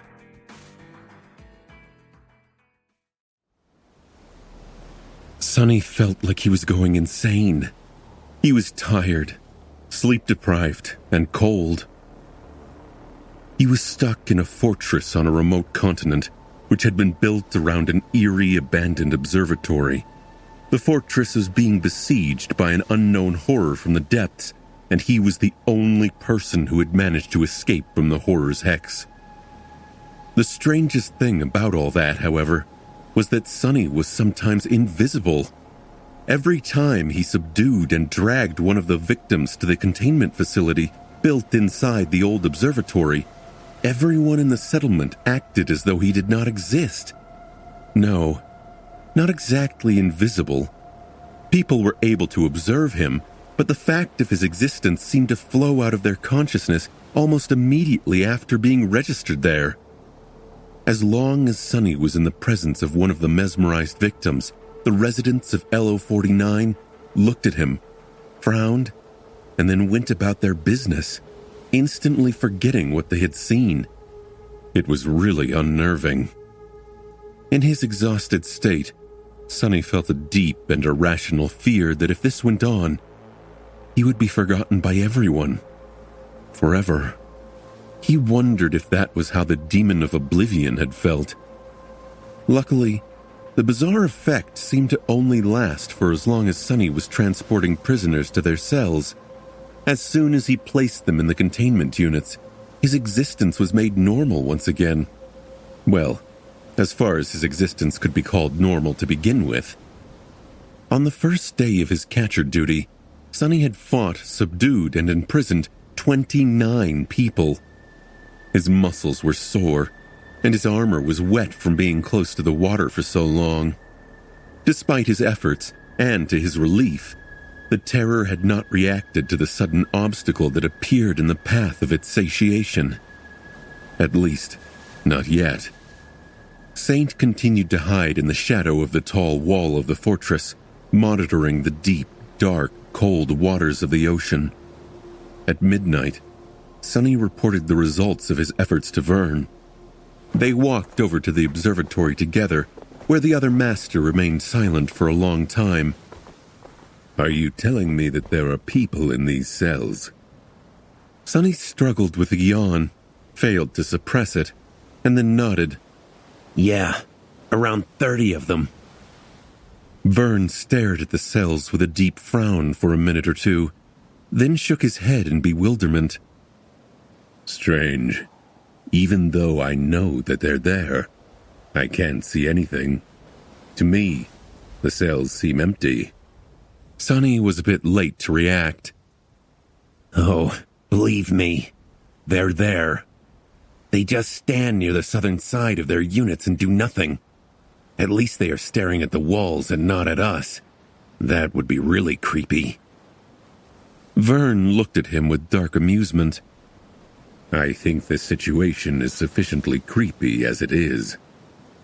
Then he turned away from the cells and asked in a somber tone, Any change in the terror's behavior? Sonny shook his head. No, at least not that I've noticed. Vern remained silent for a moment and sighed. Good. Continue then. The Ariadne should be arriving soon. So we just have to endure a little bit longer. Just like that, Sonny continued his eerie task. He waited by the water, caught the people trying to drown themselves in the ocean, and locked them up in cells while suffering from being invisible. Damn cold.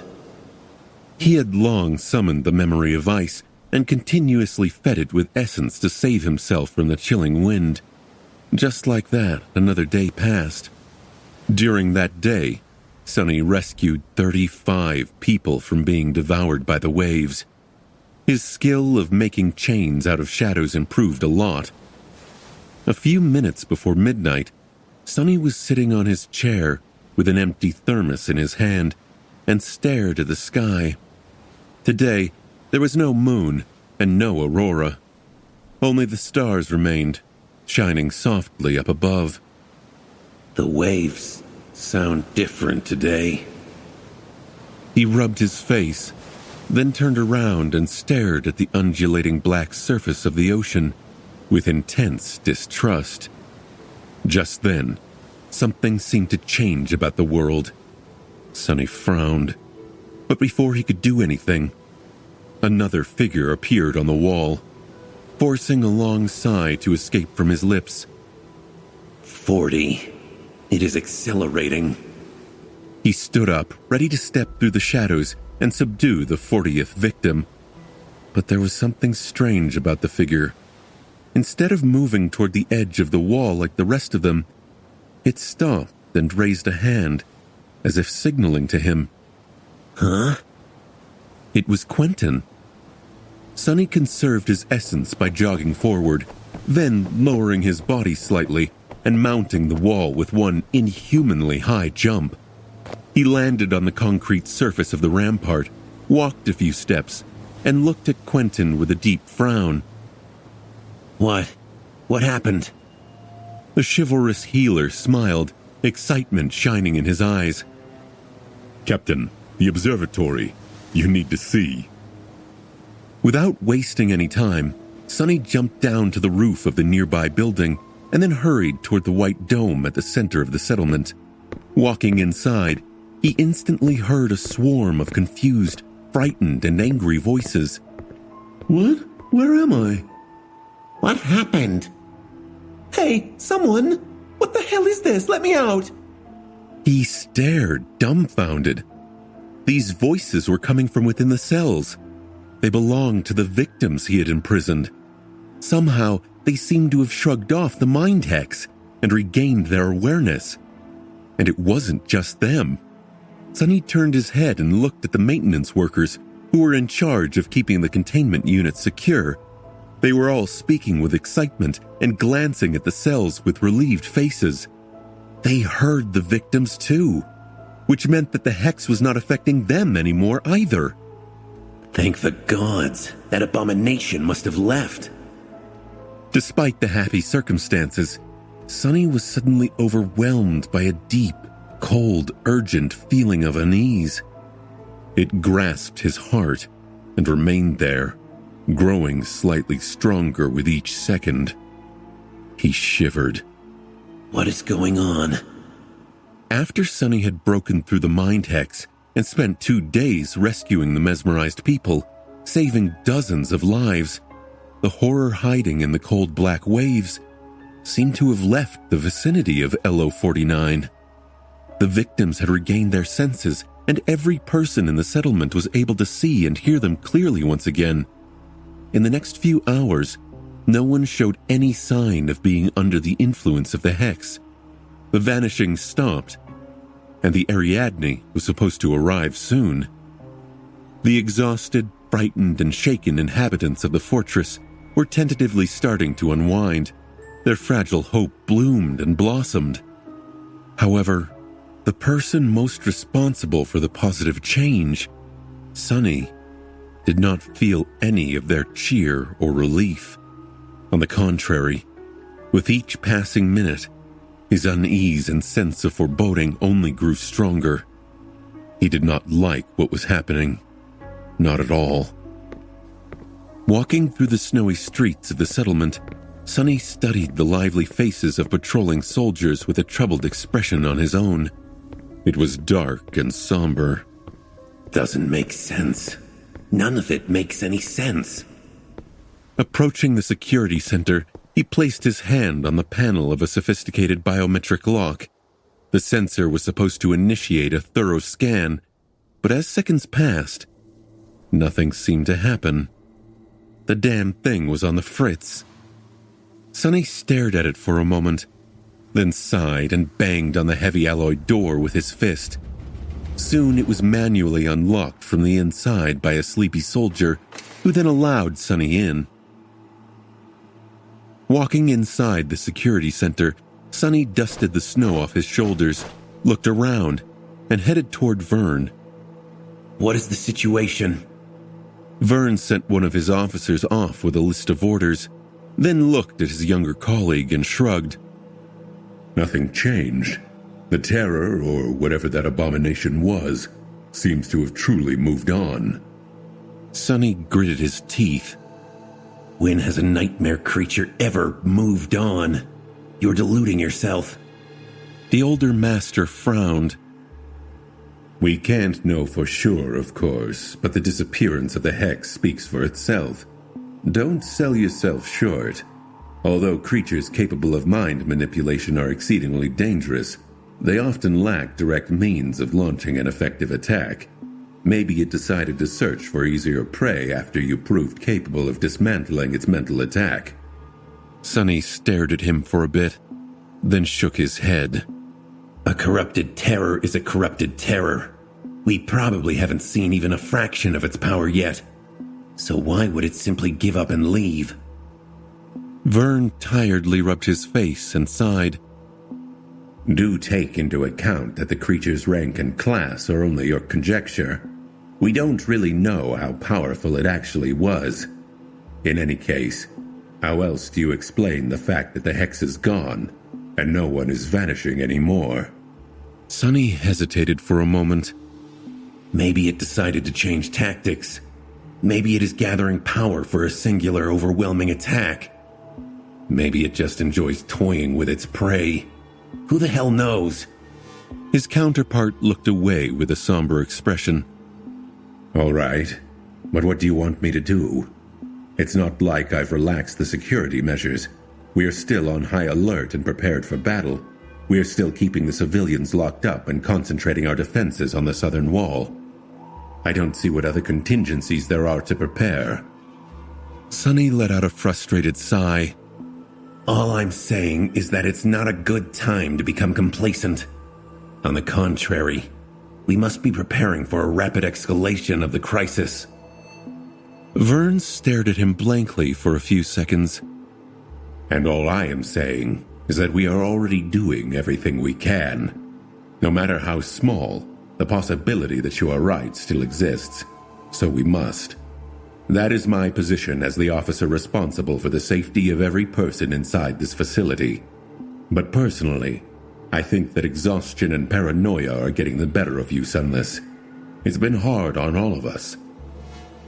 Sonny remained silent for a bit, then said in a subdued voice, My paranoia has never led me astray, though. With that, he winced and left. Maybe I am really wrong this time. Even if I'm not, Vern is right. What else are we supposed to do? Until the damn ship arrives, there's not much more we can prepare. But why did he feel so disturbed? Why was his sense of unease so urgent? Walking out of the security center, Sonny stood in place for a while with a dark expression on his face. After some time, he noticed Luster loitering around and called him over.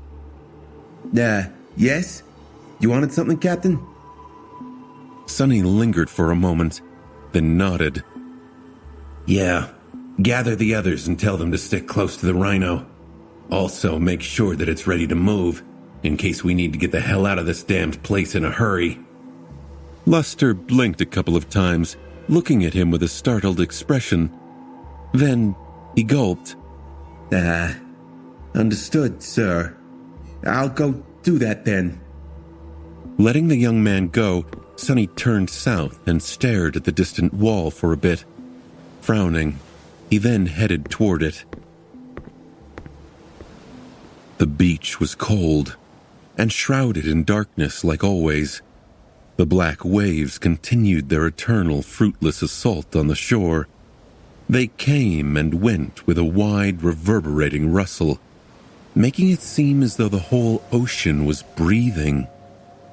His chair was standing at the edge of the water, with an empty thermos laying on the stones nearby.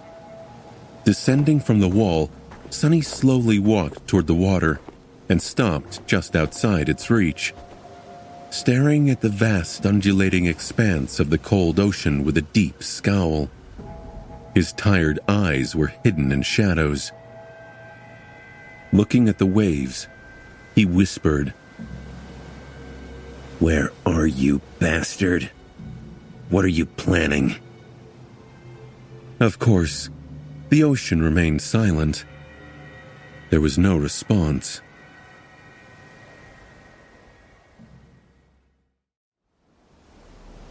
Sonny stood at the edge of the water for a while, looking at the ocean with a wary expression on his face. Funny.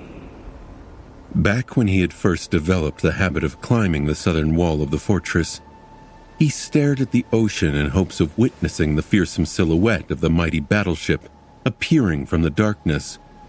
But now that Ariadne was about to arrive, his thoughts were far away. Eventually, Sonny sighed and finally dismissed his chair, planning to return to the warmth of the settlement. However, just before he turned away from the dark water, something attracted his attention. A subtle gleam a few steps further down the shore, revealed from beneath the retreating waves. As though bleak starlight was reflecting from a small piece of glass. Sonny hesitated for a few moments, then walked a meter or two forward, stopping at the spot where he had spotted the gleaming object. A new wave rushed in, licking his armored boots. He had to wait for it to crawl back before kneeling and taking a closer look at the wet rocks. There, between them, something glistened, buried under several shards of ice. Sonny brushed the ice away and picked the object up, then stood up before the next wave came. His frown deepened. In his hand was a simple brass button, similar to those that could be found on the countless winter coats issued to soldiers of the 1st Evacuation Army as part of their kit. By itself, the button was nothing special. However, Vern and the soldiers under his command were not part of the 1st Evacuation Army. They were locals of Antarctica and served at LO 49 long before the Chain of Nightmares. As such, their uniforms were slightly different. In fact, they were of a far better quality, considering that the First Army had been assembled and outfitted in a tremendous hurry. Their kits were far better suited for cold weather and included well-designed parkas that could keep a person warm in most dire circumstances, instead of cheap, mass-produced coats. So how did this button end up here? Sonny stared at the round piece of brass for a few moments, and then slowly looked up, facing the darkness of the ocean. There was a strangely resigned expression on his pale face. With a sigh, he closed his eyes and extended his shadow sense forward as far as it could go. All right, fine. Come on, show yourself, bastard. I know you didn't leave. His senses spread forward, diving deep under the black surface of the cold water. Everywhere light reached, there were shadows, after all. And even where light never entered, there was its absence. However, Sonny did not sense the terror, no matter how hard he tried. He did find something, though. 20 or 30 meters away from him, deep underwater, there was a large shape. It rested on the seabed, moving slightly from time to time as the currents pulled it back and forth. The shape was irregular and mostly flat, with a very slight curve. Its edges were sharp and jagged. That was all Sonny could say from sensing its shadow, and the fact that the shape was not that of a living thing. Considering that the shadow lacked the quality of being cast by something possessing a soul, he had no idea what it was. The ocean contained all kinds of junk, so why would he care? But for some reason, he did. Opening his eyes, Sonny looked at the undulating waves for a bit. Then he slowly took a step forward, and then another, and then another. The cold, freezing water reached his shins first, then his knees, then his waist. He shivered and gasped for breath, but continued walking forward. I am not mesmerized, am I? No, he couldn't be. He had broken the hex. His mind was his own. When the water reached his chest, Sonny took a deep breath and dove down into the black depths. Swimming in a suit of steel armor was not an easy task, even one as thin and light as the Undying Chain. However, he possessed strength and endurance that far surpassed a mundane human, so Sonny persisted, plunging deeper and deeper into the ocean. Despite the memory of ice hanging from a string on his neck, a cold like he had never experienced enveloped his body, making it hard for him to breathe, think, and move his limbs. Gritting his teeth, Sonny ignored it and swam toward the distant shape. After what felt like an eternity, he finally reached the seabed and pushed himself along its uneven surface, getting closer and closer to his target. Far away on the shore, Saint emerged from the shadow of the wall and approached the edge of the waves, raising her bow. If anything happened, she would be able to send an arrow flying instantly. That made Sonny feel a little better, even though he did not know how powerful the arrow would remain after piercing tens of meters of water. Considering the strength of Morgan's warbow, it should still be deadly, but the efficacy of the arrow, of course, would depend on the power of the potential enemy. Don't think about that yet. Concentrating on his task, Sonny moved forward, reached the strange shape, and opened his eyes. He observed it through the mass of murky water. The shape was a piece of torn alloy. It was around 10 meters in length and slightly less in width. The tough material was viciously bent and broken, with jagged edges and deep cracks crawling through its surface. It seemed to have been torn away from a larger hole by something large and incredibly powerful. However, there was no rust on the damaged metal, suggesting that it had not spent a lot of time in the water. Sonny got closer, feeling as if he recognized the composition and characteristics of the alloy. His mind raced, trying to confirm that familiarity. He placed one hand on the cold metal, remembering. Then, his eyes narrowed, and a few bubbles of air escaped from his mouth. Of course he knew where this strong and thick alloy was used. The same type of metal comprised the inner layers of a naval vessel's reinforced armor.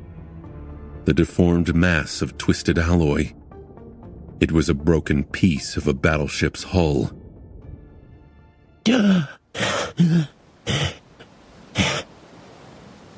Gasping for breath, Sonny rolled out of the shadows and fell on the wet rocks at the edge of the rolling waves. Streams of water flowed from his armor, and his whole body was trembling. Cold. So cold. Gritting his teeth, he stood up and shivered as the wind assaulted him. At that moment, not even his ascended constitution and the memory of ice could protect him from being chilled to the bone. But even then, the claws grasping his heart were much colder. Curse it. Sonny took a step forward, stumbled, then righted himself and stopped. His fists were clenched. Ariadne.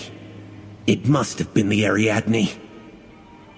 The broken piece of the hull, the brass button. It all made too much terrible sense. Of course, this evidence alone was not enough to make a definite conclusion, but Sonny was sure of it. His intuition told him that much.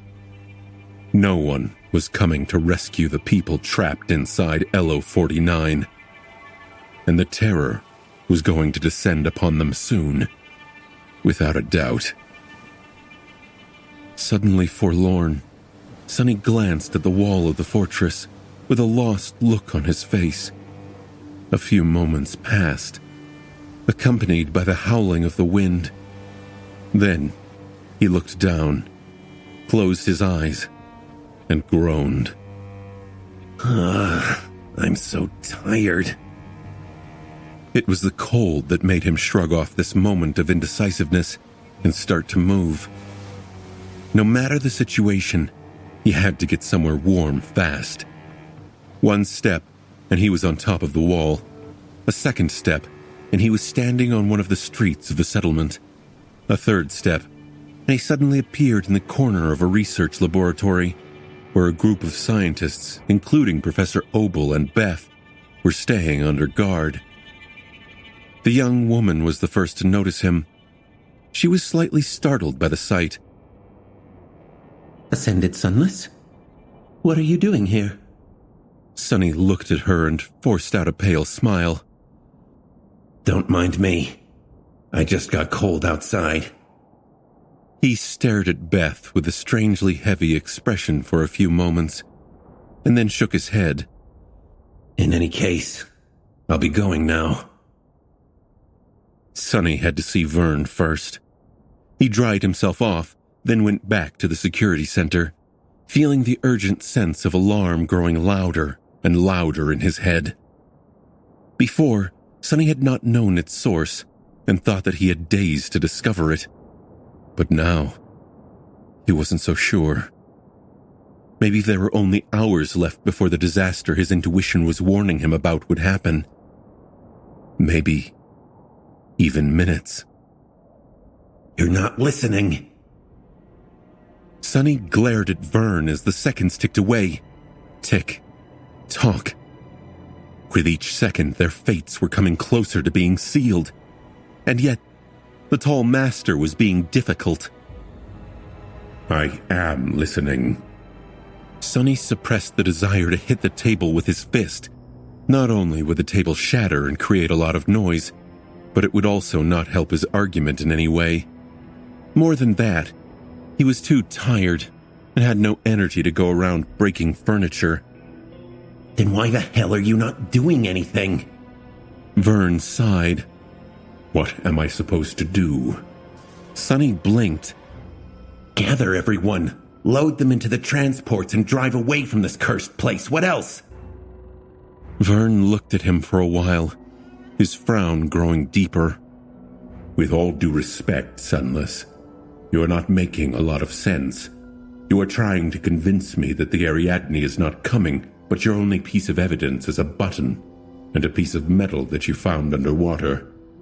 We both know how much junk and old wreckage was left in the oceans after the dark times. That armor fragment could have come from anywhere, rust or no rust. Sunny wanted to answer in anger, but managed to hold himself back.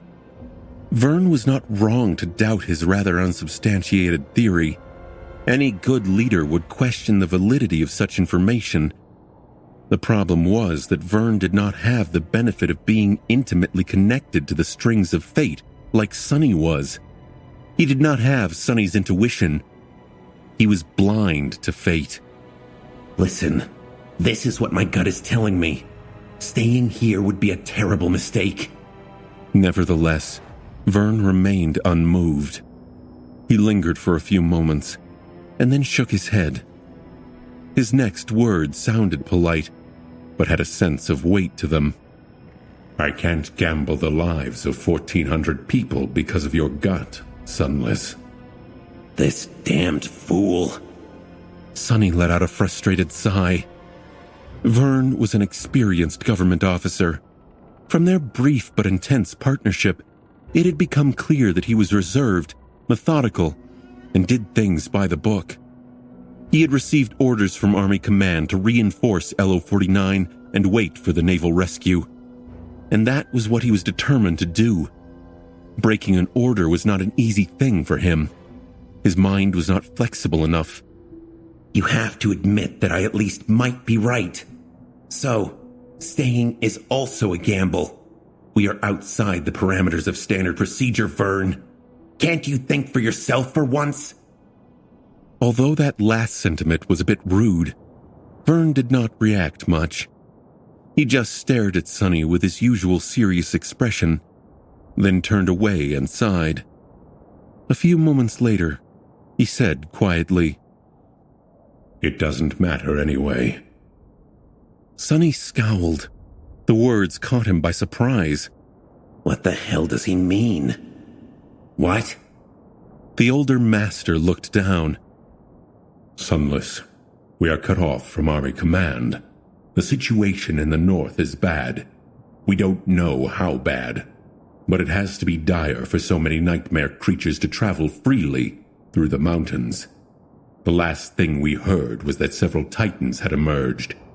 We don't even know if any of the siege capitals still stand. As he spoke, his tired face grew darker and darker. The terrain between here and the last known encampment of the First Evacuation Army is a maze, with countless swarms of abominations prowling in the dark. Our tech is barely working, if at all. Our soldiers are all exhausted or on the verge of collapse. What I'm trying to say is that a convoy transporting hundreds of civilian non-combatants won't survive the journey. Not with what we have left to protect it. Vern gritted his teeth. So, it's not that I refuse to entertain the idea that the Ariadne won't arrive. It's that I can't. Because that ship is our only hope. His words echoed in the empty room of the security center, making Sonny feel even colder.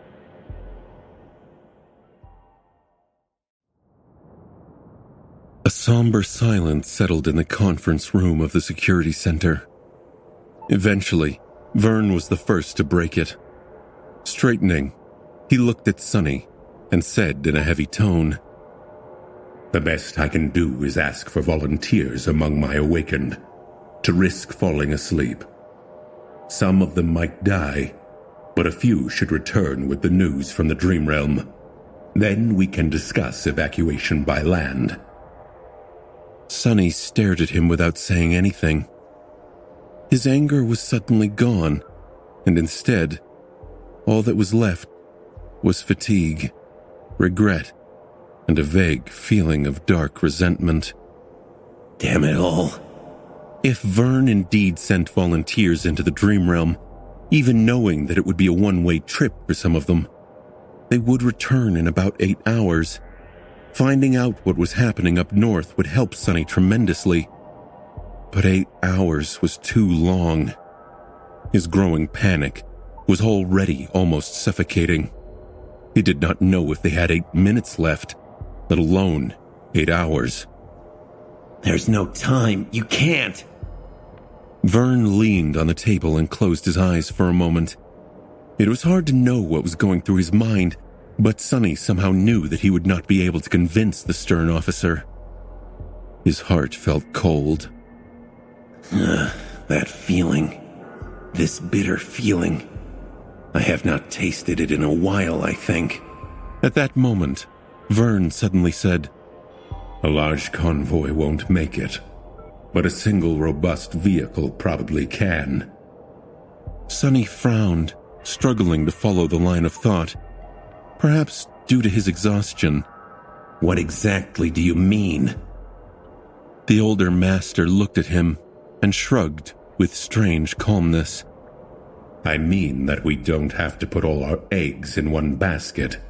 Your mission is not to protect every person in this facility, Sunless. Unlike mine. Your mission is to rescue one specific high-value target. Both of us have to carry out our duty to the best of our ability, though. So, take Professor Obel, load up your APC, and leave immediately. This way, even if your theory is right, it won't be a total loss for humanity." There was a lot that had been said, and a lot that remained unsaid. But there was no need to speak some words aloud. The two masters looked at each other for a few moments, a silent understanding between them. In the end, the corner of Sonny's mouth twitched. I still think that you are wrong. People don't know what is possible and what is impossible until they try it. Well, that was often the case, at least in my life. Vern simply nodded. Then prove me wrong, Sunless. I wish you luck. Sonny grimaced, lingered for a second or two, and then turned around. A moment later, he was gone from the room. He had nothing more to say, and no time to waste. There was no time at all. Feeling a frightening sense of urgency, Sonny used Shadow Step to appear directly inside the research center. This time, Beth was even more surprised to see him. Are you waiting? No way. Master Sunless, do you perchance keep frightening me just for fun? He shook his head, looked around, and then beckoned for the young woman to come closer. What he had to say needed to be kept from other ears. Frowning, Beth left Professor Opal's side and walked over to where he was standing. Grabbing her by the shoulder, Sonny unceremoniously dragged the young woman to an adjacent room. What the hell do you think you're... He closed the door and turned around, his sunken, manic eyes making Beth shudder. Be quiet and listen. There has been a change of plans. With no time to explain everything in detail, Sonny just told her the necessary parts. That the professor was in danger, and that he had to be evacuated immediately. That sudden revelation was hard to digest, and there would be a potentially fatal delay if Beth refused to listen immediately.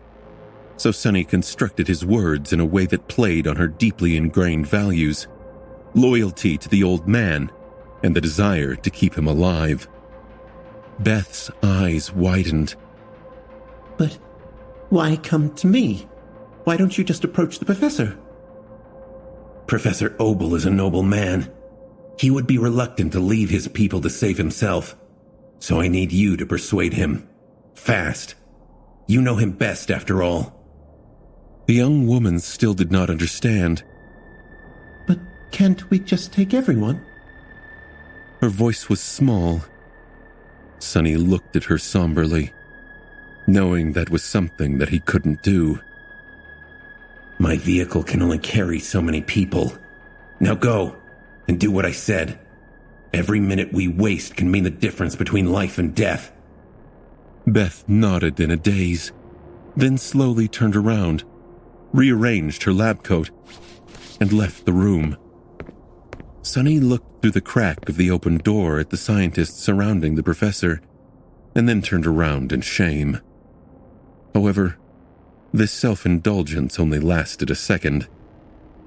He had no time for regret, too. Not caring about the expenditure of essence, Sonny traveled through the shadows and soon appeared near the rhino. He could feel 3 shadows inside, while Luster, Kim, and Quentin were standing in front of the APC. Noticing him, they straightened their postures. Captain, sir, I did as you told. Sonny glanced at Luster and nodded. Go and run the startup sequence. I want the rhino to be ready to depart at any second. The young man's eyes turned into circles, but he swiftly dove into the hatch without asking any questions. Sonny, Kim, and Quentin were left alone in the biting cold. Feeling his heart beating wildly, Sonny looked up at the sky. The sky was covered by a white haze. The blizzard is starting again. At that moment, Quentin cautiously asked, Captain, I'm sorry, but what exactly is happening?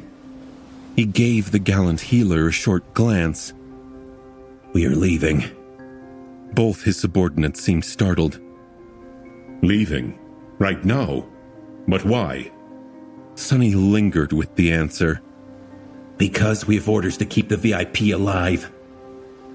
That seemed to make them stop asking questions. A minute passed. Then another. His bloodstream was full of adrenaline, as though he was in the middle of a battle. Time crawled at a snail's pace, and for some reason, Sonny felt as though he was locked inside a pillory, waiting for the guillotine's blade to come down.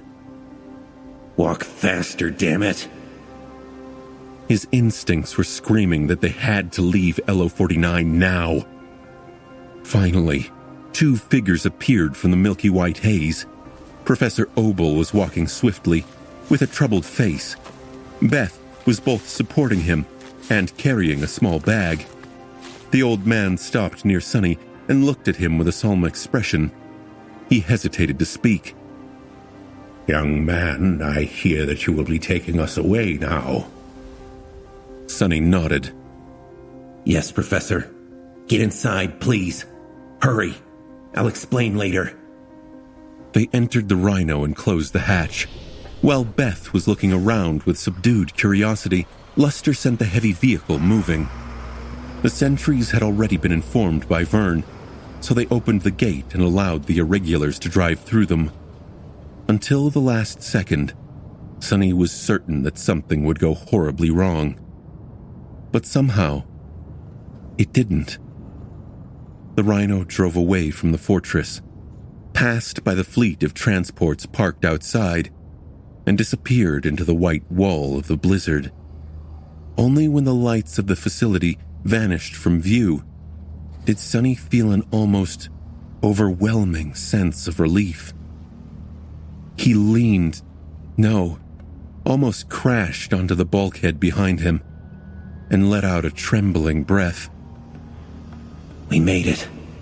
We made it in time. Although there were many confused and concerned gazes aimed at him, Sonny remained silent. Slowly, the distance between the Rhino and the Lunar Observatory 49 grew larger and larger. 1 kilometer, then another, then a dozen. They were leaving it behind. Sometime later, when the heavy vehicle traversed approximately half the length of the coastal plain, separating the ocean shore from the mountains, Sonny commanded Luster to stop and hide the Rhino in the wreckage of a massive war machine left behind from the dark times. He closed his eyes and concentrated for a few minutes. His shadows made sure that no nightmare creatures were laying around in wait. After that, Sonny inhaled deeply. The call is not too strong here. It should be condition green. So congratulations, guys. You can finally rest. Despite their unease and doubts, his soldiers reacted to that statement with visible excitement. They, too, were on the verge of collapse from fatigue and exhaustion. Luster, Kim, and Dorn, you guys sleep first. The other 3 keep watch and take care of our guests. They nodded, already knowing their roles. Yes, sir. But, Captain, what about you? Sonny looked at Bell with a dark expression. I have something to do. He headed for the exit hatch. Beth tried to get in his way with a question, but he simply looked at her, and the young woman suddenly backed away. Exiting the Rhino, Sonny walked into the blizzard and then summoned the Nightmare. His loyal steed rose from the shadows, its eyes burning with dreadful crimson flames. Jumping into the saddle, Sonny sent it galloping through the snow. He left one shadow to stand guard near the Rhino, of course. By now, the range at which he could control it was past 13 kilometers.